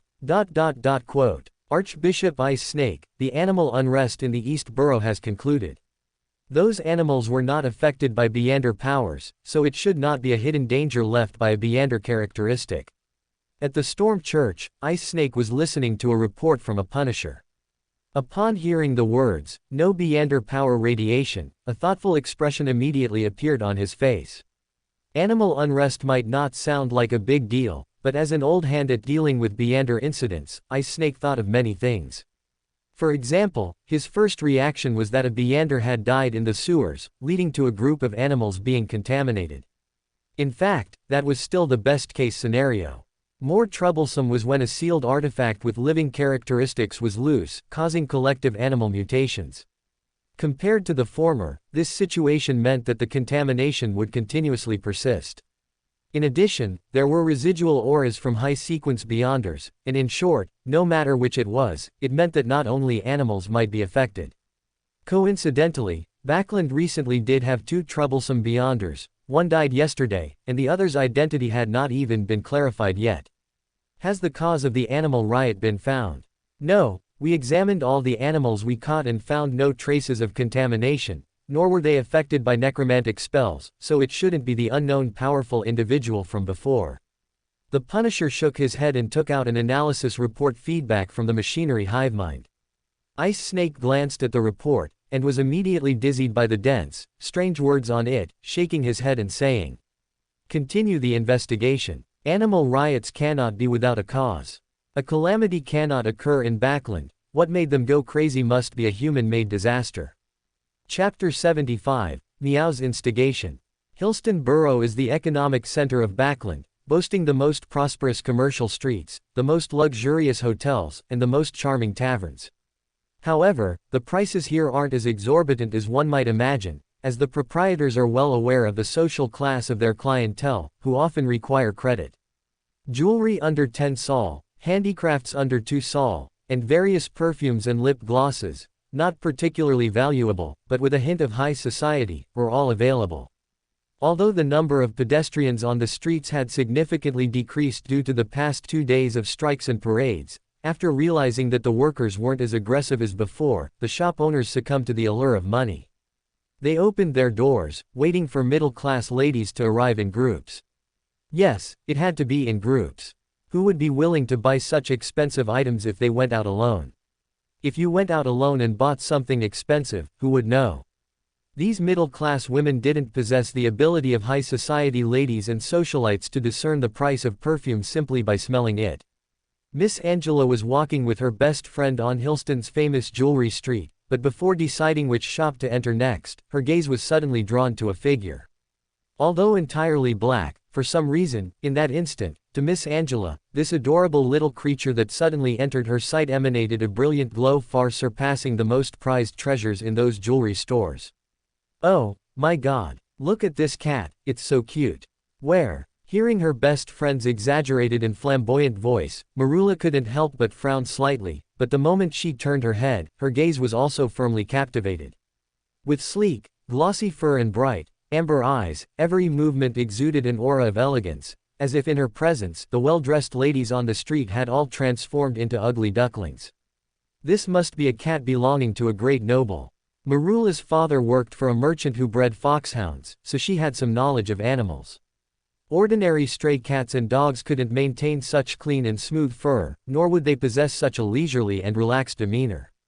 However, her best friend evidently didn't grasp the implication of her words and quickly stepped forward, intending to reach out and pet the adorable little creature. But, meow. The black cat displayed a human-like expression of disdain, twisted its body, and dodged Angela's touch, then turned and darted to Marula's side. Ah! Angela was startled by the little creature's movement, and immediately turned her head, only to see the adorable little thing gently rubbing against her best friend. "Marula, how did you do that?" Angela asked enviously when she saw the little creature's behavior. Marula was also stunned by the little creature's affection and said blankly, "I don't know either, but this should be a pet of some important person. We should either leave quickly or find a way to return it, otherwise, we might get into trouble." What trouble could there be? Angela bent down, seemingly trying to catch the cat, but its agility far exceeded her imagination. Several attempts failed, and she almost fell face first. "Damn it, you must have used some method, right? Your father sells dogs, you must know." Listening to Angela's somewhat exasperated words, Marula only felt that her best friend in front of her was very strange. She seemed to be possessed, as if only that cat remained in her eyes. If it were just an ordinary cat, Marula might have reminded her best friend to be careful, or even tried with her, but now, even though the cat was affectionately rubbing against her pant leg, she dared not move a muscle. Because as soon as she recalled the prices of the foxhounds her father handled, only intense fear remained in her heart.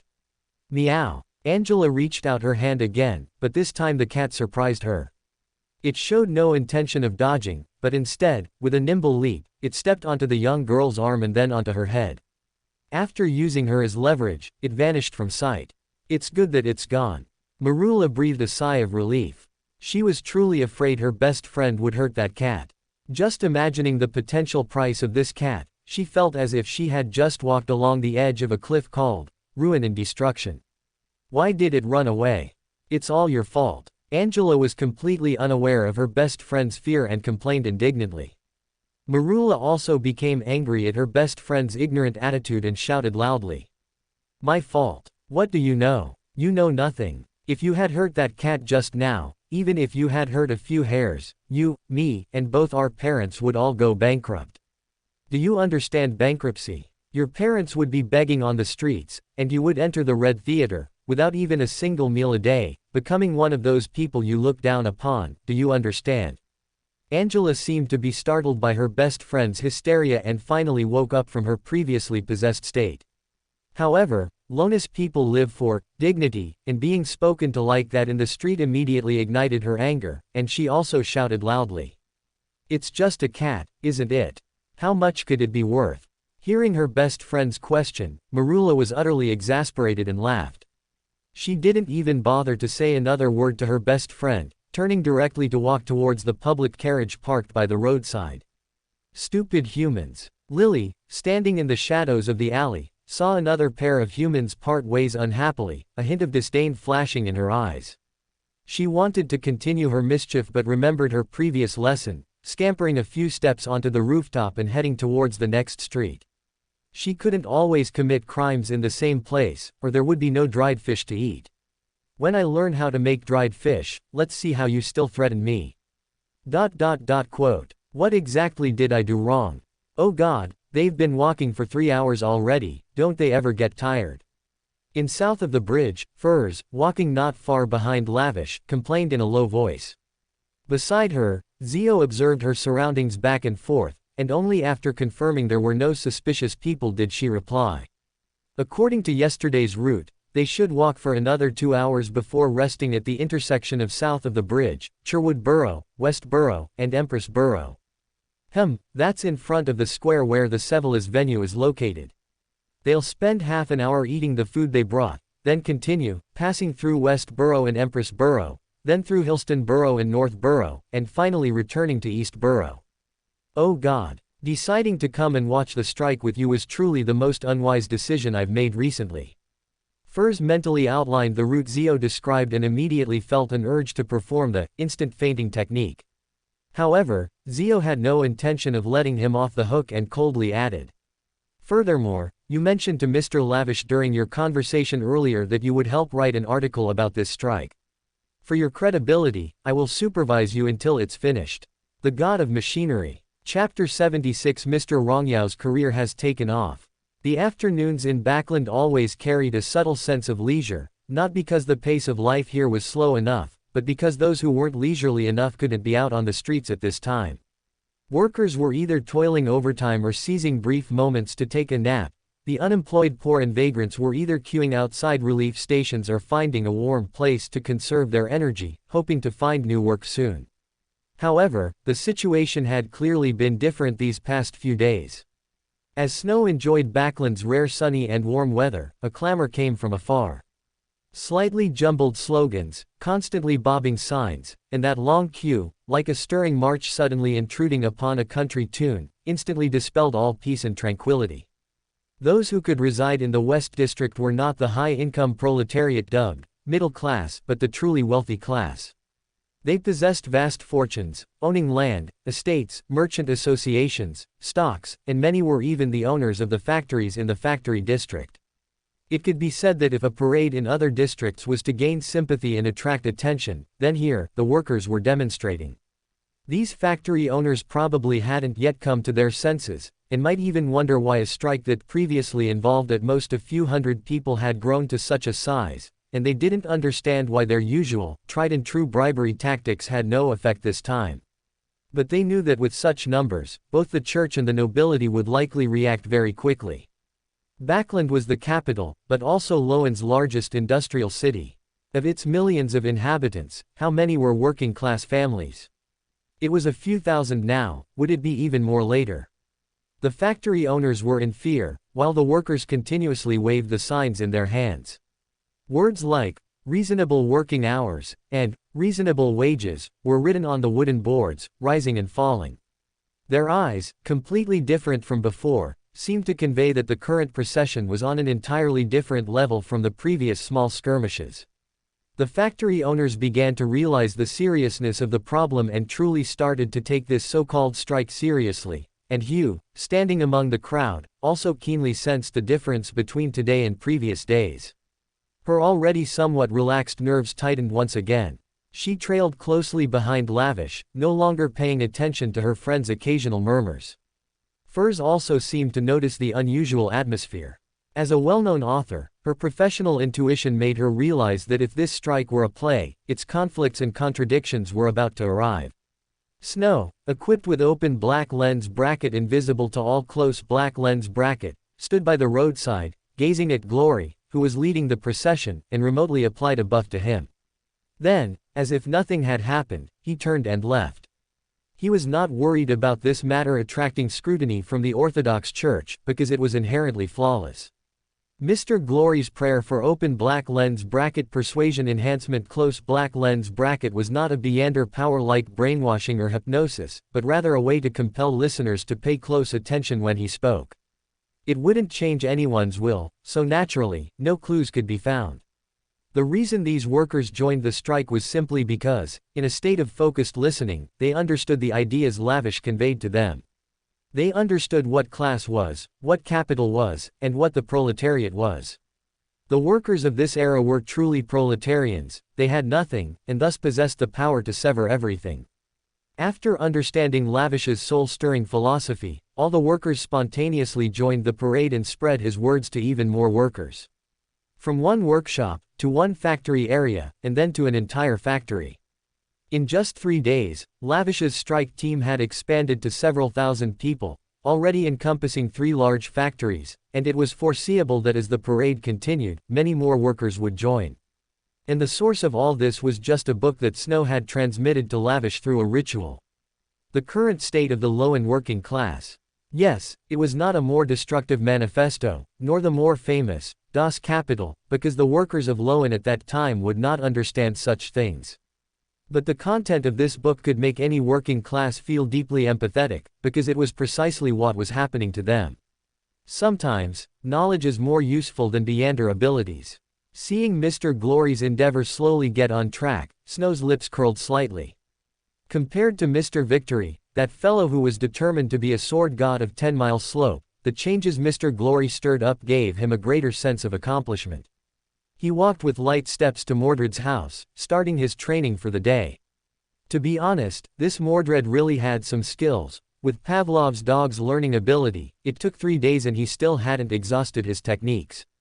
It wasn't until evening, when Snow returned home, intending to drink a cup of hot milk and go to bed, that layers of prayers suddenly echoed in his ears. O traveler from distant time and space, you are the contradictory spiral of logic and wisdom, the reflection of knowledge, the back of truth. ... Rewind time a bit, I've pretty much digested it. That guy mentioned a potion formula for pleasure before. I wonder what I'll be called to do this time. He hasn't contacted me for almost a week now. According to the previous intervals, at most 3 more days, and he should find some trouble for me. I wonder what it will be this time. In Tingen City, Triss felt the progress of her potion's digestion, a beautiful smile gracing her face. She toyed with her hair while contemplating her next actions. Ever since she learned it was possible to turn back into a man, Triss was filled with motivation to advance. However, thinking that the next stage was pleasure, Triss felt a bit troubled again. It seems it's time to leave Tingen. Triss mused, walking to her dressing table to tidy her attire. Although Tingen had returned to its former peace after the incident with the offspring of the evil god, Triss did not intend to stay there. She wanted to find a more inconspicuous place, buy a small estate, keep 2 or 3 delicate and lovely maids, and then. Such a sweet smile. Looks like you've been doing well lately. A voice that made her body tingle suddenly appeared beside her. Triss's pupils instantly constricted, her expression stiffened abruptly, and she slowly turned her head, seeing a woman of extraordinary grace standing behind her. How did you? Triss was about to get up, but found herself completely unable to move. The woman slowly came before her and, with a cool and tender finger, gently lifted her chin. You rely too much on Byander abilities. Don't forget, I was once a witch too. Chapter 77 Prayer. In a detached house in the Golden Sycamore district, surrounded by gardens and lawns, the brightly lit hall echoed with beautiful dance music. Nobles and gentry of Tingen City's conservative party danced gracefully with their beautiful partners, but no one knew that the 2 most beautiful women in this small building were not on the dance floor, but in an elegantly and serenely decorated bedroom on the 2nd floor. What a beautiful body, it would be such a waste not to use it. Slender, fair fingers, like green onions, glided across Triss's smooth skin, raising a thin layer of goosebumps. But with Mrs. Sharon's Byander ability activated, an indescribable feeling grew in her heart, making her unable to help but let out soft hums. Oh, she really is a tender child. Mrs. Sharon looked at Triss, who was completely bound by spider silk, as if she were a delicate puppet. Her smile was so intimate, but in the eyes of the completely limp Triss, it was far more terrifying than a ghost. She suppressed the trembling of her body and asked with a slight tremor in her voice. What exactly do you want to do? Don't worry, the person I chose for you is an old hand. Mrs. Sharon narrowed her eyes and said in a suggestive tone. Why? Flames seemed to burn in Triss's slightly small but alluring eyes. We are all daughters of the Primordial One. Only by drawing closer to the Primordial One can we achieve sanctification, become stronger, gain salvation, and escape the final apocalypse. So you want me to? Triss gritted her teeth, avoiding accidentally making a sound that would please the other party. Mrs. Sharon merely smiled at her struggle, then suddenly withdrew her fingers, placed Triss back on the bed, and unhurriedly helped her change into an exquisite evening gown. Seeing Triss's relieved expression, she suddenly chuckled. What? Do you think I let you go? You really are a naive little girl. You know, clothes are also part of the experience, he. Knock, knock, knock, the door was gently knocked. Mrs. Sharon, as if expecting it, stood up and, under Triss's desperate gaze, walked to the door, deliberately twisting the doorknob at a very slow pace. Then, just as Triss's despair reached its peak, the door opened, and what appeared at the entrance was a charming and pretty maid. Mrs. Sharon, the master is looking for you. All right, please inform Mr. Mayor, I'll be right down, Mrs. Sharon replied in an elegant and proper tone. The maid nodded and left the doorway with small steps. Throughout the entire process, she didn't even glance into the room. Were you startled? Mrs. Sharon looked amusedly at Triss, who seemed to have escaped a calamity. With a gentle pull of her finger, Triss's limp body sat up without warning, like a puppet whose strings were being pulled. You should really look forward to your first experience. Mrs. Sharon came to Triss's side, lightly kissed her earlobe, and then said in a soft and charming voice. Don't try to escape, don't forget, I used to be an assassin, an instigator, and a witch. Whatever methods you have, I know them better than you. Tap, tap, tap. With elegant steps, Mrs. Sharon's figure gradually disappeared from view. Triss sat stiffly on the bed. Even using the assassin's Buridan ability to concentrate all her strength at one point, she couldn't break free from this invisible restraint. Just as Mrs. Sharon said, she had once been an assassin, an instigator, and a witch. She clearly knew all the methods a witch could employ, and all of a witch's weaknesses. If only someone could come, this thought arose in Triss's mind, but it was immediately discarded. Anything she could think of, Mrs. Sharon would surely have thought of. She was certain that even if she screamed loudly here, no one would enter this room, giving her a chance to use her charm. Triss bit her pearly teeth, but if one were to observe her with spirit vision at this moment, they would find that her current emotion was not despair, but struggle. Because she was not entirely without a solution, it was just that the price to pay might be even greater. Did she really have to let a man? Triss had not been without thoughts like, just pretend it was a dog bite, but the last shred of her resolve made her uncontrollably resist this outcome. At this moment, Triss once again remembered the words that damned cat had almost always warned her of every time they met. You rely too much on your Buridan abilities. How many times had she dismissed that as mere mockery from someone of a higher sequence towards someone of a lower sequence? But the moment those words came from Sharon's mouth, Triss finally realized her fatal cognitive bias. There were people of higher sequence than her, not just that dead cat. Choose. Pain, unwillingness, anger, confusion, countless thoughts collided in her mind, and then, a hollow yet crisp shattering sound echoed in her mind. Her witch potion was completely digested. As a witch who brings disaster to others equally powerless when tied to the stake. But what good is understanding it now? Triss's mouth, the only part of her body that could move, curled into a self-mocking arc. Her eyes became ethereal and clear. The moment she realized the reason for the witch potion's digestion, she had already made her decision. Ancient and difficult syllables emerged from her throat. In the illusion where there was no spiritual wall to seal it, those murmuring, declarative sounds constantly echoed. The ancient Hermes language, capable of leveraging the great power of nature, resounded in this room.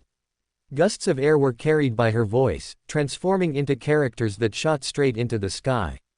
Oh, traveler from distant time and space. You are the paradoxical spiral of logic and wisdom. You are the reflection of knowledge, the reverse of truth. I implore your listening, I implore your gaze. I implore you to grant me a way to resolve this immediate crisis. Chapter 78 Assassin's Creed, Escape. This is truly interesting. How should I put it? I really want to see Triss's little dirty film where she's playing hard to get. Snow, using the authority of White Horse as not horse, cast his gaze towards Triss and quickly understood her current state. Although his XP system reacted and his mischievous system immediately followed with a referendum, Snow's rationality still managed a one-vote veto. Triss's witch potion should be almost digested. As long as she gets the formula, she'll quickly become a Sequence 6 combatant. Even without considering the witch's functional aspects, her existence is invaluable in terms of combat power alone. If he allowed her to be open black lens bracket him, close black lens bracket now, his previous investment would likely go completely to waste. Without hesitation, Snow immediately used Saphira to strengthen Pavlov's dog's consciousness projection ability, similar to Lord K's paper angel. With the blessing of endless spirituality, his consciousness crossed 1,000 miles and projected onto Triss. Triss, who had just finished her prayer, waited quietly, then slowly moved from hope to despair. Although it was only a brief blank, it made her start to worry whether that great existence would respond to her. And even if it did respond, what could it do? Grant her immense power, or directly send a demigod to help her escape? Although she didn't want to belittle herself, Triss knew very well that she didn't have that kind of value. However, just as she was struggling and hesitating, waiting for the final judgment, her body suddenly moved. The restraints are gone. Triss's heart rejoiced, but the next moment she realized something was wrong. The feeling of the spider silk restraint still existed, but her body seemed to ignore this restraint and moved on its own, as if some power was controlling her body. Is this the power of that great existence? Feeling her spirituality surge out wildly, but constantly having new spirituality injected into her body, under the effect of some beyonder power she couldn't understand, her body gradually faded from view. Then, the spider silks that had been restraining her simply slipped off her body. No, not slipped, but passed through. When Triss left the position where she was restrained, the spider silks still floated in midair, as if still restraining an invisible her. Wait, why can I see those spider silks now? Such a question popped into Triss's mind, but she quickly dismissed it herself. After all, a great existence had descended upon her now, so being able to see spider silks didn't seem strange at all. While Triss was lost in thought, her body moved again. The exquisite evening gown's hem was easily torn by her, leaving only enough length to cover her private parts and avoid hindering movement. Spirituality was lost in large quantities once again. Triss inexplicably recalled the reservoir problem mentioned in the mathematics textbook compiled by Emperor Rosal. She felt like that poor reservoir, with water constantly flowing out and constantly flowing in. The flowing spirituality operated in a way Triss couldn't understand, forming a beyonder ability whose specific function she didn't comprehend. Then, Triss's body suddenly moved. After gaining that special vision, Triss could clearly see the dense spider webs in the room. She had no doubt that if she touched even one, Madame Sharon would react immediately. But her body moved with quite a bit of decisiveness. One gymnastic-like movement after another was performed by her body, grand leaps, splits, aerial turns. Even though Triss had gone through the assassin stage and her joints were soft and resilient, performing this series of high-difficulty movements without any warm-up still made her feel a soreness all over her body. Triss felt that the existence attached to her body seemed to be treating her body as an unbreakable toy. There were places where she could have passed more safely, but it insisted on striking all sorts of extreme poses. Fortunately, this bedroom wasn't too big. After less than a minute of restricted gymnastics, during which she did splits more than a dozen times, Triss finally arrived at the window. How do I get out next? Triss looked at the spider silks extending out from the window, having given up on thinking. In any case, it would definitely be that kind of very exaggerated. Before Triss's thought could settle, her body suddenly took 2 steps to the left, then gently pushed against the wall. It was clearly a solid wall, but at this moment it seemed like an illusion.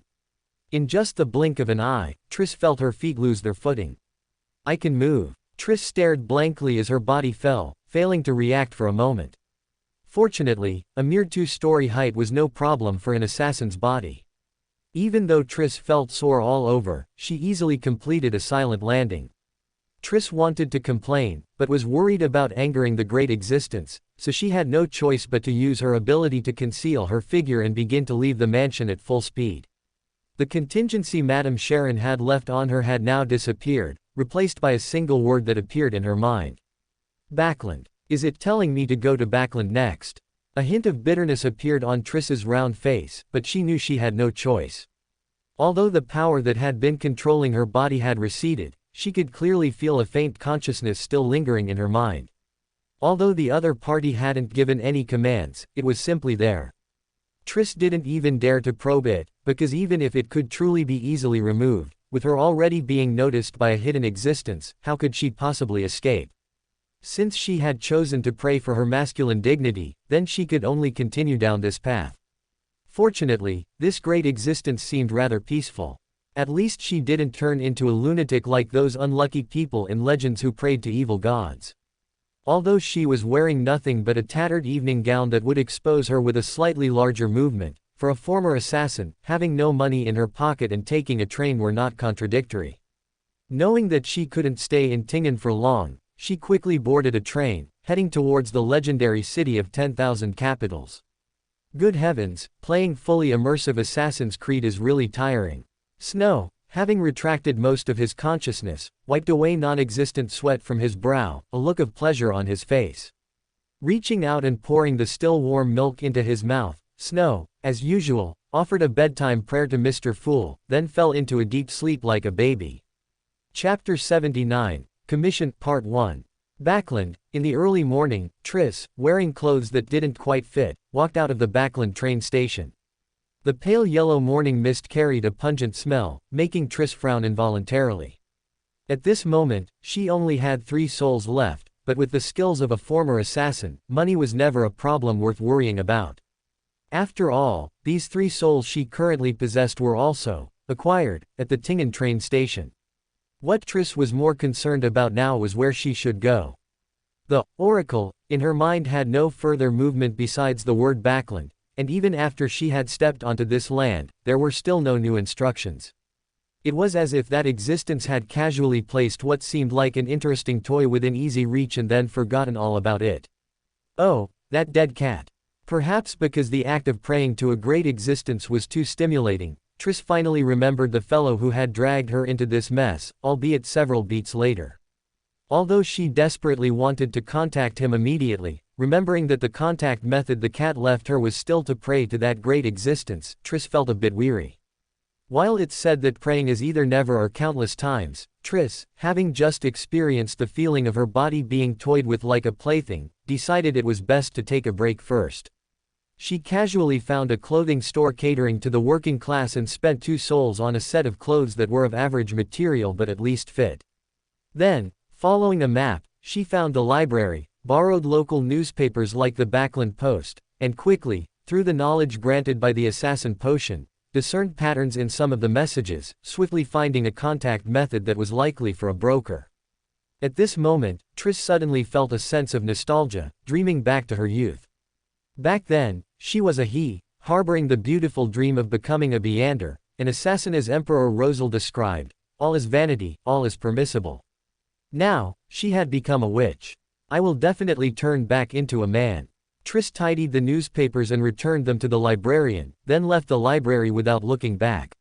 She planned to take on a job first, get some more comfortable clothes, and then consider other things. Meanwhile, Snow, feeling no fatigue, slowly woke up and, as usual, offered Mr. Fool his daily wake-up service.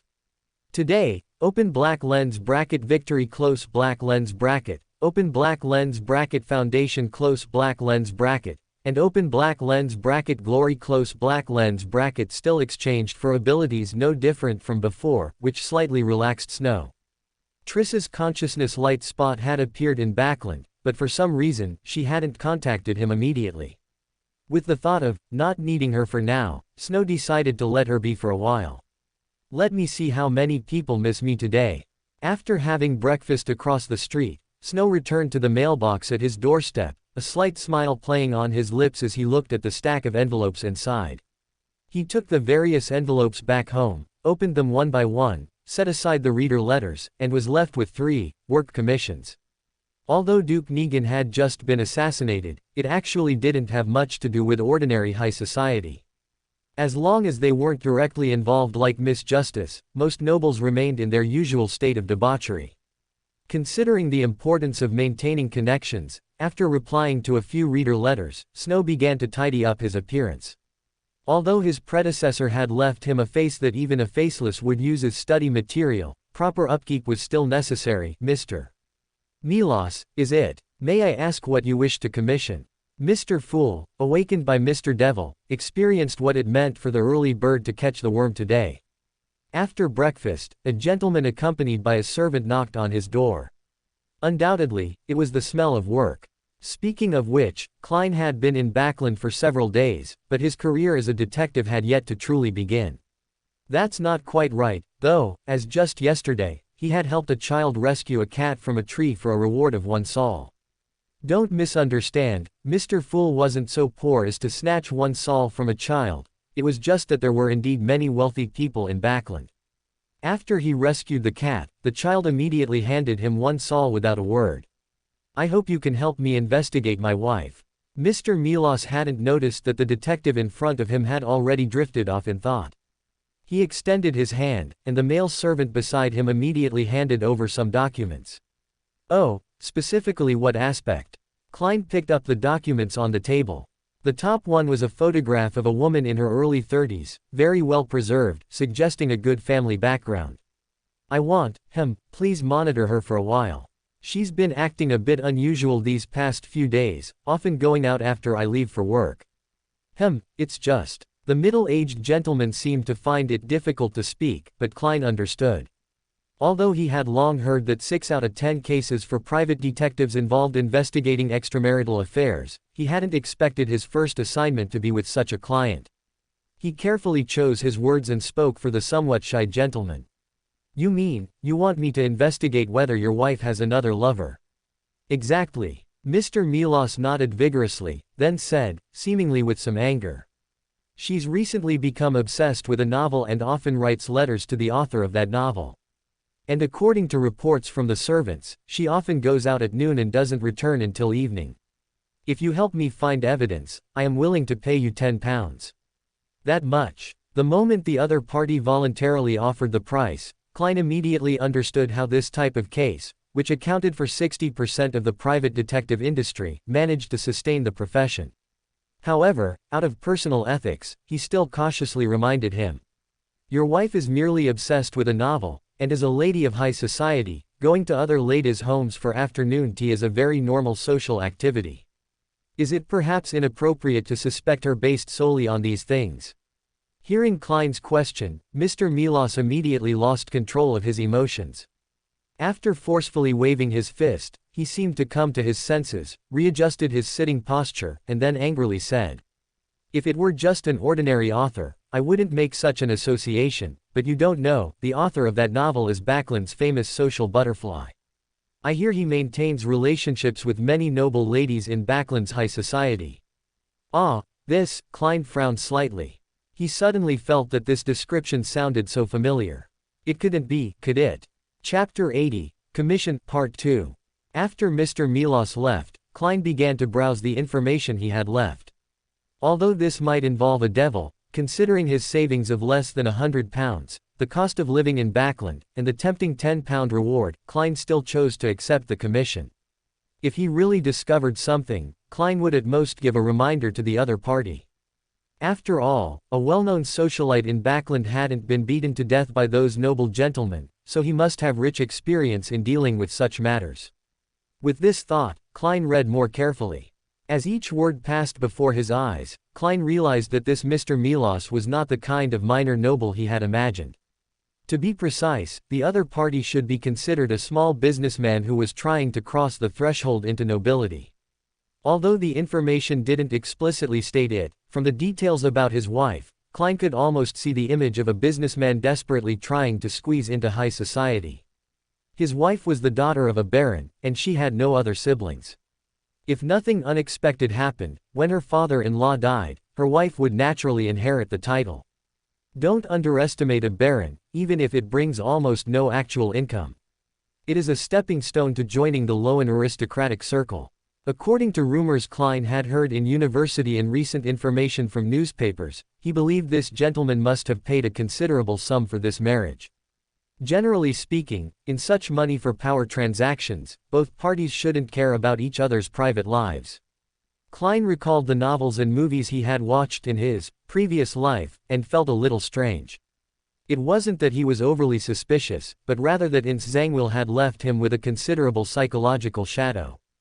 After a brief period of thought, Klein walked 4 steps backward, arrived above the gray fog, materialized paper, pen, and a pendulum, and began to write a divination statement.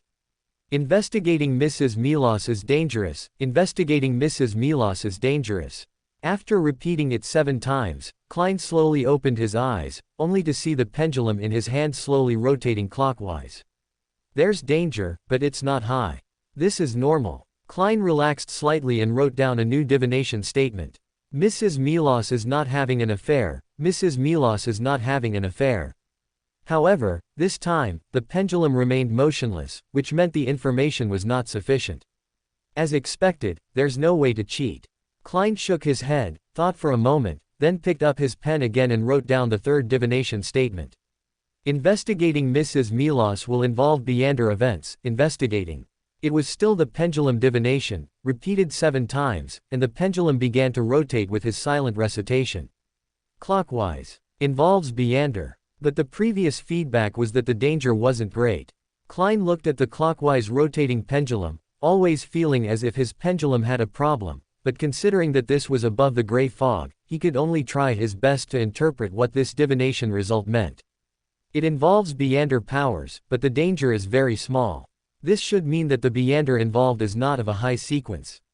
No, not necessarily. I myself am only sequence 8. Even if it involves a low sequence Beyonder, it shouldn't be this little. Well, maybe it's because that Beyonder knows me, so there's no intention of harming me.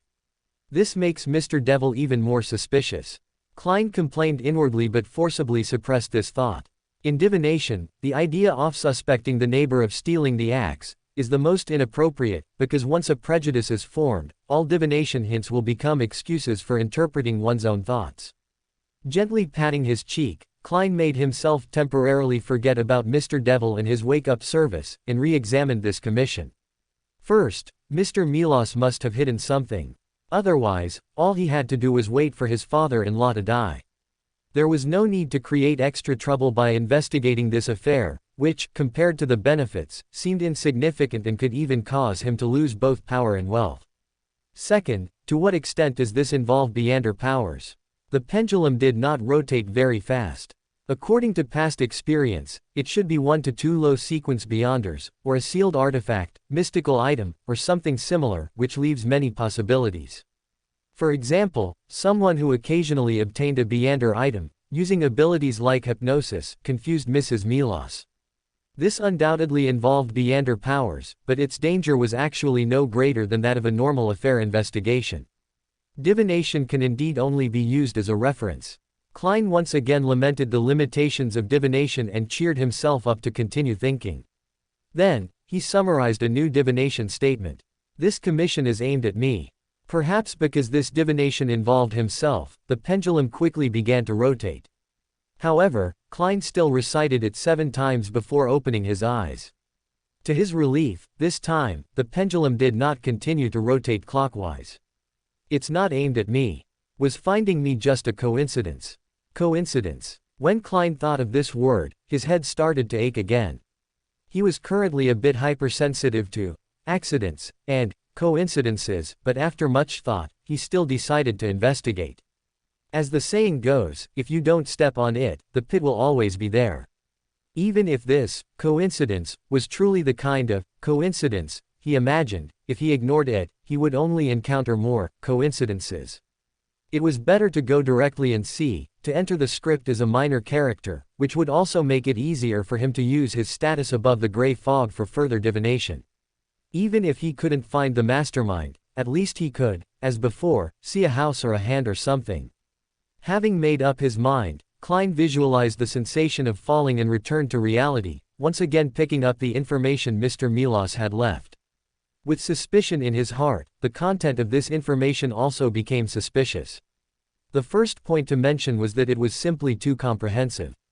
If it was just to investigate an affair, having an address, photos, habits, and itinerary would be enough, at most with some additional details such as social circles.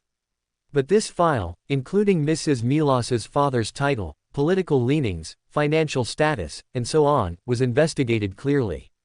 Looking at it this way, it seemed more like a commission from a political opponent digging for dirt on a rival's daughter. If the other party hadn't prepared the lady's personal clothing, Klein would have suspected that the other party knew he was a seer.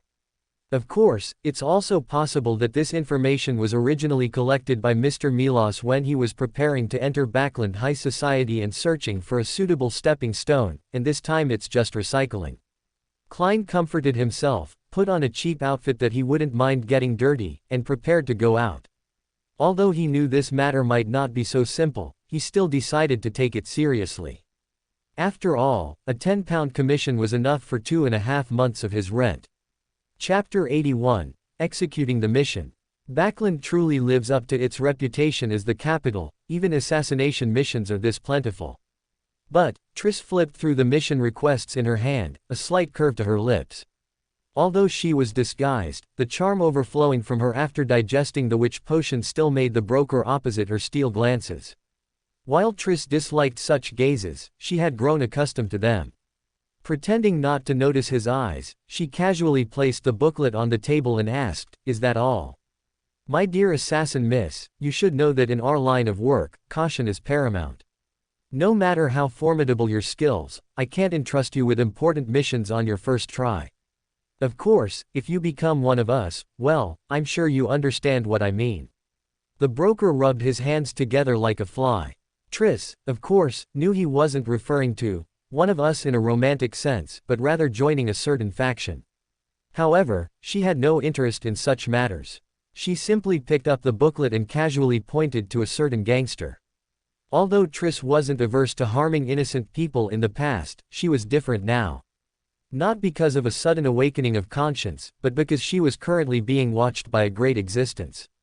Though she was reluctant to admit it, that dead cat, despite its mischievous streak, generally exhibited a benevolent personality.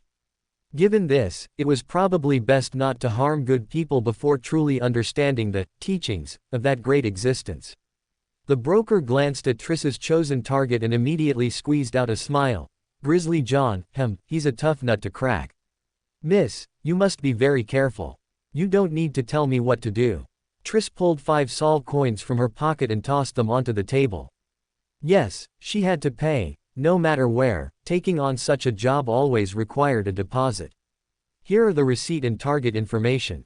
Please keep them safe. The broker collected the money and immediately pulled out a small stack of documents, handing them over. Triss took them, glanced at them a few times, then hurriedly left the pawn shop. Mrs. Milos's location. Just as Triss was getting up to head to the East Borough, Klein was performing a divining rod divination with a twig he'd picked up. He had originally planned to stake out Mr. Milos's residence, but he realized his plan was a bit too simplistic. Because wealthy people could take handsome cabs when they went out. It was fortunate that he was a Beander, otherwise, he would have lost the trail right then. Who knew how much it would cost to hire a carriage to chase after them? Fortunately, although he didn't have any personal belongings, as a clown who would soon fully digest his potion, Mr. Fool's divination abilities had qualitatively improved since his seer days. While not reaching the level of void scrying, he could still perform basic divinations using the information from the data and the spiritual connection from witnessing her enter the carriage. Using the divining rod and a map, Klein walked and stopped along the unfamiliar streets of Backland. After many twists and turns, he arrived in the area marked as south of the bridge on the map. By this time, it was already past 3 in the afternoon. And when he saw the handsome cab leaving from the opposite direction, he suddenly started to believe that Mrs. Milos was truly having an affair. After all, when he had decided on a place to settle in Backland, south of the bridge hadn't even been included in his optional residential areas.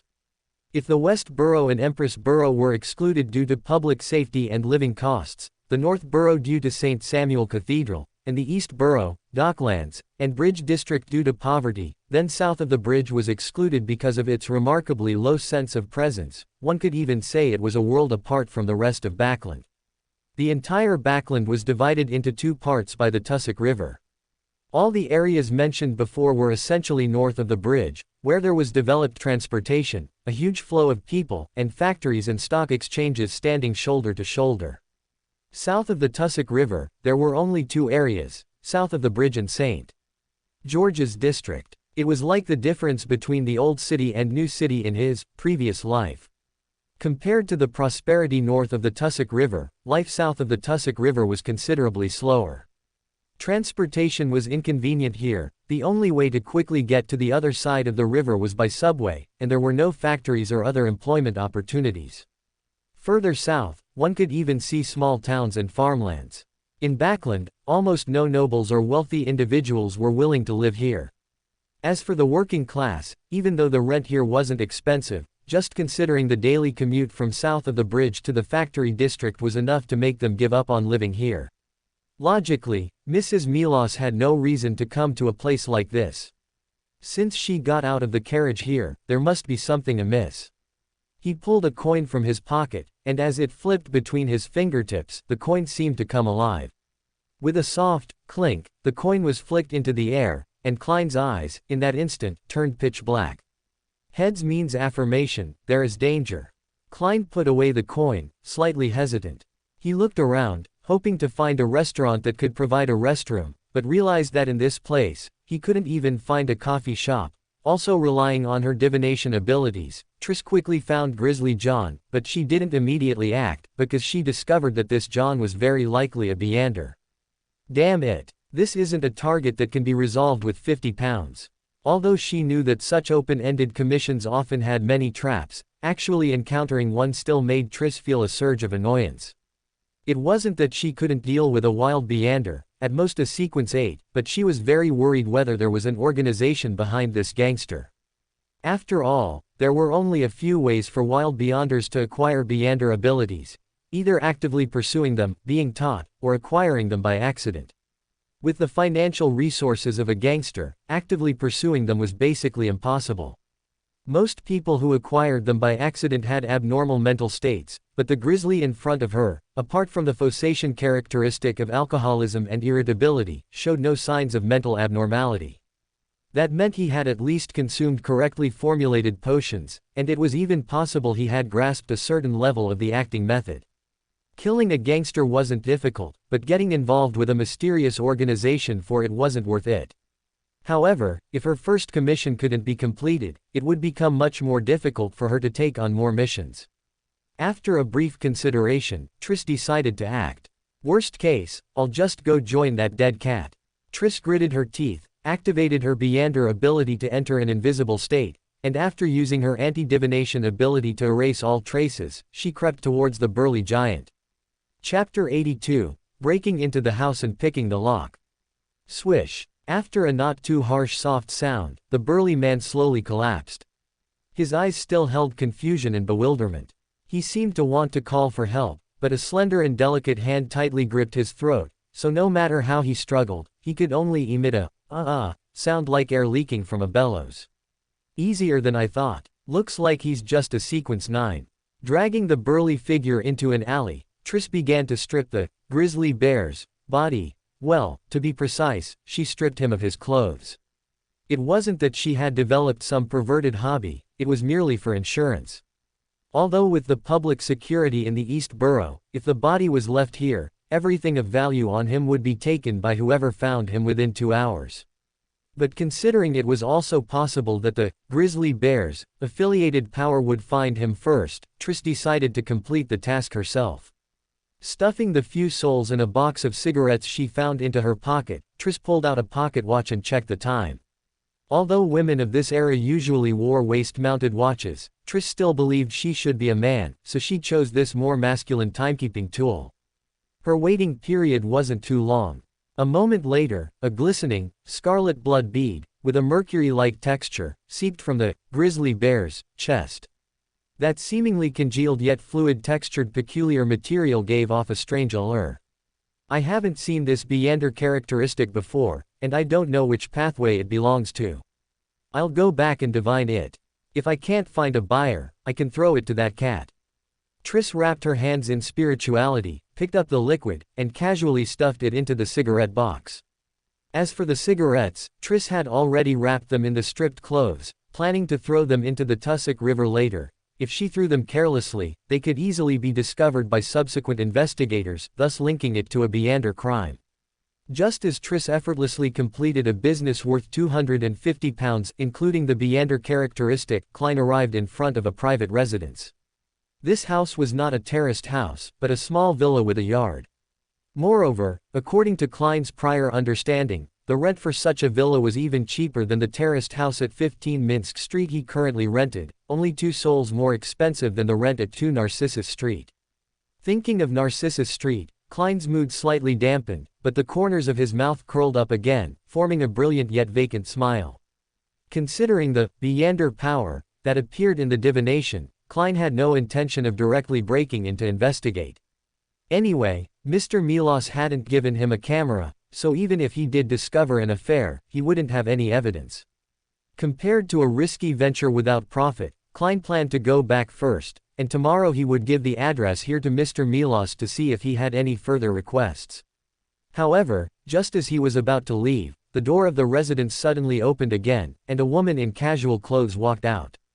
Although she had changed her attire, Klein recognized at a glance that this was definitely Mrs. Milos.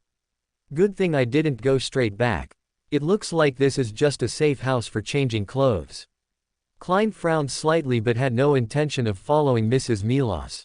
He was very sure that even if she changed clothes, she would definitely still leave by carriage. Compared to divining while chasing, investigating this house might yield some clues. With the balance and agility of a clown, Klein nimbly scaled the wall. Although it was broad daylight, Backlund's perpetually cloud and fog-shrouded climate provided him with ample cover. Passing through the garden, Klein reached the side of the house in a few steps. After a quick look around, he easily climbed onto the second-floor balcony using the water pipe. I don't see any servants. Are there none, or are they all on the first floor? Klein observed the room through the balcony. After confirming there were no servants inside, he pulled out a card and easily picked the latch. Klein was not in a hurry to enter the balcony. Instead, he carefully cleaned his shoes, making sure not to leave footprints before stepping inside. Why is there so much dust? Klein frowned, a little puzzled. The furnishings in the house were neatly arranged, but a thin layer of dust was visible. Even with Backlund's poor air quality, it would take at least a week or two for such dust to accumulate. However, this also made Klein a little bolder. After all, being this dirty at least meant there were no servants cleaning here. Relying on the clown's dexterity, Klein tried his best to minimize the possibility of leaving footprints. Only after he had gone through the entire house did he discover that there was indeed only one set of footprints, old and new, in the corridor on the first floor. These were typical ladies' footprints, some even recovered by dust, and all these footprints pointed to a door with a brass handle. According to the layout, this should be a guest room, right? Klein muttered, pulled a coin from his pocket, and silently chanted. There is a mechanism or trap behind the door. As his pupils turned pitch black, the coin sprang high with a clink. When the gold coin landed, the upward-facing reverse side slightly relaxed him. Reverse, meaning no mechanism set up. It seems this lady isn't worried about someone sneaking in. Or did she not expect it? Klein thought, then took out a handkerchief, placed it on the handle, and twisted it open. Unexpectedly, the room behind this door had surprisingly little dust. Only one room cleaned. Klein cautiously entered the room but found nothing noteworthy. On the dressing table with a mirror was a jewelry box containing a set of jewelry that should have been worn for today's outing. The clothes she wore when she arrived were neatly folded in the wardrobe. Besides that, there were only a few pieces of inexpensive commoner clothing. Could it really just be a safe house for changing clothes? But Mr. Milos's mansion is in Hillston Borough. Even going out in casual clothes wouldn't be a problem. Klein became increasingly puzzled by the lady's behavior, but soon, he thought of a possibility and unfastened a brand new blue crystal pendulum from his wrist. He had remade it before coming to Backlund.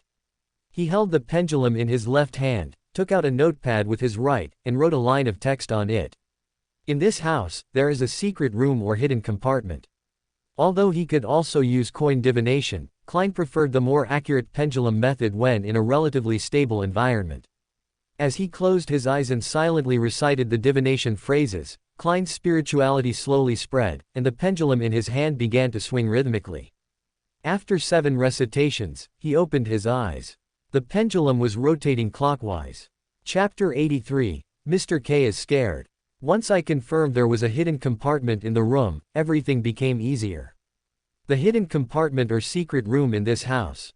Klein wrote down a new divination statement, sat on the chair in front of the dressing table, and closed his eyes while silently chanting. After repeating it 7 times, he entered a hazy dream. In the gray world, he saw the cedar wardrobe.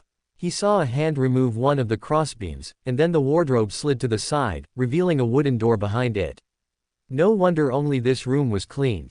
Was it to prevent the scratches from the sliding wardrobe from being discovered? Klein looked at the wardrobe he had just inspected and felt a touch of shame about his professional competence, but he quickly dismissed the thought. I wonder what will be in the secret room. A Beander item, or a hidden treasure, or a cell full of corpses. Klein thought this, but did not try to enter the secret room. With no idea when Mrs. Milos would return, it would be very dangerous to either open the secret room directly to check, or to summon his spirit body to enter. And ultimately, rushing to investigate now would be unwise. No matter how many secrets Mrs. Milos was hiding, she would surely return to Mr. Milos's home in the evening. As long as he came over at night, he would naturally have plenty of time to explore. Having figured this out, Klein quickly tidied up the traces he had left and then turned and left the house. However, he did not leave immediately. Instead, he planned to find a coffee shop to have dinner first. It was only 2 hours, and taking 2 subway rides for such a short time really wasn't worth it. But just then, Mrs. Milos actually returned. So fast. Klein looked at Mrs. Milos, who had returned with a bag of food, and was immediately very surprised. Then, he realized a problem. Why did I previously think Mrs. Milos would return at any moment? While Klein's thought seemed innocuous, upon closer inspection, he had only been in that room for a little over 10 minutes. Mrs. Milos only returns home every evening. The room was covered in dust. She had only changed clothes before leaving. Under these known conditions, for him to have the thought that Mrs. Milos would return soon, was inherently unreasonable. Although her quick return could attribute his inexplicably appearing thought to a spiritual warning, Klein suddenly had another idea. Although it was a spiritual warning, what it was warning him about was not Mrs. Milos's imminent return, but rather, not to enter that secret room. At this thought, Klein felt his scalp tingle. Migos's face once again surfaced in his mind. There can't possibly be a child of an evil god in that secret room, can there? Klein seemed to want to curl his lips into a smile with this joke, but he couldn't manage to smile no matter what. He didn't wait any longer, but instead turned and left south of the bridge. He urgently needed to find a safe location and conduct another divination. 20 minutes later, Klein, who had returned to Minsk Street by subway, sat in his living room. After 2 gulps of warm water, he finally recovered from that horrifying feeling. It wasn't that he was too timid, it was just that feeling of his fate being orchestrated by someone else, which was truly unbearable. With the consecrated silver dagger, he created a spiritual wall to seal off the space, then walked 4 steps backward to above the gray fog. Sitting at the head of the ancient bronze long table, Klein finally found a sense of security once more. It was as if only this place was the safest. It's a pity my physical body can't be brought up, or it would be like the portable space I read about in previous life novels. Klein reminisced about the web novels he had read before Transmigrating, curled his lips, and began to ponder the divination statement. The item in the secret room is very dangerous. Klein cautiously avoided using dream divination to observe what was actually in the secret room. Although it was highly probable that he was just scaring himself, thinking of the piercing pain, he still decided to err on the side of caution. After silently chanting the divination statement 7 times, Klein slowly opened his dark eyes, only to see the pendulum motionless, as if tightly clutched by a hand. Insufficient information. Or, was it interfered with? He pondered for a moment, then wrote down a new divination statement. Mrs. Milos has been corrupted. After chanting it 7 times, Klein looked at the still motionless pendulum and felt that this matter was likely troublesome. Mrs. Milos had clearly bought a lot of food, which could only mean that someone or something else in the secret room needed to eat, but couldn't buy it themselves. Secondly, Mrs. Milos went out almost every day, so frequently that it caught Mr. Milos's attention. If she hadn't already become an implicit lunatic who didn't care about exposure, then it meant that the person in the secret room needed to eat daily. Or perhaps, the other party couldn't eat stored food, or couldn't store food at all. The image of a child of an evil god in Klein's mind slowly faded, replaced by that of a rampant beast. However, how exactly did Mrs. Milos feed this beast? Klein thought and thought, but couldn't come up with an answer. However, he no longer intended to be involved in this matter. As a former official Beander, Klein was well aware of the seriousness of this matter. He decided to report it. Visualizing the sensation of falling, he returned to reality. Mr. Fool put on a formal suit and walked all the way to St. Wind Cathedral. The reason he chose St. Wind Cathedral was, firstly, that it was in Sherwood Borough and close by, and secondly, as a former Nighthawk, Klein didn't want to bring trouble to the night church. Archbishop Ice Snake. We received an anonymous report. At St. Wind Cathedral, Archbishop Ice Snake, who was uncharacteristically not out for a stroll, heard the Punisher's members report and immediately stood up, somewhat eagerly saying, "Is it the powerful Beander who killed Keelangos? Or the beast from East Borough? Or the mastermind behind the assassination of Duke Negan? None of them. The higher-ups said that at 22 Vinsk Street, south of the bridge, someone is raising a very dangerous divine creature. The Punisher held a crumpled piece of paper in his hand, and seemed to finally notice the Archbishop's bad mood, his tone softening slightly. Then why aren't you going? Ice Snake had been overwhelmed by various Beyonder incidents these past few days. Hearing about such a minor matter bothering him, he almost sent a bolt of lightning through the Punisher. But soon, he realized something seemed off. You said, a divine creature. That's right, it's written on the note, the Punisher said somewhat awkwardly. Ice Snake, however, suppressed his impatience and asked as calmly as possible, did you find out who sent it? It was a child. I heard a bearded man paid him a penny to deliver it. We've already arranged for someone to divine it, but we don't have results yet. Chapter 84 Guests. This newspaper reports that at 7:15 p.m. last night, a serious explosion, suspected to be caused by a gas leak, occurred at a residence at 22 Vinsk Street, south of the bridge. Fortunately, the house had been unoccupied for many years, and there were no casualties. Truly, anything can be blamed on a gas explosion. Early in the morning, Klein, awakened by Mr. Devil's wake-up service, picked up the day's newspaper and quickly found the news he wanted to see on the third page. However, it actually caused an explosion. Does that thing have explosive abilities, or did the Punishers destroy the house to erase traces? Klein somewhat regretted not going to the south of the bridge to observe yesterday, but after a second thought, he gently shook his head. If he had been present, with his Sequence 8 Beyonder characteristic not yet fully digested, he might have been taken away by the Punishers. In any case, this matter should be coming to an end. Mr. Hanged Man also seems to be in Backland recently, perhaps he will share today's events at the Tarot Club. Oh, right, he and Miss Justice took a leave of absence yesterday. What a pity, Mr. Milos's commission will likely come to nothing. £10. Klein sighed somewhat painfully, walked 4 steps in reverse to above the grey fog, and informed Mr. Sun and Mr. Devil that the next Tarot Club would be suspended. Although Mr. Sun, Mr. Devil, and he could still hold a Tarot Club, without Mr. Hanged Man's imagination and Miss Justice's supporting role, it would be too difficult for him to maintain his prestige in front of 2 people rich in mystical knowledge but with little interaction. It was suspended after all. Snow listened to Mr. Fool's voice echoing in his ears, feeling that the potion had digested a bit more. If one were to ask who the most important member of the entire Tarot Club was, it would undoubtedly be Miss Justice, not because she was rich enough, but because she was sufficiently naive. As a newcomer to the Beyonder world, Miss Audrey could always ask Mr. Fool some questions he wanted to know but that were elementary enough. This excellent method of playing the supporting role was the foundation for the early maintenance of the Tarot Club.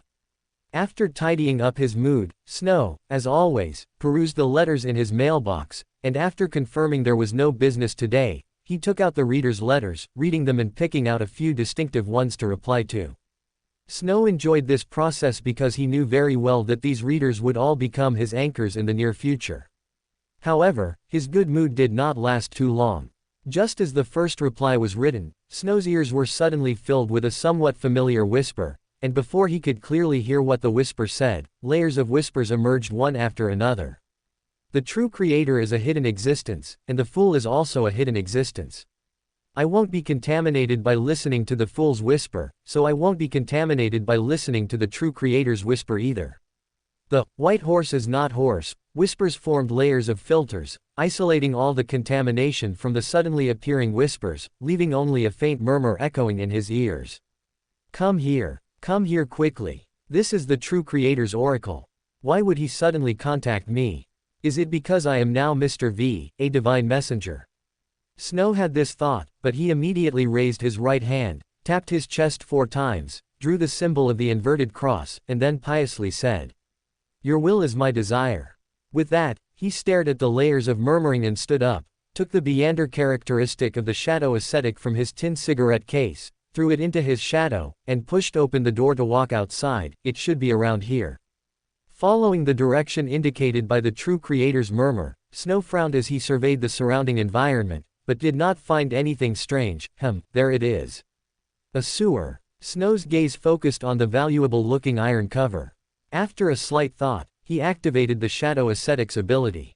It must be said, this legacy from the former Mr. V was truly useful. Aside from constantly spreading the true creator's rap, it could almost grant the user all the shadow ascetics abilities. What does this mean? It means that as long as one can withstand the true creator's whisper, an ordinary person can gain the strength of a mid-sequence meander through it, and it is an all-around kind of strength. Snow's body suddenly disintegrated, turning into a mass of dark shadow that flowed down through the gap in the sewer entrance. After passing through a brief foul-smelling area, he saw a person. Lin'er Wuxi felt extremely unlucky. He just wanted to create a big news story, but he didn't expect to be tricked by the true creator. The sapling buried in his body by the true creator continuously influenced his mind, causing him to arrive in Backland in a daze, in this city filled with depravity, numbness, resentment, and death. Even without feeling the tiny sapling proliferating in his flesh and blood, he understood what the evil god wanted to do. Fortunately, he was only a sequence 8 Beander, capable of enduring limited power. In order not to kill him directly, the power the true creator bestowed upon him was not much.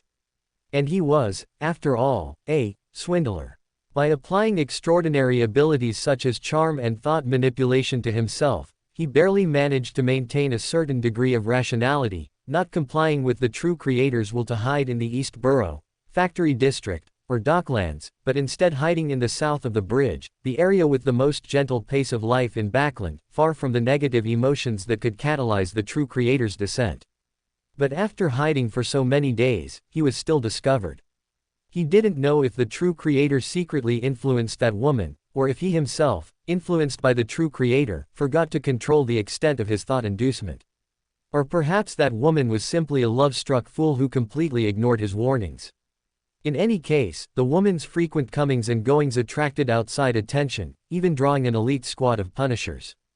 And he, after fighting his way out of the encirclement, finally fell into the hands of a member of the Aurora Order. This is an important guest. Prepare some clean clothes for him. He will be staying here for a while, remember to keep it confidential. Snow brought Lin'er Wuxi to Mr. A's home and instructed the butler. He wasn't worried about Lin'er Wuxi attacking the people here, or rather, the current Lin'er Wuxi would rather no one around him died, because every death would increase the true creator's speed of replacing him.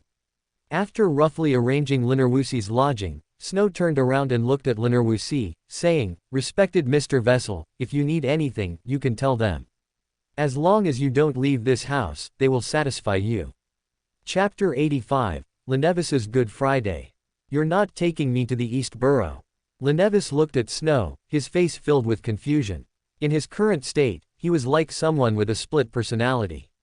Although he was still the dominant personality, whenever he relaxed, became tired, or simply fell asleep, the part of his consciousness belonging to the true creator would take control of his body and do some very troublesome things. Under these circumstances, if he was taken to the East Borough and hidden for a month or two, the true creator's will would likely grow strong enough to suppress his personality. At that point, he would be completely replaced by the true creator, becoming a vessel for divine descent. But this member of the Aurora Order actually chose to take him to the West Borough. Although the West Borough was not without a fallen aura, compared to the East Borough, a place filled with resentment, death, numbness, and madness, this place could almost be called peaceful. In the East Borough, the time required for him to be completely replaced would be about 1 to 2 months, but in the West Borough, this time might be extended to half a year. Do you think I don't know what you're thinking? Under the influence of open black lens bracket, no one can see through close black lens bracket. Snow, even though he had always faced Lenevis with his true appearance, wasn't worried about the other party remembering his looks and build. He just maintained a cold face and said indifferently, "Don't take me for a fool. The East Borough can indeed allow our Lord to descend faster, but a chaotic environment also means risk. In such a place, a swindler like you could easily stir up trouble, attract the authorities beyonders, and then you could use that opportunity to escape. Am I right? Our Lord has waited for thousands of years to descend. Do you think he wouldn't see through your little tricks?" Snow's gaze met Lenevis's. He wasn't saying this to Lenevis, but to the consciousness belonging to the true creator, hidden within Lenevis's body. As the fallen self-nature of all living beings, the true creator could project his consciousness into the bodies of other living beings through divinity, and use negative emotions as nourishment to gradually replace the other party's consciousness. This meant that this little true creator was conscious. If Snow didn't explain it clearly to him, if this little true creator controlled Lenevis and ran off to the East Burrow by himself, then it would be a huge joke. Lenevis obviously understood Snow's meaning and slumped onto the sofa, looking ashen. But Snow did not relax his guard because of his performance, nor did he say anything more. He casually sat to the side, picked up a book brought by the butler, and began to read quietly. Why is there still no reaction? Is the dosage not enough? It had been a week since he was imprisoned in Mr. A's residence, and Lenevis's emotions grew increasingly irritable. Although life here was quite good, apart from not being able to step out of the mansion, both the food and entertainment could be described as top-tier dining standards of high society. However, the sapling growing inside him every day made him completely uninterested in enjoying these foods, which he couldn't afford even at his wealthiest. That damned guy used a kind of mental influence, making him automatically return to his bedroom every time he wanted to leave the mansion. Although he knew that if he used the true creator's divinity, this mental influence would be immediately cleared, Lenevis also understood that this was probably the other party's goal. Just as he was incredibly anxious, a series of chaotic, ear-piercing piano sounds came from above, making his already agitated mind even more frenzied. Damn it! What in the world is that guy doing now? Lenevis let out an angry roar. The butler, who had rushed over at the sound, immediately bowed politely and then said in a very standard Backland accent. I apologize, Mr. V received a piano as a gift today, and to prevent this precious gift from being neglected, he is currently learning to play the piano. He calls that learning. Damn it, I could get a mouse to run across the keys and it would play better than him. Confound it, can't he just hire a piano teacher? Although Lenevis understood that this might be the other party inducing his negative emotions, he still couldn't help but roar loudly, because at this moment, besides anger, he had nothing else to do. As a swindler who understood human psychology, he knew very well that negative emotions would only accumulate, and appropriate release could reduce stress. However, the piano music coming from the piano room showed no sign of stopping because of his roar. Instead, it became even more chaotic. It felt as if someone who didn't even know what a musical note was banging away with all his might. What made him even more desperate was that the true creator's consciousness seemed completely unbothered by the noise, or rather, that consciousness preferred his negative emotions caused by the noise over any dissatisfaction from being disturbed. This made him unable to even use the excuse, "Your God doesn't like it. Get me a pair of earplugs." Lenevis knew his resistance was futile. After his impotent rage, he made a humble request to the butler. No problem, sir. The butler did not refuse at all. Just as Snow had said before, in this mansion, apart from leaving and killing, he could make any request, including enjoying the pair of maids who perfectly fit the Aurora Order's corporate culture. However, Lenevis had no such thoughts at all. What if the true creator took the opportunity to impregnate someone? Then he would truly have no way out. The butler quickly brought 2 wads of cotton, but after Lenevis stuffed them into his ears, he found that the chaotic piano music had not diminished at all. Instead, it felt like it was reverberating inside his skull. Damn it! He's actually playing the piano with Beyonder powers. Lenevis took out the cotton and threw it forcefully to the ground, but the cotton, slowly floating down under the resistance of the air, seemed to be silently mocking him. Ah! Lenevis let out an angry howl. He desperately wished his voice could escape the room and attract patrolling police, but he knew it was meaningless, because from the day he moved into this house, that man had, through ritual, confined all sounds within the house. After a while, Lenevis, who had finally vented the anger in his heart, recovered. After taking a deep breath, he looked at the butler, who was still smiling, and said, "Get me a gramophone. And a few records, is that all right? Of course, what type of music would you like? Mr. A has a collection of classical opera pieces, while Mr. V tends to prefer, light music, invented by Emperor Rosal." The butler maintained his professional smile, his etiquette impeccable. Lenevis looked at that handsome smiling face and squeezed out a few words through gritted teeth. The loudest ones. All right, Mr. V's previous collection seems to have 2 rare, death metal, records, also an invention of Emperor Rosal. I'll go get them for you now. Chapter 86, I am really happy. After most of the day passed, Lenevis found himself gradually adapting to the chaotic piano music. Just as he was beginning to suspect there was something wrong with his aesthetic judgment, he suddenly realized that the piano's tune seemed to be becoming more orderly. Not only was it orderly, but it even began to coalesce into a melody. Although it was still full of various noises and dissonances, at least it no longer made people feel a headache. Damn it, is this guy really learning to play the piano? Lenevis thought with some disbelief. It wasn't that he was overthinking. As a trickster, excellent learning and appreciation abilities were essential for him to contact targets in various settings. However, Mr. V's learning process was practically counterintuitive. With the chaotic tunes from before and the noise now mixed into the normal melody, Lenevis even doubted if he could read sheet music. Damn it, can't that guy just be quiet for a bit? The next morning, after breakfast, the piano music that once again resounded throughout the mansion completely overwhelmed Lenevis. It wasn't that Snow's piano playing had become chaotic again. Instead, it was the true creator's consciousness, which was agitated. Although the music style was different from existing ones, it was still just a normal piece of music. Yet, this piece seemed to touch a nerve, causing the true creator's relatively calm consciousness to suddenly become excited.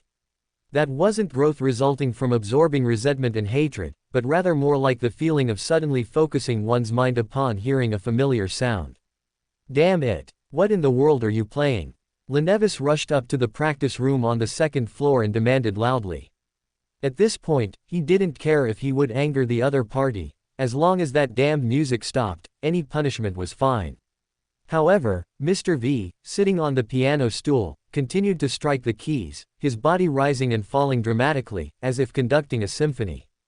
Illusory sounds gradually emerged in Lenevis's mind. It was no longer just a piano, but there were vocals, large, medium, and small violins, and wind instruments. It was as if an orchestra was performing the tune Mr. V was playing. This wasn't Mr. V performing, it was the true creator performing. Mr. V's playing seemed to trigger a memory of the true creator, as if notes pouring in from all directions enveloped Lenevis. The skin on his chest began to emit stinging pains, and broken whispers emerged from his skin, turning into an incomprehensible language, as if singing along with Mr. V's piano music. A strange, unknown language with trilled R's emerged from Lenevis's body, and Mr. V, accompanied by the true creator's voice, also began to sing along with a clearly imitative sound. In the white tent, sing your story, in the storm, there are those busy fighting. This song wasn't unpleasant, it was even quite melodious. But amidst the true creator's contaminating singing, Lenevis's brain seemed to tremble. Even more terrifying was that this language itself seemed to possess some mystery. After that Mr. V joined in singing, the listener Beander ability, Whisper, was also activated. Although it seemed to be a power induced by this language, it continued to erode Lenevis's will, as if instilling some terrifying idea into him. Stop. Stop it now. Lenevis clutched his head, seemingly wanting to escape. But no matter where he ran, no matter how many gramophones he turned on, no matter how many death metal records he played, that singing continued to echo in his mind, emanating from the muscles between his chest and abdomen, which vaguely formed an inverted cross pattern, and releasing from his every pore. On the icy pull, white snow falls, on the wings. Run forward, lift your heart. Let the storm come, I see a bright future. Let the blizzard come, why change face? The singing continued to reverberate. Lenevis felt as if everything was making sound, everything was singing. Lamps became strings, tables and chairs became drums, walls became resonating chambers. Sounds echoed everywhere, sounds spread everywhere. The butler, maids, and stewards in the house were all enjoying this melodious tune, and only he, in his terror, let out wails. However, the true creator completely ignored Lenevis's roars, as if his pained cries were merely a part of the music. There was one thing Lenevis guessed correctly: Snow indeed didn't understand musical notes. He couldn't even read sheet music. Neither the secret supplicant nor the listener enhanced musical talent. However, the ability of Pavlov's dog granted him a powerful ability to form conditioned reflexes. In other words, his practice yesterday was to build a direct circuit between the notes produced by pressing different key combinations and his own thoughts, thereby achieving the effect of, when a certain tune is thought of in the mind, the fingers will press the corresponding combination. Coupled with Buridan's Dunki memory enhancement effect, after a full day of brute forcing, Snow could replicate any piece on the piano as long as he had heard it once. Of course, it would be impossible to become a pianist using such a cheating method, but with memories from his previous life, playing 1 or 2 high-level pieces was entirely achievable. As for how to explain the origin of these pieces, naturally, it was a divine revelation from the great true creator. After all, it was an overflow of spirituality leading to the leakage of inner thoughts. The true creator himself didn't know what would leak out. What's so strange about a believer repeatedly listening and piecing together a song? Not to mention that sequence 5 of the paradox pathway just happens to have Beander abilities related to probability. However, Snow estimated that his excuse would most likely not be needed. Didn't you see that the true creator was already singing along with him? But seriously, the true creator's voice really wasn't as good as Snow's. This song wasn't long, only a few minutes including the prelude.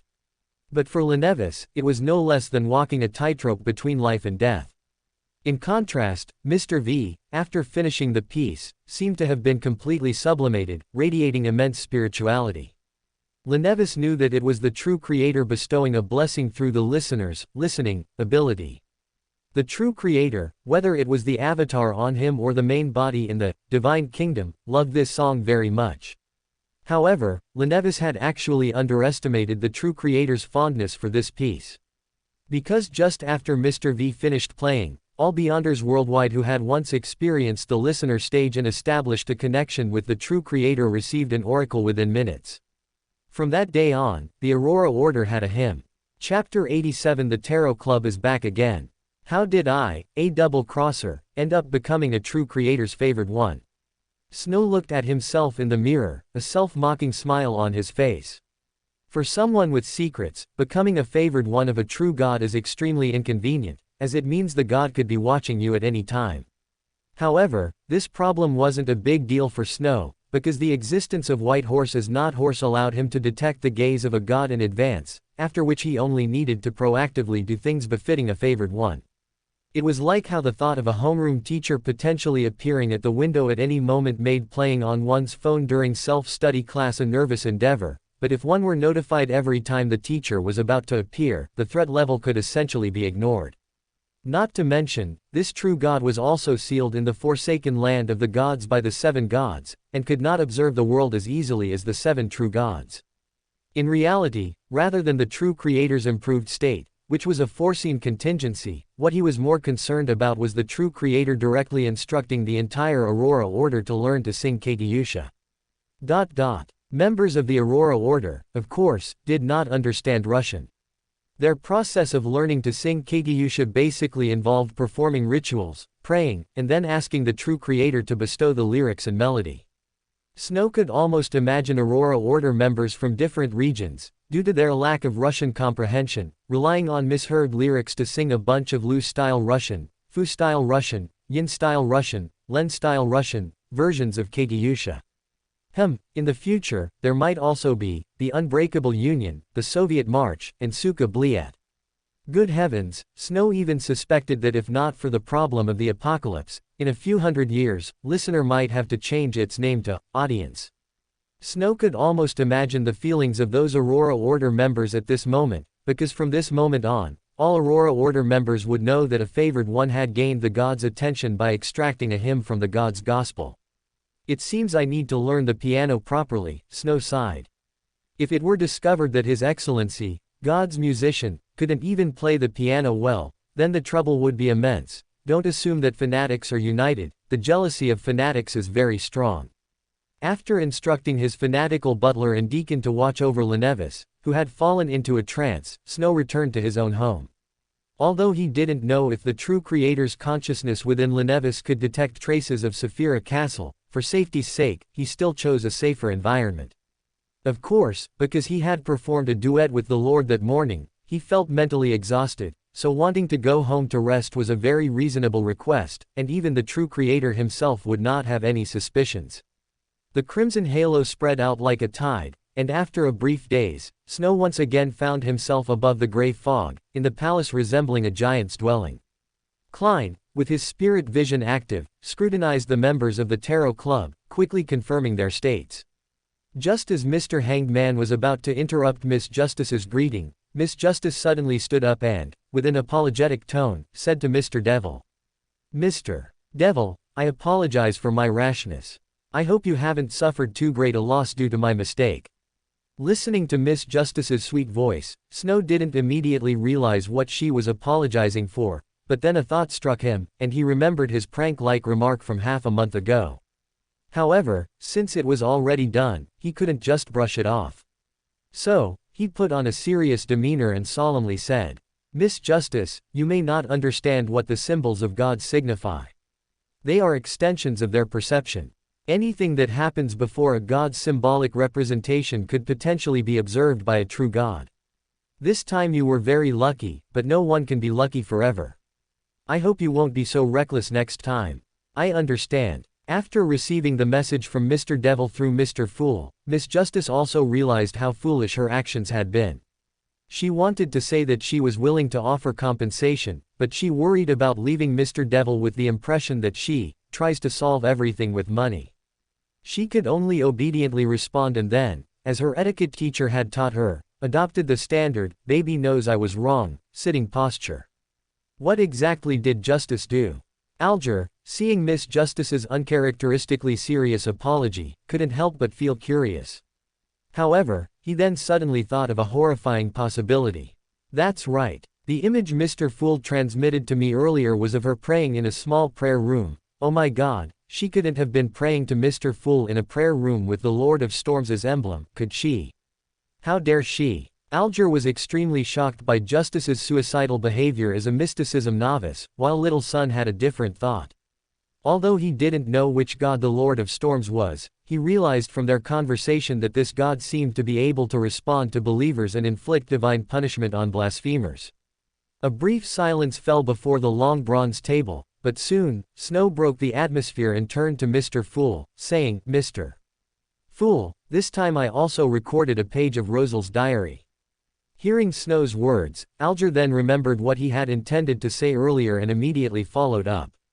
"Mr. Fool, this time I obtained a total of 19 pages of Rosal's diary.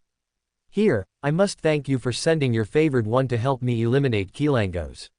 These diaries are the reward I should pay. However, my current memory can only retain 6 pages, so please allow me to give them to you in several installments." "No problem." Mr. Fool smiled calmly, then quietly waited for the two to manifest the diaries. During this process, Audrey once again confirmed her conclusion. Another page. And the handwriting and number of words are similar to the previous ones. Mr. Devil indeed possesses many pages of Rosal's diary. It's a pity his memory isn't very good. Thinking of this, Audrey couldn't help but chuckle twice, then remembered the trouble she had caused Mr. Devil earlier. She couldn't help but inwardly resolve that if he ever needed help in the future, she must try her best to compensate him. Snow only manifested 1 page of the diary, so Mr. Fool began to read it first. However, at first glance, his expression became a little strange. The Beander potions in this world are truly interesting. They can turn men into women, and women into men. What's going on? There are such deceptive Beander potions.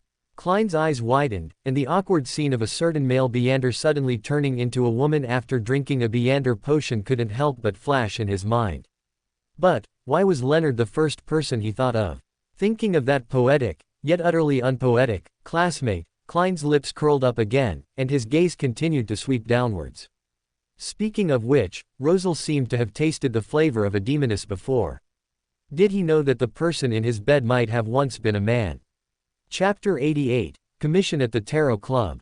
Rosal did that too. Klein barely managed to control his expression with his clown ability, growing even more suspicious of Emperor Rosal's integrity. But as he read further, even his clown ability almost failed to keep him composed. If the demoness pathway can turn any male into a beautiful young girl, what about animals? Could I get a beast-eared girl? I think I might need to collect the assassin potion formula. Cat-eared girls are the best. It seems this senior's integrity isn't much better. Wait a minute, assassin, cat. Klein frowned, realizing the situation wasn't simple, because he remembered that Mr. Devil kept a cat that seemed to be a Beyonder creature. Could it be that the Pendergast family had a tradition of raising assassin cats? But cat-eared girls. Indeed, very good. Ahem. Klein forcefully pulled his wandering attention back, refocusing on the content of this seemingly eccentric diary, and immediately spotted the key point. Assassin, wasn't that the pathway controlled by Theosophy Order, or rather, the Demonist sect? No wonder the high-ranking members of the Demonist sect were all women. At this moment, Klein suddenly recalled the intelligence he had reviewed when he was investigating instigator Triss, and then, he finally realized why Triss seemed to have vanished into thin air later, completely untraceable. It seems Triss digested the potion by playing the role of an instigator, then advanced to sequence 7 in Tingen, becoming female. The last time he appeared in the trade market was to purchase the Beyonder materials needed to concoct the potion. Klein speculated this in his mind, but didn't dwell on it, merely incorporating the knowledge of the demonist sequence into his occult reserves, intending to tell it as a story to his tarot club companions in the future to boost his image. Seeing that Paindrax's diary was finished, Klein picked up the 6 pages of Russell's diary handed to him by the Hanged Man. The inside story of the War of the Four Emperors, the coup in Intis, the indestructibility and conservation of Beyonder characteristics, all greatly enriched Klein's knowledge. However, Paindrax's diary had also seemed to mention the Beyonder characteristic aggregation law, but unfortunately, there was no detailed description of the aggregation law. Perhaps Mr. Devil knew, but he couldn't ask. If only he had an alternate account. Klein once again had this thought, but temporarily put it aside, because he had a new idea. So, he chuckled in a low, gentle voice. Rosal mentioned some hidden history in his diary, and some simple common knowledge. The latter made me realize that I seem not to have told you all. Hearing Mr. Fool's words, the members of the Tarot Club clearly became excited, and Miss Justice even spoke directly. Mr. Fool, what common knowledge did Emperor Rosal mention? I can pay a reward for this information. Mr. Fool offered a smile to his best hype man, then generously said. No need, these are all simple common knowledge. Having read this part of the diary, as the convener of the Tarot Club, I believe you all should know it.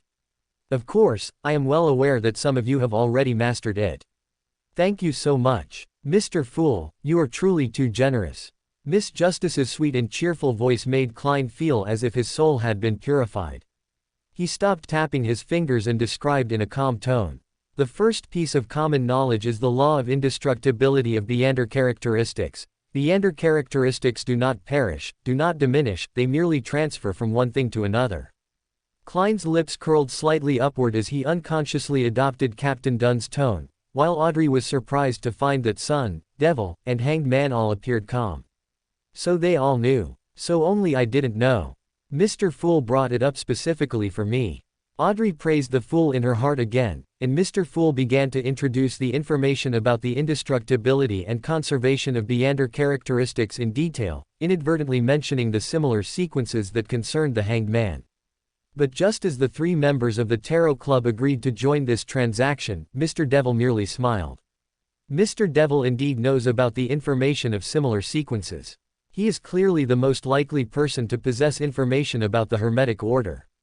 Mr. Fool recalled the senior Mason who had unclear connections with the high-ranking members of the Hermetic Order, and couldn't help but sigh, but still blocked Mr. Devil's line of sight and began to explain to the 3. After all, Mr. Devil might know much more comprehensively than he did, and if he heard any mistakes or omissions, his image would be completely ruined. Snow quietly waited for the silent pantomime to end, then heard Mr. Fool request Miss Justice and Mr. Hanged Man to cooperate with the sacrifice and bestowal experiment, as well as Miss Justice's recommendation of 2 Beyonders. When things were almost settled, he suddenly spoke. Miss Justice, for some reasons, I need to learn piano. I wonder if you could introduce me to a teacher. Mr. Devil wants to learn piano. Audrey showed a slightly surprised expression, always feeling that such an ordinary matter didn't need to be entrusted to the Tarot Club. But upon careful thought of her piano teacher, Mr. Vikanar's price per lesson. Well, Mr. Devil probably couldn't afford it. After all, he was just a veterinarian. Audrey really wanted to agree directly, but also found it a bit troublesome. After all, in her current state, it wasn't convenient to introduce a pianist to Mr. Devil, because besides Mr. Vikanar, she almost never encountered other pianists in non-social settings. And introducing a pianist to Mr. Devil in a social setting could easily lead to strange rumors. As for giving Mr. Devil a sum of money, given his social status, it would probably be difficult to hire a qualified teacher. Miss Justice, who had just decided to compensate Mr. Devil, fell into a dilemma. After pondering for a moment, she sighed in her heart. I can only apologize to Glaint. Thinking of this, she raised her head again, put on a confident smile, and said, I am quite confident in piano. If Mr. Devil doesn't mind, I think I can handle this job. How about at the place where we last met? Mr. Devil should be able to get an invitation, right? It is my honor to be taught by Miss Justice. Snow was a little surprised by Miss Justice's answer. He had originally only wanted Miss Justice to help with a sponsorship fee. Who would have thought she would personally grace him with her presence? However, he immediately accepted with gratitude. After all, who could refuse a young, beautiful, and wealthy private piano teacher? Chapter 89, Devil and Justice. Audrey, I heard your father was very strict with you a few days ago. Is it really okay for you to come to a ball as soon as he relaxed a bit? I remember you don't like balls, do you? Viscount Glaint politely air-kissed Audrey's hand and then asked in a low voice. Don't worry, my father doesn't mean to interfere with my social life. I was just scared by Kilangos's assassination attempt before, so I didn't dare to go out. Audrey gently shook her head. Having already advanced to telepathist, she easily saw that Viscount Glaint was worried about her father's reprimand. Although he was an independent noble with a healthy financial situation, he still felt a bit uneasy compared to the great banker Earl Hall. That's good. By the way, is there something you came for this time? Viscount Glaint relaxed considerably when he heard Audrey's calm tone, but he also guessed that Audrey must have had a reason to attend the ball. To prevent the lady from having to actively state her request, Viscount Glaint, who was well versed in social etiquette, immediately offered an opening. I plan to borrow your music room. I have a friend who wants to learn piano. Audrey blinked her eyes cutely, showing an apologetic expression. Glaint and Audrey had known each other for some years, and seeing her expression, he immediately had a bad premonition and asked somewhat nervously. Can you tell me who that friend is? Snow von Paindrax. Audrey softly spoke the devil's name, then obediently said, Glaint, you've been talking to me for too long. It's time to entertain other guests. With that, Audrey deftly turned around and, with practiced social steps, began greeting the nobles she knew, leaving Viscount Glaint standing stiffly in place, as if struck by lightning, maintaining a rigid social smile. I should be the last one to arrive, why haven't I seen Mr. Devil yet? Did Mr. Devil not get an invitation today? Audrey moved through the ballroom, and after dancing an opening dance with Glaint, the host, she began to survey the living room, but she did not find Mr. Devil. Although she hadn't actually met him, Audrey felt that with the abilities of a spectator, she should be able to spot the legendary, impossibly handsome, veterinarian nobleman. However, just as Audrey was wondering if Mr. Devil hadn't received an invitation due to time constraints, she suddenly saw someone walking not far away. Before she could recall who this person was, she saw them suddenly fade. No, it was like a sketch suddenly gaining color, becoming three-dimensional. The originally unremarkable passerby suddenly became the focal point, drawing everyone's attention. This strong contrast almost made Audrey lose her spectator state. Good afternoon, Miss Hall. Mr. Paindrax. Audrey's excellent noble education quickly brought her back to her senses. She did not blurt out the slightly impolite Devil, but used his surname as an address. It is I, Miss Backlund's hardest diamond, Snow said with a slightly teasing tone. Upon hearing this, Audrey wanted to puff out her cheeks in displeasure, but considering it was a social occasion, she maintained a noble smile and softly said, Mr. Paindrax, if you intend to use a title, please use the recognized, dazzling gem, and not, hard diamond. You can call me Snow. Also, Miss Justice, you can speak freely. No one in the venue will notice us right now. To them, we are just passers-by. Snow flashed a charming smile that captivated all. Audrey immediately scanned her surroundings with a hint of suspicion, realizing that the gazes focused on her seemed to have truly vanished. Even if a gaze occasionally swept past, it barely lingered on her, which was unimaginable in the past. What pathway's Beyonder ability is this? Audrey, somewhat envious of this power, couldn't help but ask. The spectator pathway. As long as you become a sequence 6 hypnotist, you can use this ability. Snow showed 8 teeth, his smile very radiant. Hearing that it was her own pathway, Audrey immediately became happy, but then remembered that she had just advanced to sequence 8, which made her calm down. While guessing whether Mr. Devil was also a Beyonder of the spectator pathway, she still maintained a low voice and said, "Will no one notice if we leave now? Including my maid. No, until I deactivate the ability, everyone in the venue will temporarily forget your existence. As for your maid, she will probably instinctively feel that you've been in the venue all along. It's similar to the ability I applied to you before, except that originally it made everyone trying to read your mind perceive you as a naive little girl, and now it makes everyone in attendance who recalls you perceive you as an unimportant passerby. Of course, because doing so requires covering the entire ballroom, the duration isn't too long, about 2 hours is the limit, provided you don't pray to a true god during this process." Snow briefly introduced his ability, not forgetting to playfully tease the impulsive Miss Justice. "I already apologized," Audrey muttered to herself, puffing out her cheeks in slight displeasure. Although she was showing dissatisfaction with Mr. Devil's pettiness, her eyes were very bright. Although she had become a Beyonder, the abilities of the spectator pathway were limited to observation. Now, this act of using Beyonder abilities to make her life easier was what she dreamed a Beyonder should do. Then what are we waiting for? I mean, I borrowed the music room from Viscount Glaint. Let's go now. Audrey, who had almost exposed her true nature, forcefully maintained her noble lady's demeanor, but Snow smiled softly and said, "You can relax a little. There's a very important precaution for the spectator pathway, you must remember the real you. If you wear a mask for too long, it becomes difficult to take off. If you always keep yourself in the position of a spectator, you will gradually become indifferent. Occasionally exposing your true nature helps you maintain yourself. Thank you for the reminder." Audrey knew this was a very valuable acting principle and immediately expressed her sincere gratitude. Snow, upon hearing this, only shook his head and revealed a captivating smile. "This is a return for your sweet smile." "Ah, Mr. Devil is so good at this, no wonder he became Backland's famous social butterfly." Audrey couldn't help but have an impolite thought, but then she remembered that Mr. Devil might also be of the spectator pathway, so she immediately reined in her emotions and led him towards Viscount Glaint's music room. I seem to have forgotten something. What was I worried about before? Viscount Glaint, who had been closely watching Audrey, worried that she would be led astray by a bad man, patted his head and suddenly fell into confusion. Chapter 90, Teaching Time of Justice.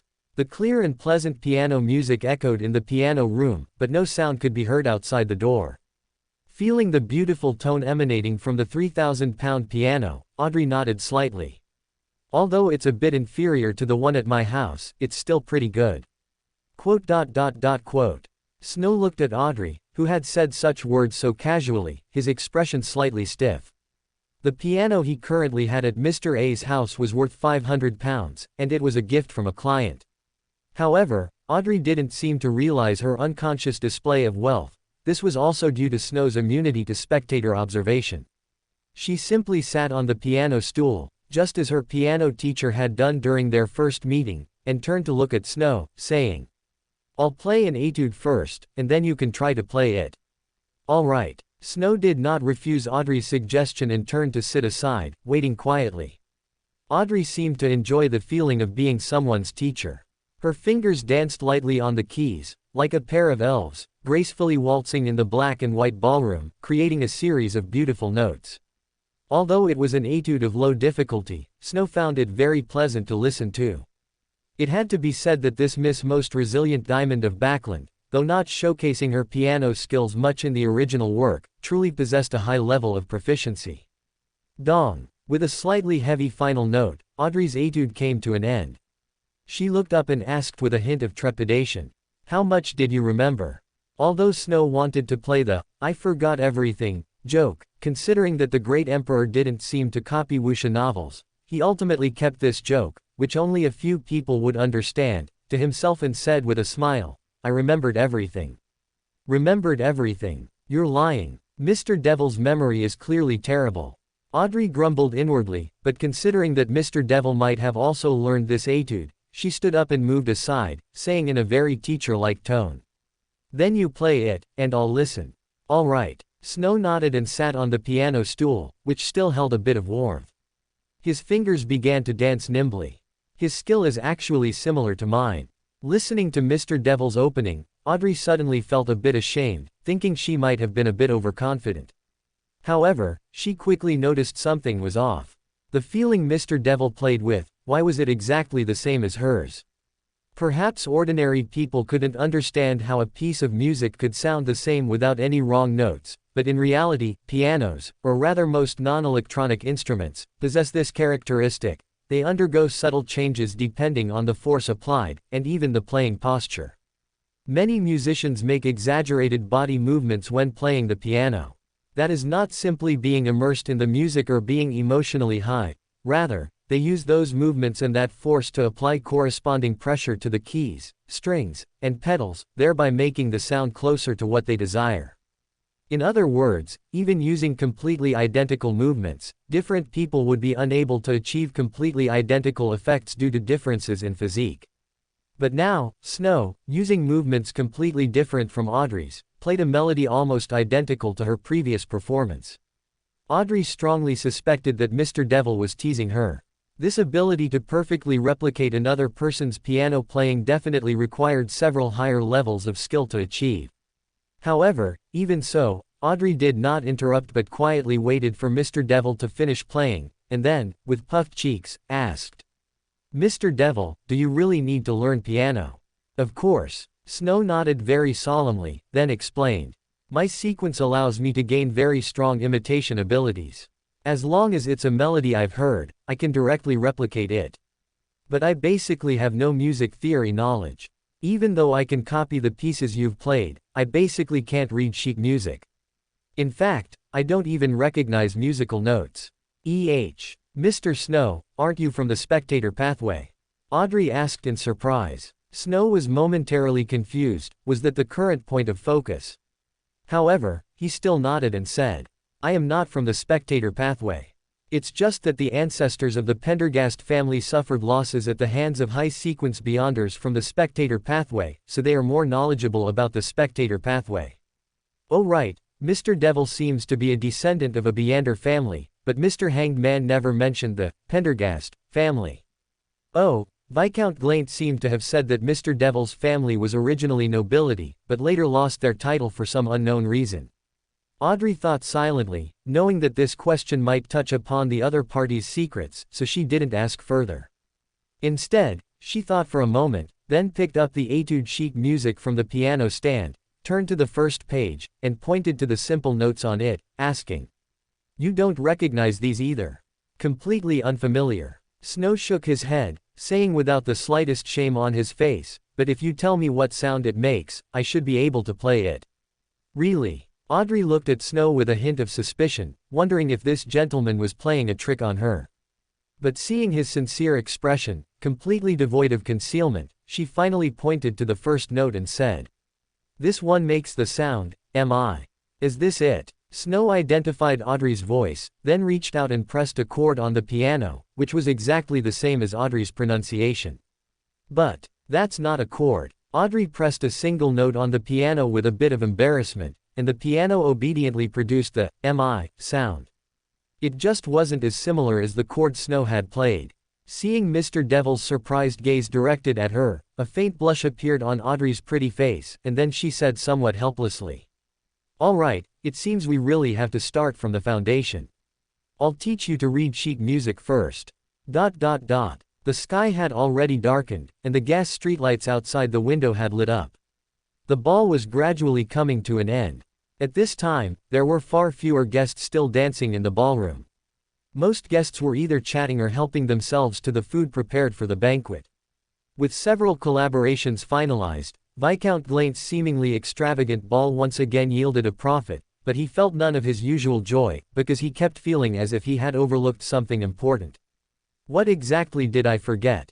Glaint politely accepted the check handed to him by a certain gentleman, but his heart grew increasingly anxious. Just as he was about to scratch his head, almost forgetting his demeanor, a voice like a heavenly melody suddenly sounded from behind him. Glaint, what are you thinking about? Chapter 91, Poor Grellant. First update, please subscribe. Oh, my God. Audrey. Viscount Glaint finally remembered what he had forgotten. Today, Audrey was going to meet that noblewoman killer at his house. How could he forget such a thing? Could it be that Snow used his Beander abilities on him? At this moment, Glaint felt as if he was walking down the street in a dream and suddenly realized he wasn't wearing pants, startling him awake. He sharply turned his head, nervously looking at Audrey, confirming that her posture and demeanor were flawless, and finally relaxed a little. He didn't even dare to ask Audrey where she had gone, fearing he would get an answer that would raise his blood pressure. But he didn't ask, and Audrey took the initiative to speak, uttering lines that made him feel utterly horrified. Glaint, the next time you host a salon or a ball, could you send an invitation to Mr. Snow? It's too much trouble for him to always have to borrow invitations from other ladies.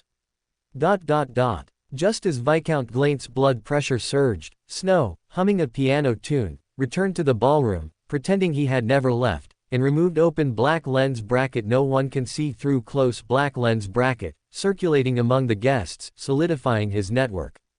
It must be said that, excluding the negative impact of corruption, the Beander ability, Whisper, is truly quite useful. It almost combines the cold reading of the telepathist pathway, the charm of the instigator pathway, and the psychological manipulation of the swindler pathway, along with a series of other language-based Beander abilities. It even possesses a certain degree of hypnosis, word of command, and cognitive alteration. Possessing such an ability, its effect in social settings is even stronger than that of a telepathist. After all, telepathist and spectator both adapt themselves to cater to others, while a listener can change others. Looking at Snow, who flitted among the guests like a colorful butterfly, eliciting soft laughter from the ladies, Viscount Glaint's heart was filled with countless complex thoughts. On one hand, he envied this Beander for having such an ability. On the other hand, he was somewhat annoyed that the other party was flirting with Audrey at his ball. But he couldn't refuse Audrey's request, because he couldn't genuinely refuse Snow from attending his ball salon. It wasn't that Snow was so important, but rather because if Snow wanted to, he could perfectly well enter as any lady's dance partner, so even not giving him an invitation wouldn't prevent him. He couldn't possibly unilaterally blacklist a mere veterinarian, could he? That would make him the laughingstock of Backland's entire aristocratic circle. I hope Audrey is just temporarily interested. Glaint was quite experienced and knew that the more one obstructed such a young girl's budding affections, the more persistent she would become. If left alone, she should quickly realize the gap between them and recognize that he was just a gigolo who spent women's money. At that time, at most, she would treat him like a plaything, just like other ladies. Wait a minute, what if he used some Beander ability? Thinking that this Mr. might be a Beander, Glaint felt somewhat uncertain until he watched him walk a sufficient distance, then he leaned closer to Audrey again and said, "Audrey, you remember that Snow is a Beander, don't you?" Audrey was now a telepathist, so how could she not guess what Glaint was thinking? She really wanted to deny it, but she also knew that such things would only get worse if she tried to explain, so she could only smile and say, "Of course I remember. You're worried I've been influenced by a Beander ability, aren't you?" "Don't worry, I go to St. Samuel Cathedral to pray every now and then. If I were truly affected, it would definitely be discovered. It's good that you know." Hearing Audrey say this, Glaint finally relaxed a little.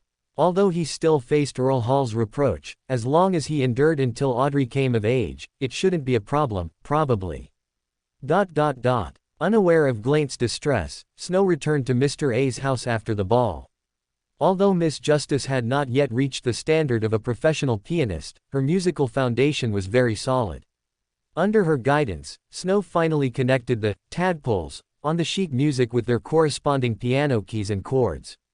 While reaching this stage could only be considered a beginner's introduction, for Snow, who could only mentally transcribe music, it was already a significant improvement. He began to reorganize the conditioned reflexes he had structured, re-editing the chaotic techniques, originally full of noise, into chords, linking them into new conditioned reflexes. As his fingers rotated on the piano keys, Snow immediately felt much more relaxed than before. Next time I learn the fingerings. Should I be a bit dumber and take a few more lessons? Thinking of Miss Justice's sweet and healing smile, Snow suddenly wondered if he should pretend to be a bit dumber so he could extend the lesson time. However, this thought circled in his mind a few times and then turned into a smile, and his fingers once again danced on the keyboard. The tune of Katyusha echoed in the room, but this time, the true creator didn't seem to have the idea of singing along. Only Lenevis's rhythmic wailing seemed to be harmonizing with the piano. The true creator really does have some artistic germs in him. Snow, following the rhythm of Lenevis's wailing, slightly adjusted his playing speed, making the wailing and the piano sound more harmonious. And just as Snow was pleasing the true creator with his piano music and incidentally tormenting Lenevis, Mr. Fool finally received his second large sum commission, an investigation mission worth a full £5. Don't underestimate these £5. The house Klein currently rented had a monthly rent of about £4. As long as he completed this one commission, he would break even for the month. The current Klein was not like in the original novel, having just arrived in Backland. Having lived in this city for over half a month, he had spent over £300 while his total income was less than £1. This made him eager to earn some money to break even, and it also gave him the idea of acquiring the boy's network after completing the commission for him. Watching the young man in front of him count the banknotes one by one in a very obsessive-compulsive manner, aligning the edges of each one, Klein felt an unspeakable irritation. And this reminded him of another individual with mental problems. Mr. Devil, who suffered from decision-making difficulty and would be on the verge of losing control whenever faced with a choice. Considering Mr. Devil's situation, Klein didn't try to bully the obsessive-compulsive young man in front of him. Instead, like the other party, he carefully folded the banknotes and then put them into his pocket. This action also made the young man in front of him show a comfortable expression. I will try to complete the investigation as soon as possible. Klein stood up and made a gesture to see him out, and the young man, hearing this, thanked him very sincerely. Thank you for your help. Chapter 92, Lenevis's Despair, second update, please subscribe. Damn it, can you stop playing?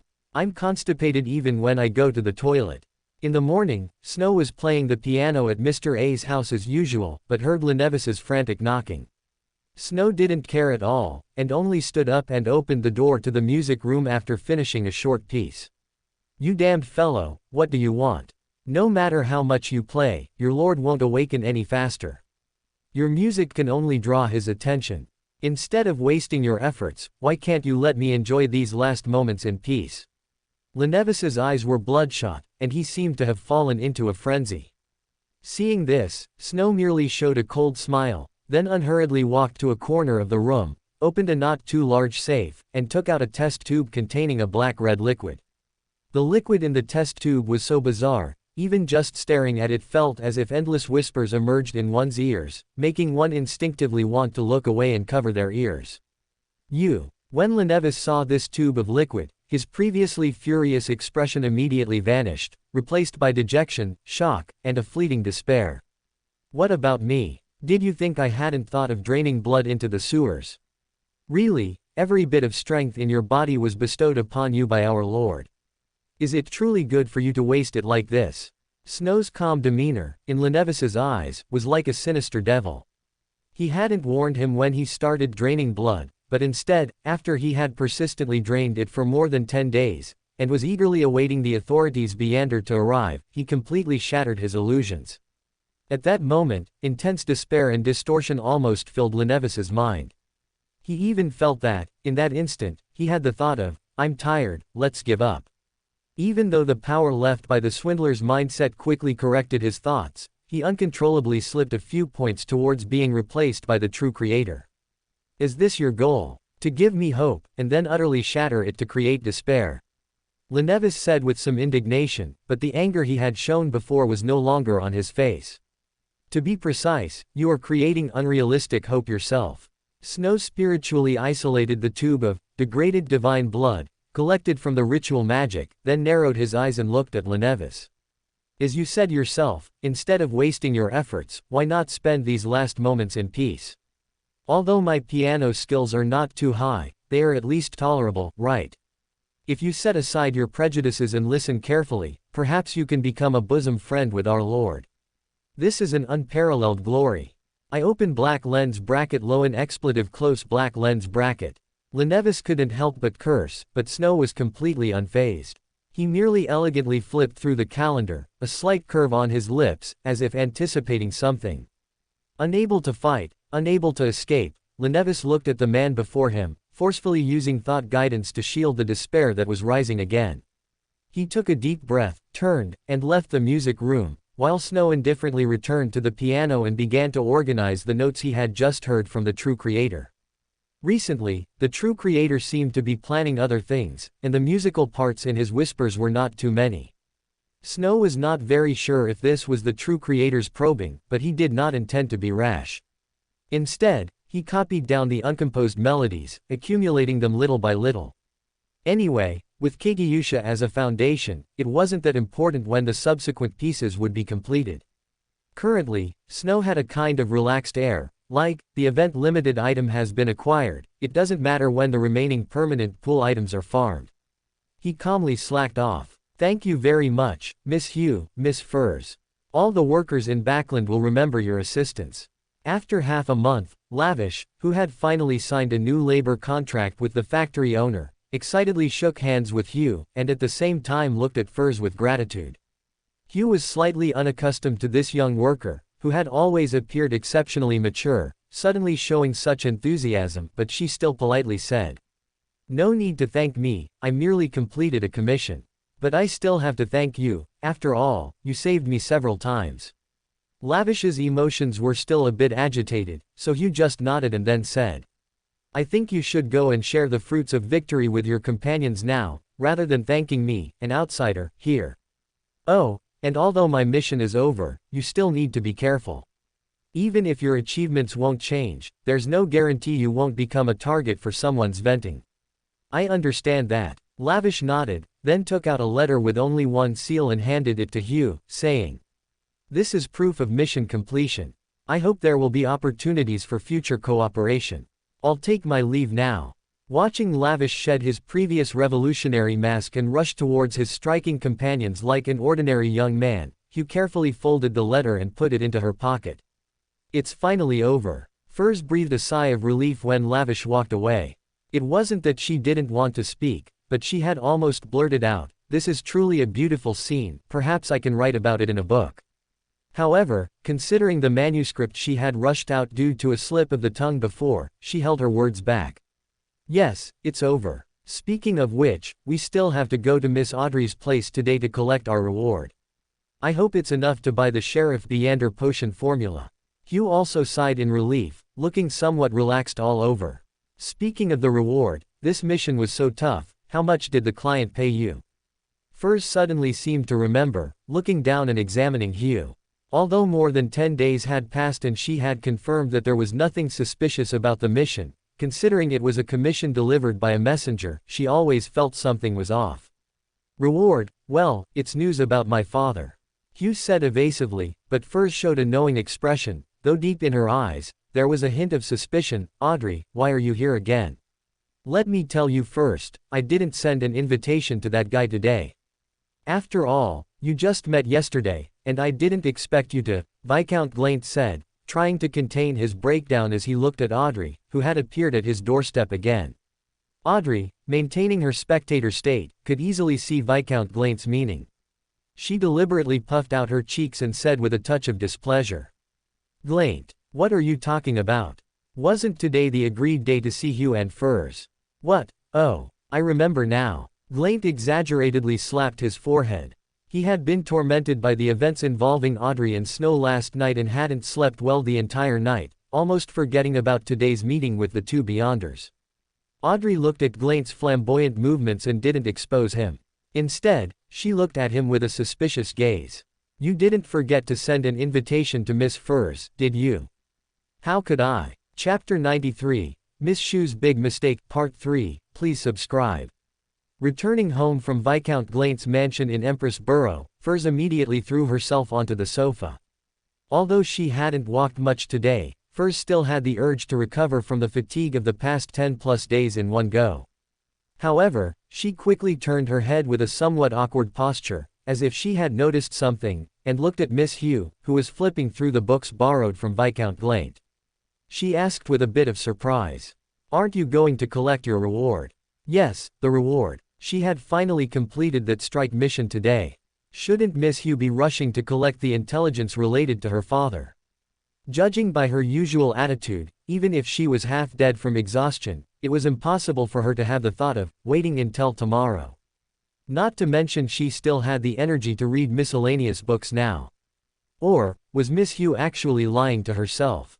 "You mean the intelligence? I've already got it. The other party told me the intelligence first, and then assigned the mission." Miss Hugh casually flipped through A History of Lowen Kingdom Nobility in her hand, not intending to look up. However, she quickly seemed to remember something and said, somewhat strangely, "Speaking of which, don't you have a gathering with the author circle tonight?" Changing the subject, how can such important intelligence be delivered first and paid for later?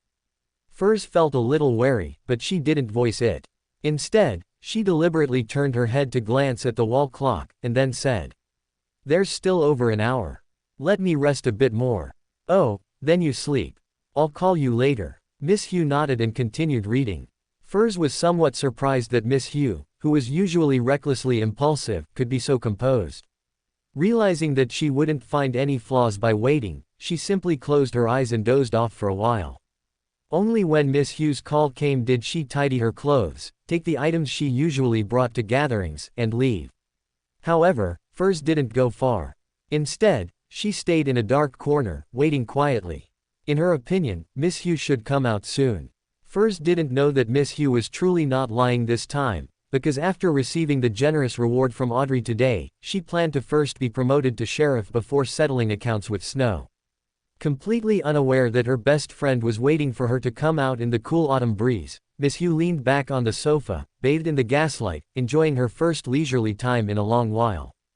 After about 10 minutes, Miss Hugh suddenly felt that the hard cover was a bit strange.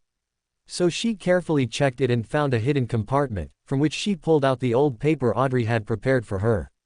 The front of the paper was covered with the special symbols created by Emperor Rosal, while the back was inscribed with a passage in ancient Hermes. "Why isn't Miss Hugh coming out yet?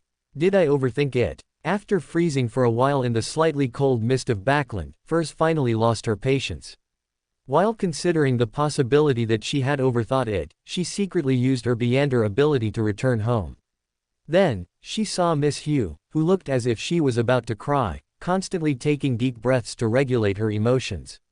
What's wrong? Did she communicate with someone using that so-called messenger before, and receive a very bad reply? The sharp-eyed Furs glimpsed an old piece of paper in front of Miss Hugh, too blurry to read, and immediately made a guess. She walked over, wanting to comfort her roommate, who seemed more vulnerable than ever, but... Ow! A familiar scream echoed in the room, followed by the sound of a heavy object falling. Miss Hugh immediately stopped her instinctive attack and, uncharacteristically, looked down at her best friend, Furs, who was rolling on the floor, clutching her stomach. "Furs, why are you back?" Miss Hugh's mouth twitched slightly, and then she asked. The teary-eyed Furs didn't answer immediately, but took a long while to recover from that elbow strike, saying with cold sweat trickling down her face. "I just got back. Miss Hugh, are you crazy? You didn't even look clearly before attacking. And you hit so hard. Weren't you going to the gathering?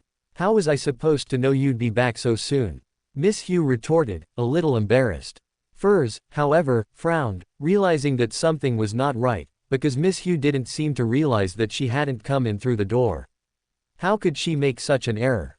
Furs muttered incredulously, then frowned and said, "Even if I scared you, your reaction was too extreme, wasn't it?" But to Furs's surprise, Miss Hugh actually tried to argue strongly, "That's just a normal reaction." In the past, when Furs encountered such situations, she would usually choose to protect Miss Hugh's privacy, but Miss Hugh had been acting quite strangely lately. Therefore, she didn't let it go. Instead, using the advantage of being on the ground, she quickly picked up the paper that had fallen in front of Miss Hugh and said, "What is this? Don't look." Miss Hugh let out an unprecedented shriek, startling Furs, and forcefully snatched the paper back. She immediately wanted to tear it up, but seemed to have some reservations. In the end, she didn't do it, but like a child, she futilely stuffed it behind her, as if she thought she could hide it that way. "Miss Hugh, you're not right." Furs's expression immediately became serious when she saw Miss Hugh's abnormal behavior. In her memory, ever since she had known her best friend, even at her most vulnerable, she had never lost her composure like this. Furs knew that this matter was probably not small. Enduring the dull pain still coming from her abdomen, she quickly got up and looked at Miss Hugh with a solemn and concerned gaze. "What exactly happened?" "It's really nothing," Miss Hugh mumbled weakly. However, seeing Furs's serious expression, she knew she couldn't hide it. But she still folded the old paper several times, completely hiding the ancient Hermes language on it, and then told Furs about how she had mindlessly chanted the honorific name written in ancient Hermes language earlier. "You, where's your brain?" Furs's head ached, but she also knew that she should comfort her at this time. So she sighed and said in as calm a tone as possible, it should be nothing. The ritual isn't complete, and who knows if it's real or fake."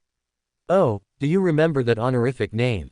As long as it's not those well-known evil gods or hidden existences, it shouldn't be a big problem. For example, I hear some strange whispers every full moon, and I'm fine now, aren't I?" Why are you crying?" Chapter 94, Weeping Shoe. Fourth update, thanks to the first leader of this book, Foxley doesn't eat pears. Furs had seen Zio on the verge of collapse before. For her helpless mother and young brother, and to investigate the truth of her father's death, too many burdens weighed on her best friend. But this was truly the first time she had seen her cry out like that. In fact, Zio wasn't collapsing, she was venting her pent-up emotions. After a good cry, she finally released some pressure, took a deep breath, accepted the tissue Furs handed her, and wiped her dirty face. Then, with a slightly nasal voice, she said, "I've heard that honorific name before. What is it? The true creator? The hidden sage? Or the dark side of the universe?" Furs rattled off several names of well-known evil gods. Languages like ancient Hermes or ancient dragon won't attract attention. Zio shook her head at each, then, with a somewhat confused voice, uttered a single word, "The fool." "The fool. It sounds like a tarot cards." Furs frowned, recalling the notebooks she had inherited from Mrs. Annalisa, but there was no mention of that name. A moment later, she finally gave up trying to remember and looked at Zio with a strange expression, saying, "I've never heard of a hidden existence or an evil god with that name. Where did you hear it?" "This." Zio hesitated slightly at Furs's question. Although she had only heard it once, she remembered it very clearly. Mr. Paindrax had mentioned two not-so-dangerous hidden existences at the time, and one of them was the fool. But should she tell Furs? Would she pray to that hidden existence because of it? Or should I judge it first, and if it's really as Mr. Paindrax said, without problems, then tell her? Seeing Zio lost in thought, Furs grew a little angry. She raised her voice slightly and said, "Zio, we are friends. I'm worried about you. If you think this matter is dangerous, you can tell me. I won't press you, but I hope you at least tell me how I can help you." Zio looked at Furs's expression, which held a hint of anger but was full of concern, and her heart warmed slightly. After a moment of struggle, she finally said, "Do you still remember Mr. Paindrax?" Paindrax. Furs couldn't recall the surname at first, but an apprentice's mind was sharp. After a quick mental search, she finally remembered a name. "You mean Snow. You went to him again. Was that exhausting task given to you by him?"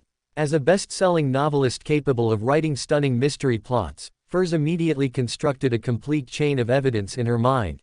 Snow was a well-known socialite in high society, and it was normal for him to know many secrets among the nobles. The fact that he could immediately tell there was an issue with the teleportation stone she used meant he must also be a Beander. Zio, out of curiosity, went to him, got a clue about her father, but also had to complete some tasks for him. But, what did this have to do with a hidden existence? Could it be that Snow is a follower of this so-called the Fool? Furs frowned, even beginning to suspect that there might be many evil god followers among the Loan nobility.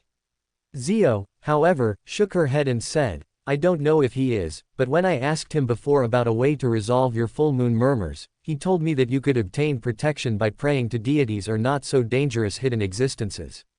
He gave 2 examples, and one of them was this: the fool. What? You asked him about the full moon murmurs? Didn't I tell you it was fine? Furs was startled by Zhou's words, but her eyes also held a hint of barely concealed hope. Zhou, hearing Furs's words, frowned and said, Furs, don't lie to me anymore. You never sleep with me during a full moon, and if I hadn't stopped you, you would even try that kind of thing. I asked Mr. Paindrax, and he said this is the influence of a bloodline from a certain hidden existence, and it will get heavier over time. He really knew. Furs's eyes widened slightly, but she quickly tried to hide it. However, how could an apprentice without facial control lie in front of an arbiter? Indeed, you've been lying to me all this time. Zhou suddenly glared, asserting a dominant stance.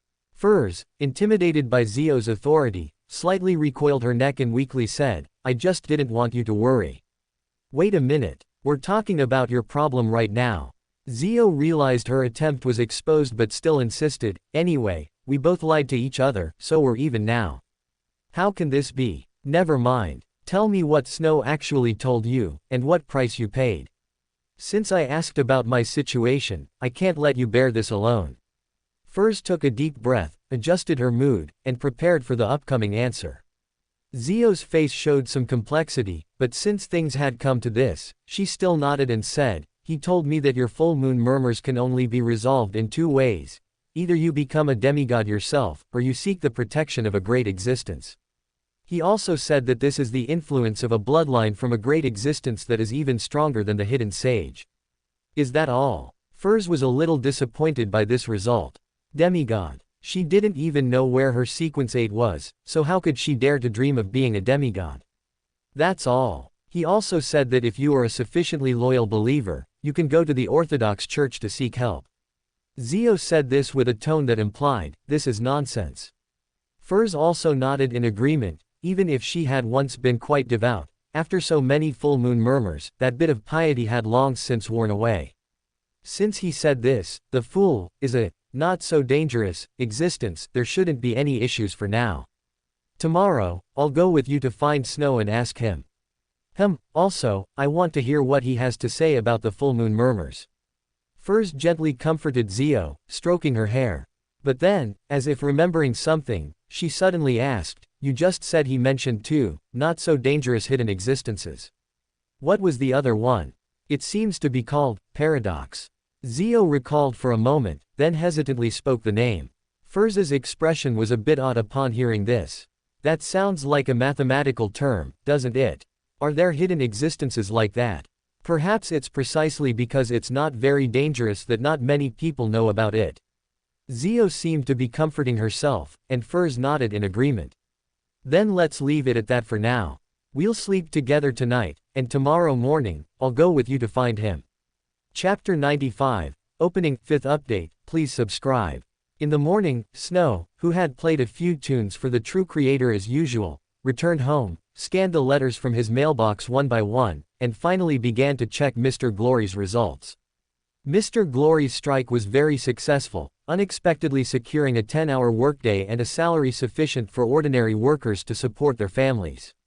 Although it was still a considerable distance from an 8-hour workday and 2 days off, for the sweatshops of that era, it was undoubtedly a very generous treatment. Or rather, if they wanted something even better, changing just a few factories wouldn't be possible, because that would raise the factory's costs to an unacceptable level. In that case, even if the capitalists reluctantly agreed to the terms, the factory would go bankrupt due to a lack of competitiveness. Mr. Glory, who had obtained knowledge in this area from a great existence, naturally wouldn't drain the pond to catch all the fish. He chose an option that was within the capitalists' acceptable range, and then prepared to spread the fruits of the revolution.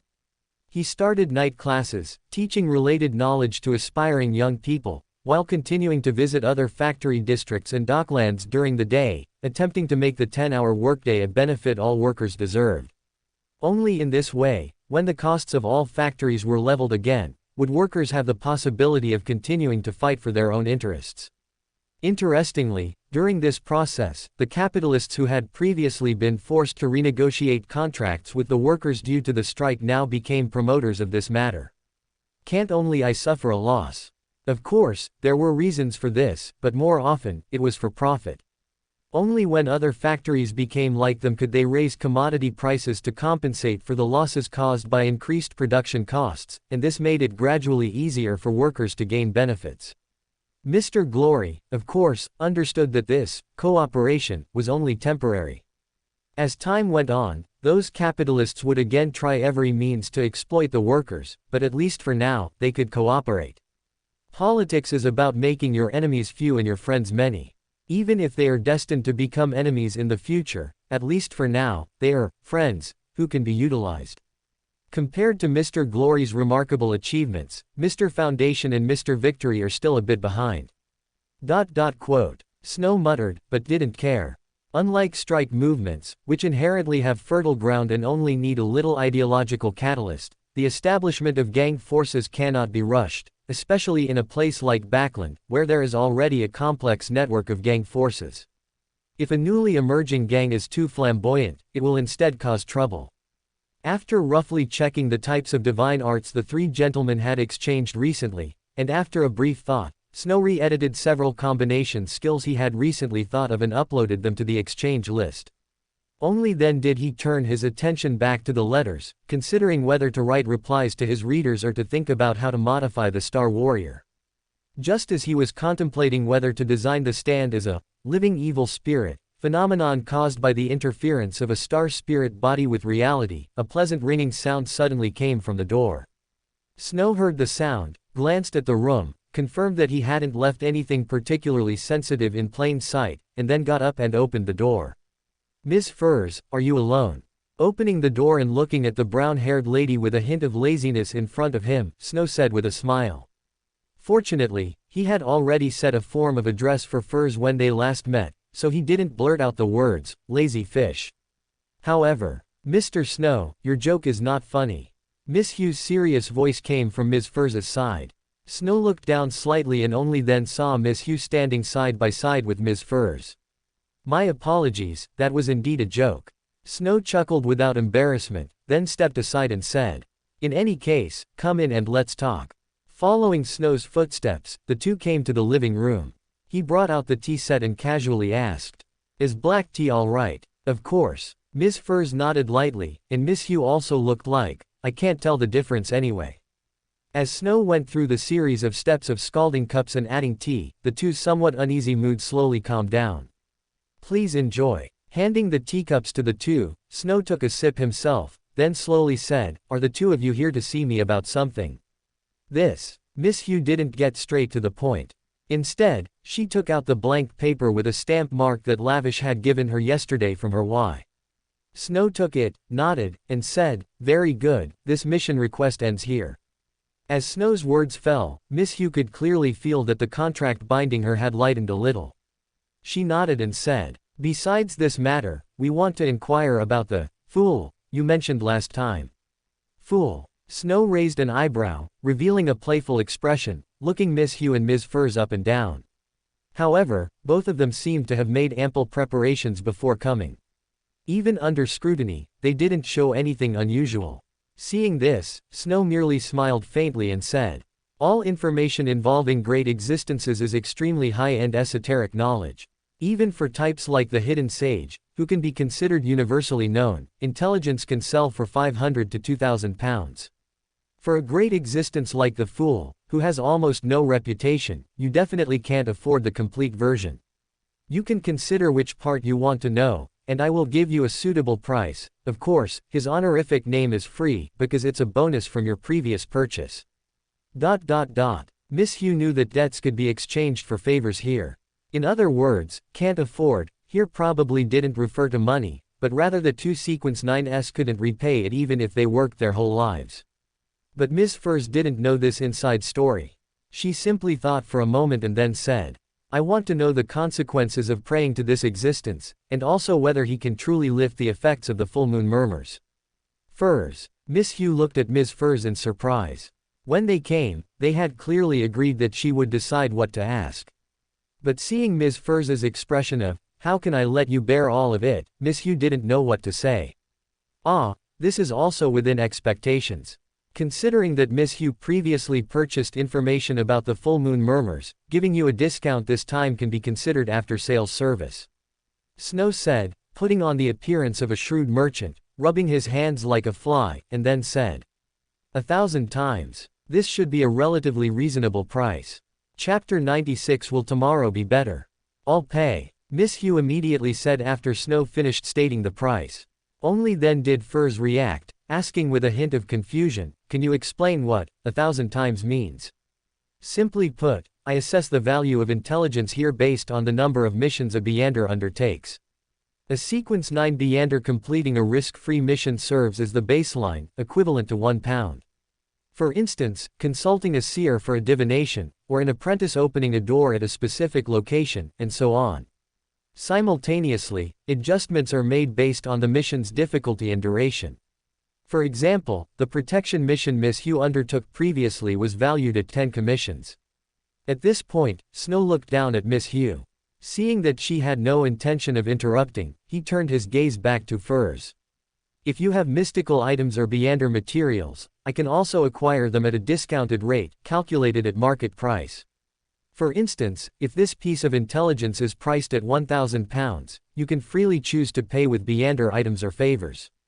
Of course, even if you choose to repay with favors, you can still settle the debt later with Beander items of equal or higher sequence than your own. However, I do not accept gold pounds. Having said that, Snow further explained to Furze matters such as mission conversions after advancement. As Furze listened to his explanation, her gaze constantly swept over Miss Hu before she nodded and said, 1,000 times, right. I can accept that. Furze, I said I would. You also helped me inquire about the full moon murmurs before, didn't you? Furze shook her head, her usually lazy face now bearing an undeniable expression. Miss Hu nodded in response, and only then did Furze look at Snow. The difficulty of the mission will also be written in the contract, correct? Of course. Snow nodded, saying, for missions valued at over 100 times the baseline, or those involving mortal danger, you can refuse to accept. This is written into the contract. Naturally, my assessment of the missions is also notarized by the contract, so you can rest assured. With that, Snow picked up a pen and quickly drafted the contract on a blank piece of paper with no patterns, imprints, or other deliberate markings. Only after Furze signed her name did he put away the contract and said with a smile, I've already discussed the issue of the full moon murmurs. It's a connection based on the mystical level. To resolve it completely, you need to eliminate the source of the murmurs, which is almost impossible for you. However, if it's just about not being affected, as long as you can find a high-ranking existence to temporarily sever the full moon murmurs for you when the full moon arrives, you can avoid your suffering. And this, the fool can undoubtedly achieve. What are the consequences of praying to him then? Will my mind be polluted and gradually go insane, like praying to other evil gods? Or will I be inundated with a flood of information, like with the hidden sage? Furze's question about the full moon murmurs was actually secondary. At this moment, she was more concerned about Miss Hu's condition. Last night, Miss Hu dreamt of a figure in the mist, which was undoubtedly a sign of being watched. No, at least not in the short term. Snow gently shook his head, his tone gentle. According to current intelligence, the fool is a relatively safe great existence. To date, there have been no cases of anyone falling into madness due to believing in him. Of course, this might be because his followers are too few and secretive, so we don't understand the full picture. But at the very least, he is not as dangerous as famous evil gods like the true creator or the hidden sage. So, you can't be sure either. Miss Hu said somewhat angrily, but Snow still smiled and spread his hands. Who can really say for sure about matters concerning deities? You know, the hidden sage, a long time ago, was merely a symbol closer to a concept. No one can guarantee that a deity who was neutral good one moment won't suddenly go insane for some reason. So, all I can tell you is that he is currently safe, and that's all. In fact, if not for this uncertainty, £1,000 wouldn't secure this kind of intelligence. You should understand how immense the price of testing whether a deity is good or not truly is. You're right. Miss Hu nodded reluctantly, feeling bad that her impulsiveness had landed her friend in debt. Oh, it seems you've come into contact with the fool through other means and accidentally had an encounter with him. Let me think, did you perhaps encounter a mystical language with his honorific name written on it? And then accidentally read it aloud in your mind. Snow's tone carried a hint of schadenfreude, and Miss Hugh's face immediately flushed red. Seeing this, Snow's smile became even more mischievous. Just as Miss Hugh was about to snap at his irritating expression, Snow suddenly said in a serious tone, "If you really did that, then I think I need to remind you of something." What? Miss Hugh was caught off guard by Snow's sudden shift and didn't react. It was the more composed Furs who asked. As I said before, information about this fool is extremely scarce. Therefore, if someone recites his honorific name, it would be exceptionally conspicuous. Do you understand what I mean? Miss Hugh's face instantly turned pale, and the last shred of her thought, "last night was just a nightmare," was completely dispelled. But Snow started to laugh again. He put down his teacup, stood up, and paced around the living room a couple of times before looking at the two of them and saying, "Actually, in some ways, this can be considered a good thing. If you encounter trouble, praying to him might be more effective than praying to a true God. Take the full moon murmurs, for example. If you only pray to a deity when you can no longer bear it, by the time a righteous God remembers you, you're probably already dead." Miss Hugh and Furs exchanged glances, unsure what to say. However, just as the two were about to leave, Snow's somewhat ominous words came from behind them. "Miss Furs, tomorrow is the night of the full moon. I think you should consider your future. After all, when a person dies, everything is gone. Tomorrow." Miss Hugh abruptly turned to look at Furs, but saw an expression of, "I'm well aware." Compared to Furs, who seemed to die every full moon, Miss Hugh had no real concept of this date. At this moment, Miss Hugh was like someone who thought the exam was the day after tomorrow, planning to cram tomorrow, only to find out the next day that the test papers had already been handed out. She was devastated. Although she wasn't the one facing the exam, a decision suddenly formed in her heart. Chapter 97, Cats also need to be raised in wealth. Didn't I say I'd pay? I can buy the sheriff's formula soon, and if I advance to sequence 8, the remaining debt will be much less. After leaving Snow's house, Hugh kept muttering in Furs's ear, but Furs had returned to her lazy demeanor, saying in a somewhat languid tone, "Because it's better to use my debt for this problem." "Why?" Hugh asked, a little surprised, not expecting Furs to say that. "Because it's a debt." Furs's lips curved slightly, and Hugh actually saw a hint of slyness there. Furs narrowed her eyes and said as if it were the most natural thing in the world, "The person in debt needs to be alive to repay it, right? If you pay, he won't care much about whether I live or die, but if I pay, then he'll have to consider whether I can repay this debt. After all, this is a debt of at least 1,000 souls, and no one would let it go to waste, right?" Hugh's gaze at Furs suddenly changed. She looked at her best friend, who had lived with her for quite some time, as if discovering her intelligent side for the first time. After a while, she suddenly blurted out, "Furs, you're so cunning. Hee hee. After all, my protagonist is a smart person." Furs smiled a little self-consciously. Hugh relaxed after hearing her say that. However, Furs then suddenly brought up a question that made her a little nervous. "Oh, right, you still haven't told me what price you paid to acquire the full moon murmurs problem." "Ah, that, it was a freebie with my father's problem, no charge." Hugh tilted her head slightly, her tone a little stiff. Furs wasn't stupid, and hearing her say that, she immediately looked suspicious. "The full moon murmurs already involves a hidden existence. Does your father's matter involve a true God?" This. Hugh was immediately stumped, but her eyes darted around, and she quickly asked, "Oh, right, did you notice? Mr. Paindrax's house is directly opposite Mr. A's Beander gathering. It's Mr. V now." Furs rolled her eyes, and thinking that Snow was most likely Mr. V, she felt an indescribable toothache. However, Hugh's topic-shifting tactic was indeed successful. Furs quickly steered the conversation towards the relationship between Mr. V and Snow. It wasn't that she was foolish, but she knew very well that Hugh's debt was definitely more than just the strike. Worst-case scenario, if Hugh got a strange mission later, she would just help her out. But thinking about it, Mr. Snow wouldn't be doing this on purpose, would he? This way he can hire 2 Beyonders at once for a cheap reward. Snow silently watched the salted fish and Hugh leave from the window, a smile on his lips. He sat by the typewriter, tapping away at the mechanical keys. Even after Emperor Rosel's improvements, due to barriers in materials science, modern typewriters still had many inconveniences, but the clatter of metal friction still sounded so pleasant in Snow's ears. He probably likes the sound of typing on a keyboard, right? It would be even better if I could get a set of mahogany keycaps. Snow looked at the slightly cool metal keys, somewhat disdainful, but what could he do? He couldn't just issue a divine oracle and have lavish sacrifice a set of wooden keycaps, could he? Actually, I still really wish I had an automatic scribing puppet. Snow stretched lazily, and then suddenly heard a faint rustle, and immediately turned his head and said, "You're back, meow." Lily looked up at Snow, then drooped her head again, with a look of utter despair, shrinking into the cat bed in the corner. She looked as if she had just experienced the greatest despair of her cat life. "What's wrong with you? Did a mouse beat you up?" Snow looked at Lily's appearance, and his expression immediately became strange. To be able to demoralize an instigator cat like this, could it be that demigod mouse in the sewers? Meow. Lily let out a weak meow, extending her two front paws from the cat bed, and scrutinizing her small paws with their soft pads with a look of disdain, then let out a sigh that didn't sound like a cat's. "What good are these paws to me?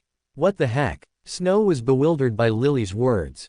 "By the way, when did you learn to speak such clear lowness?"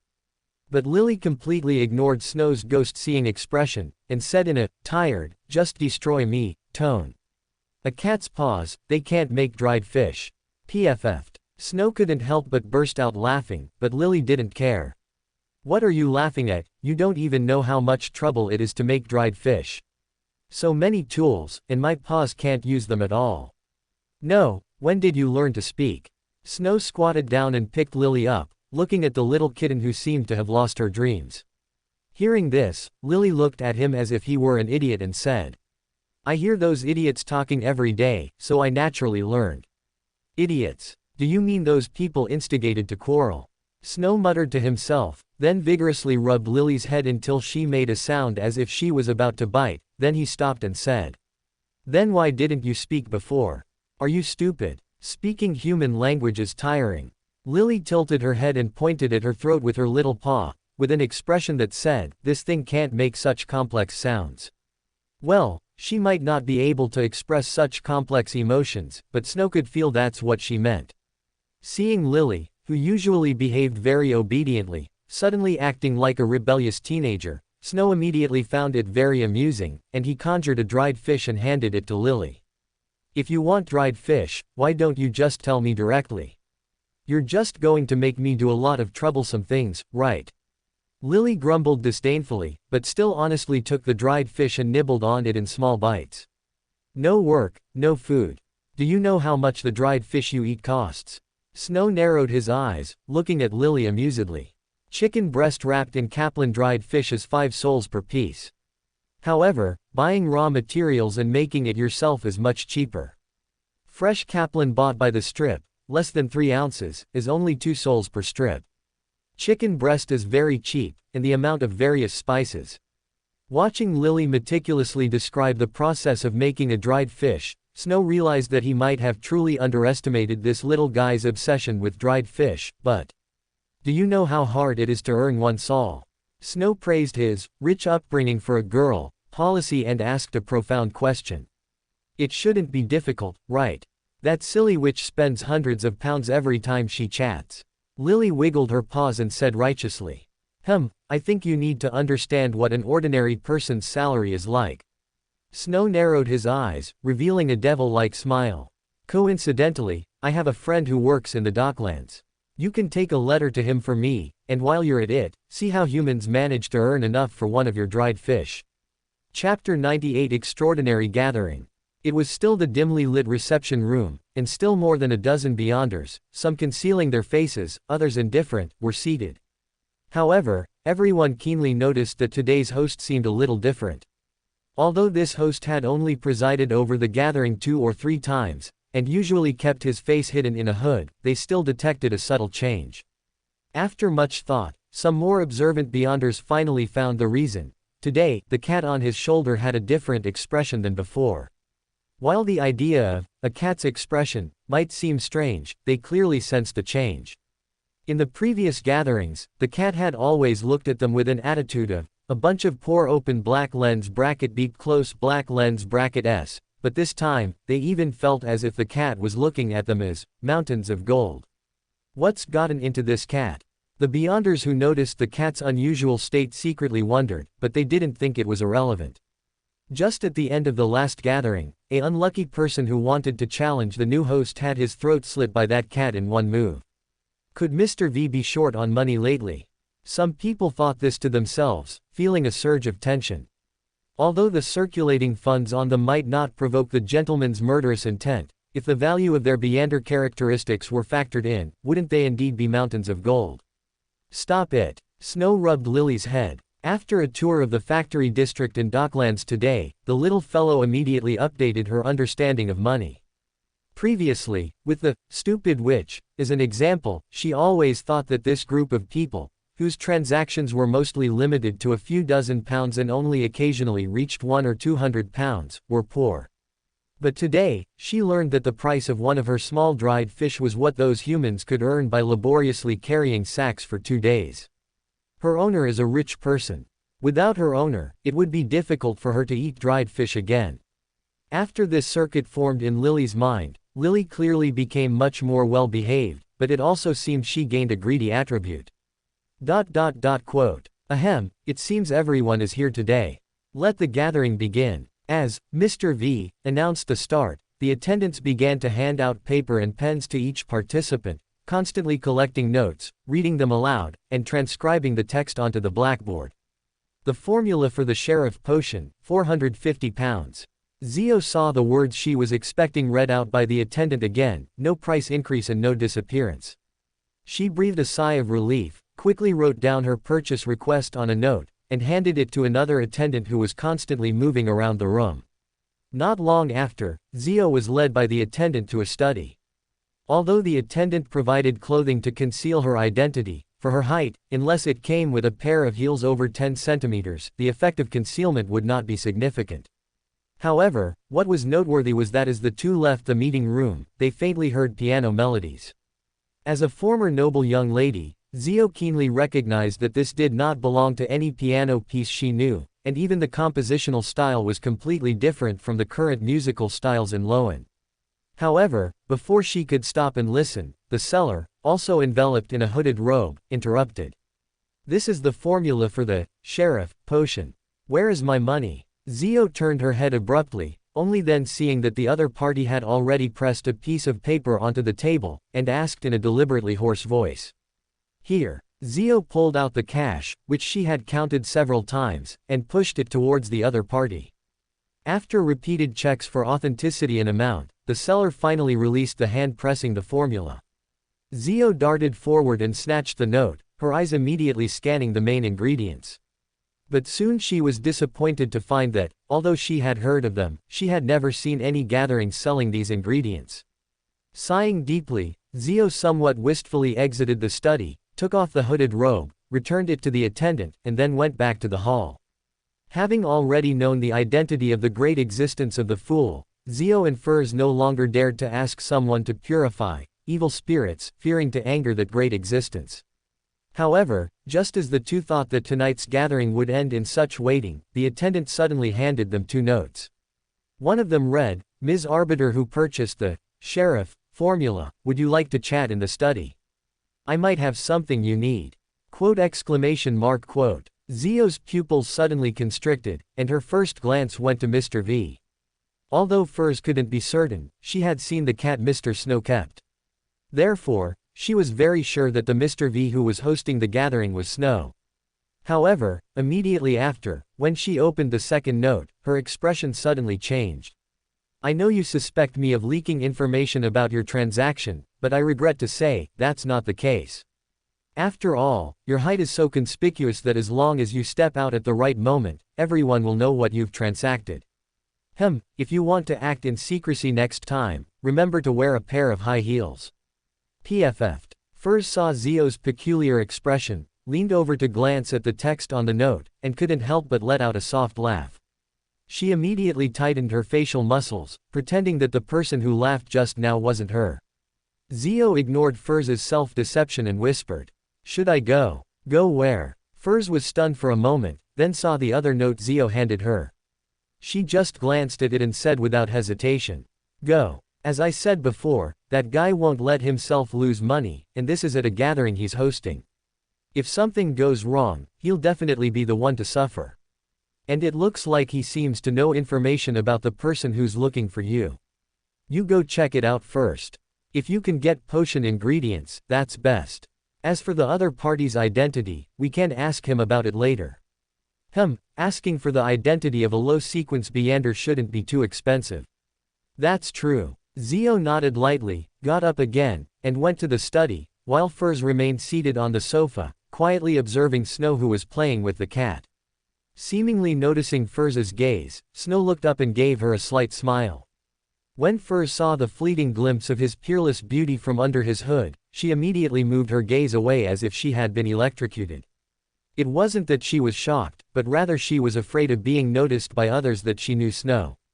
However, Snow was indifferent to this, because he was constantly covered by open black lens bracket no one can see through close black lens bracket, and apart from those he already knew, no one could connect him with other existences, including seeing Lily. They wouldn't remember this cat that saw everyone as a mountain of gold. Chapter 99, Door-to-Door Sales. You really surprise me. I thought you'd try to escape while I was holding the gathering. After the gathering, Snow didn't rush home for his usual prayer to Mr. Fool. Instead, he went to the second floor of the room and reached out to turn off the gramophone that had been continuously playing Katyusha. "Do you think I'm capable of escaping in my current state?" Lenevis leaned back on the sofa. Although he wasn't restrained, it was clear that his body had been stiff before. For Lenevis, who was constantly battling True Creator for control of his body, Katyusha, which made True Creator's emotions soar, was the best restraint for him. "It's just, oh, that's a real shame." Snow chuckled and shook his head. After a casual wave, he walked towards the door. Lenevis's gaze turned sinister. He began to suspect that Snow had seen through something again. No, he's probably just bluffing. He previously implanted the impression in me that he knows everything, prefers to remain silent at the start of a plan, and then breaks everything when the prey thinks they'll succeed, enjoying their despair. This was just so that a meaningful expression from him would make me suspicious. That's right, he must be trying to trick me. He couldn't have discovered it. Lenevis racked his brain as much as possible, trying to calm himself down.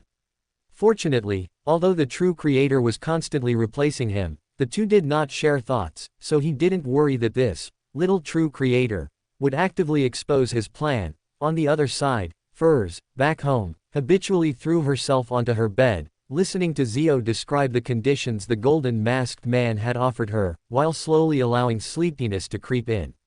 Zhou was already used to her friend's behavior. Only after Firz's eyes closed did she tiptoe out of the bedroom. However, not long after, Firz on the bed suddenly opened her eyes with a whoosh, like a scene from a horror movie, stepping barefoot on the floor and tiptoeing towards the door. In the study, Zhou had already sealed the room with her spirituality, lit 3 candles, and began to prepare herbs and essential oils. Although she, an arbiter, wasn't skilled in rituals, Firz knew a bit about ritual magic, which meant their home was not lacking in such materials. However, just as she was using a silver dagger to create a spiritual wall and seal the study, a door of light suddenly opened on the wall behind her. "Zhou, what are you doing?" "Ah." Zhou was startled by Firz's sudden appearance, nearly knocking over the candles in front of her. She whipped her head around, looking at Firz with a somewhat evasive gaze, unsure how to explain. Firz sniffed the air in the room, confirming that Zhou hadn't started burning powder or adding essential oils yet. Only then did she step forward, blow out the candles, and say with a solemn expression, "You want to pray to that being, right? Anyway, I'm already being watched, so I might as well help you scout ahead," Zhou said, stiffening her neck. Firz, however, shook her head and said, "What good would you scouting do? Right now, you're just being watched. What if a connection is really established? Praying to a great being comes at a price. But I also want to ask about my father's matter," Zhou maintained her stubborn demeanor, using her all-purpose excuse, but Fur's side. The two matters aren't the same, okay. Your father's matter is an earthly secret. How could a great being know?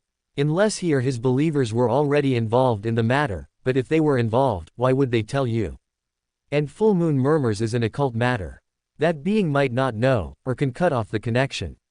Seeing Zhou still hesitate, Fur's uncharacteristically became firm. Tonight, you'll stay with me and not go anywhere. Tomorrow night, I will pray to that great being for protection. It's decided. In the morning, after his routine wake-up call service for the fool, Snow arrived at the Bravehearts bar. Seeing Kaspars, who seemed to be playing billiards all day long, Snow didn't waste words and went straight to the point. I have something for the person behind you. Please introduce me. Are you sure? That guy is the most powerful Beyonder I've ever seen. He's not even afraid of bullets. Kaspars said with a bit of worry. Snow, however, showed a brilliant smile and said, don't worry, I don't do things I'm not confident about. And I'm not here to cause trouble. Just tell him I have something he can't refuse. Sounds like you know him. Never mind, I don't want to get involved in you Beyonders' business. Kaspars rubbed his red nose and limped out of the billiard room. About 10 minutes later, he returned to Snow, saying in a deep voice. He agreed to see you, but I must warn you, he doesn't seem to be in a good mood. That's not a problem. Believe me, his mood will improve very soon. Snow confidently curled the corners of his mouth and followed Kaspars to a card room. Kaspars, with movements unbefitting his rough appearance, gently knocked on the door. Only after receiving permission did the two enter. There were quite a few people playing cards in the room, but each one lacked a living feeling. Snow didn't activate his spirit vision but gave Kaspars a look, signaling that he could leave. Kaspars looked at Snow with a worried gaze but still turned and left the room. Only after the door closed did the man in the white shirt and black vest stand up. His eyes seemed filled with dense malice, and a group of zombies created an atmosphere for him, but Snow seemed completely unaffected, casually pulling out a chair and smilingly looking at the man, who appeared to be in his late 20s.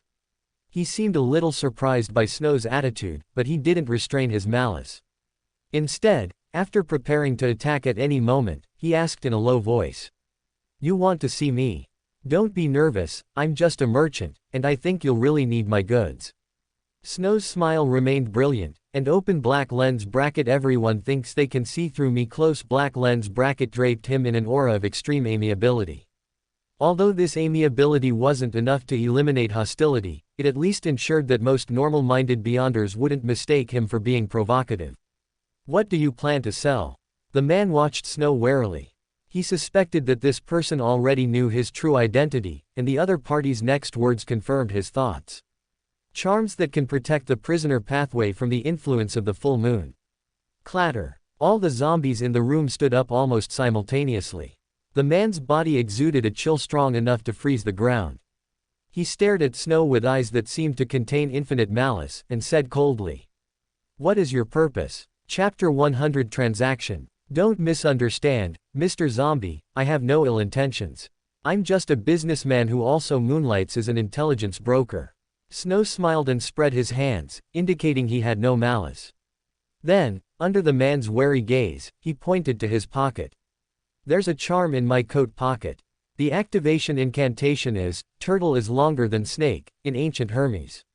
It can make Beyonders of the prisoner pathway immune to the effects of the full moon, of course, only for the duration the charm is active. I can make such charms, and I think this should be a good item for the Temperance faction. Turtle is longer than snake. The man chewed on the activation incantation, probably realizing it was a metaphor, similar to the lawyer pathway's ability to distort rules. The other party's meaning was likely to temporarily distort the connection between the full moon and impulse through this power. A flicker of change passed through the man's seemingly malicious eyes. Although such a charm couldn't be used as a regular consumable, its effect would become prominent if a battle occurred during a full moon. Seeing the change in the man's eyes, Snow continued in a calm tone. The one in my pocket is a free sample.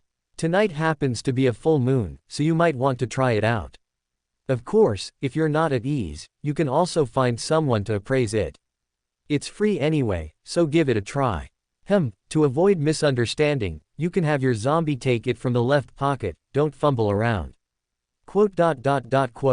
The man was a bit unsure about the attitude of the fellow in front of him, but considering how important a charm with such a function was, he still manipulated the zombie to retrieve the metal charm, about the size of a 1-penny coin, from Snow's pocket.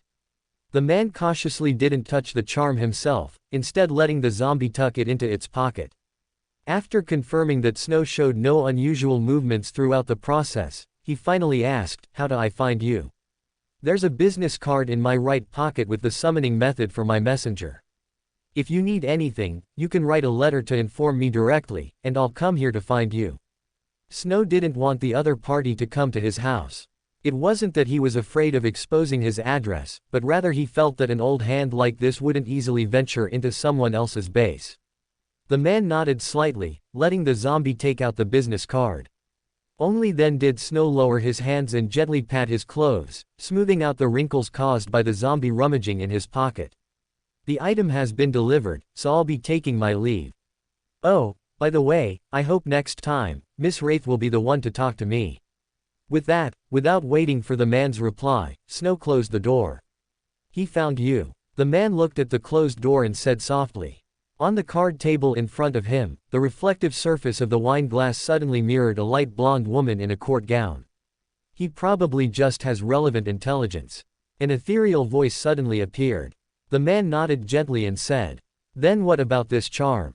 Should we try it? Give it to me." The ethereal female voice remained concise. The man frowned, then said, "You plan to find someone to appraise it?" Quote. This time, the woman reflected in the wine glass didn't speak. She just nodded gently before disappearing again. Snow returned home, pondering when Miss Sharon would come to find him, and considering his next plan. Tomorrow is the Tarot Club, so a new Paindrax's diary needs to be prepared. Besides that, he also needs to make a few contingency plans to ensure he doesn't encounter any strange troubles. The biggest difference from the original now is that Mr. A is not in Backland. If ding-a-ling-a-ling, the ringing doorbell interrupted Snow's thoughts. He lightly swiped his finger, completely erasing the half-drawn mind map on the white paper, then stood up and slowly walked to the door. "Welcome. Why is it you?" Looking at Klein at the door, Snow secretly rejoiced. Fortunately, he had already set up default forms of address for these guys he might encounter in Backland. Otherwise, if he had called out Fool or Zhou Mingrui at this moment, his trouble would have been immense. He wasn't afraid that Mr. Fool would have any issues, the key was fearing the wrath of the goddess above. Although Kei Kong hadn't sworn an oath before the goddess's sword, no one could guarantee that the goddess had other means of watching Klein. "Mr. Snow, I wonder if you buy Beander materials here." Klein looked at Snow and said somewhat shyly. In fact, he didn't want to do such an abrupt door-to-door sales pitch, but his remaining savings had already been invested in the bicycle. To get through the upcoming troubles, relying on the dozen or so pounds he had left was clearly not enough. Moreover, although he knew what a Beander characteristic was, it wasn't easy to sell it at a Beander gathering.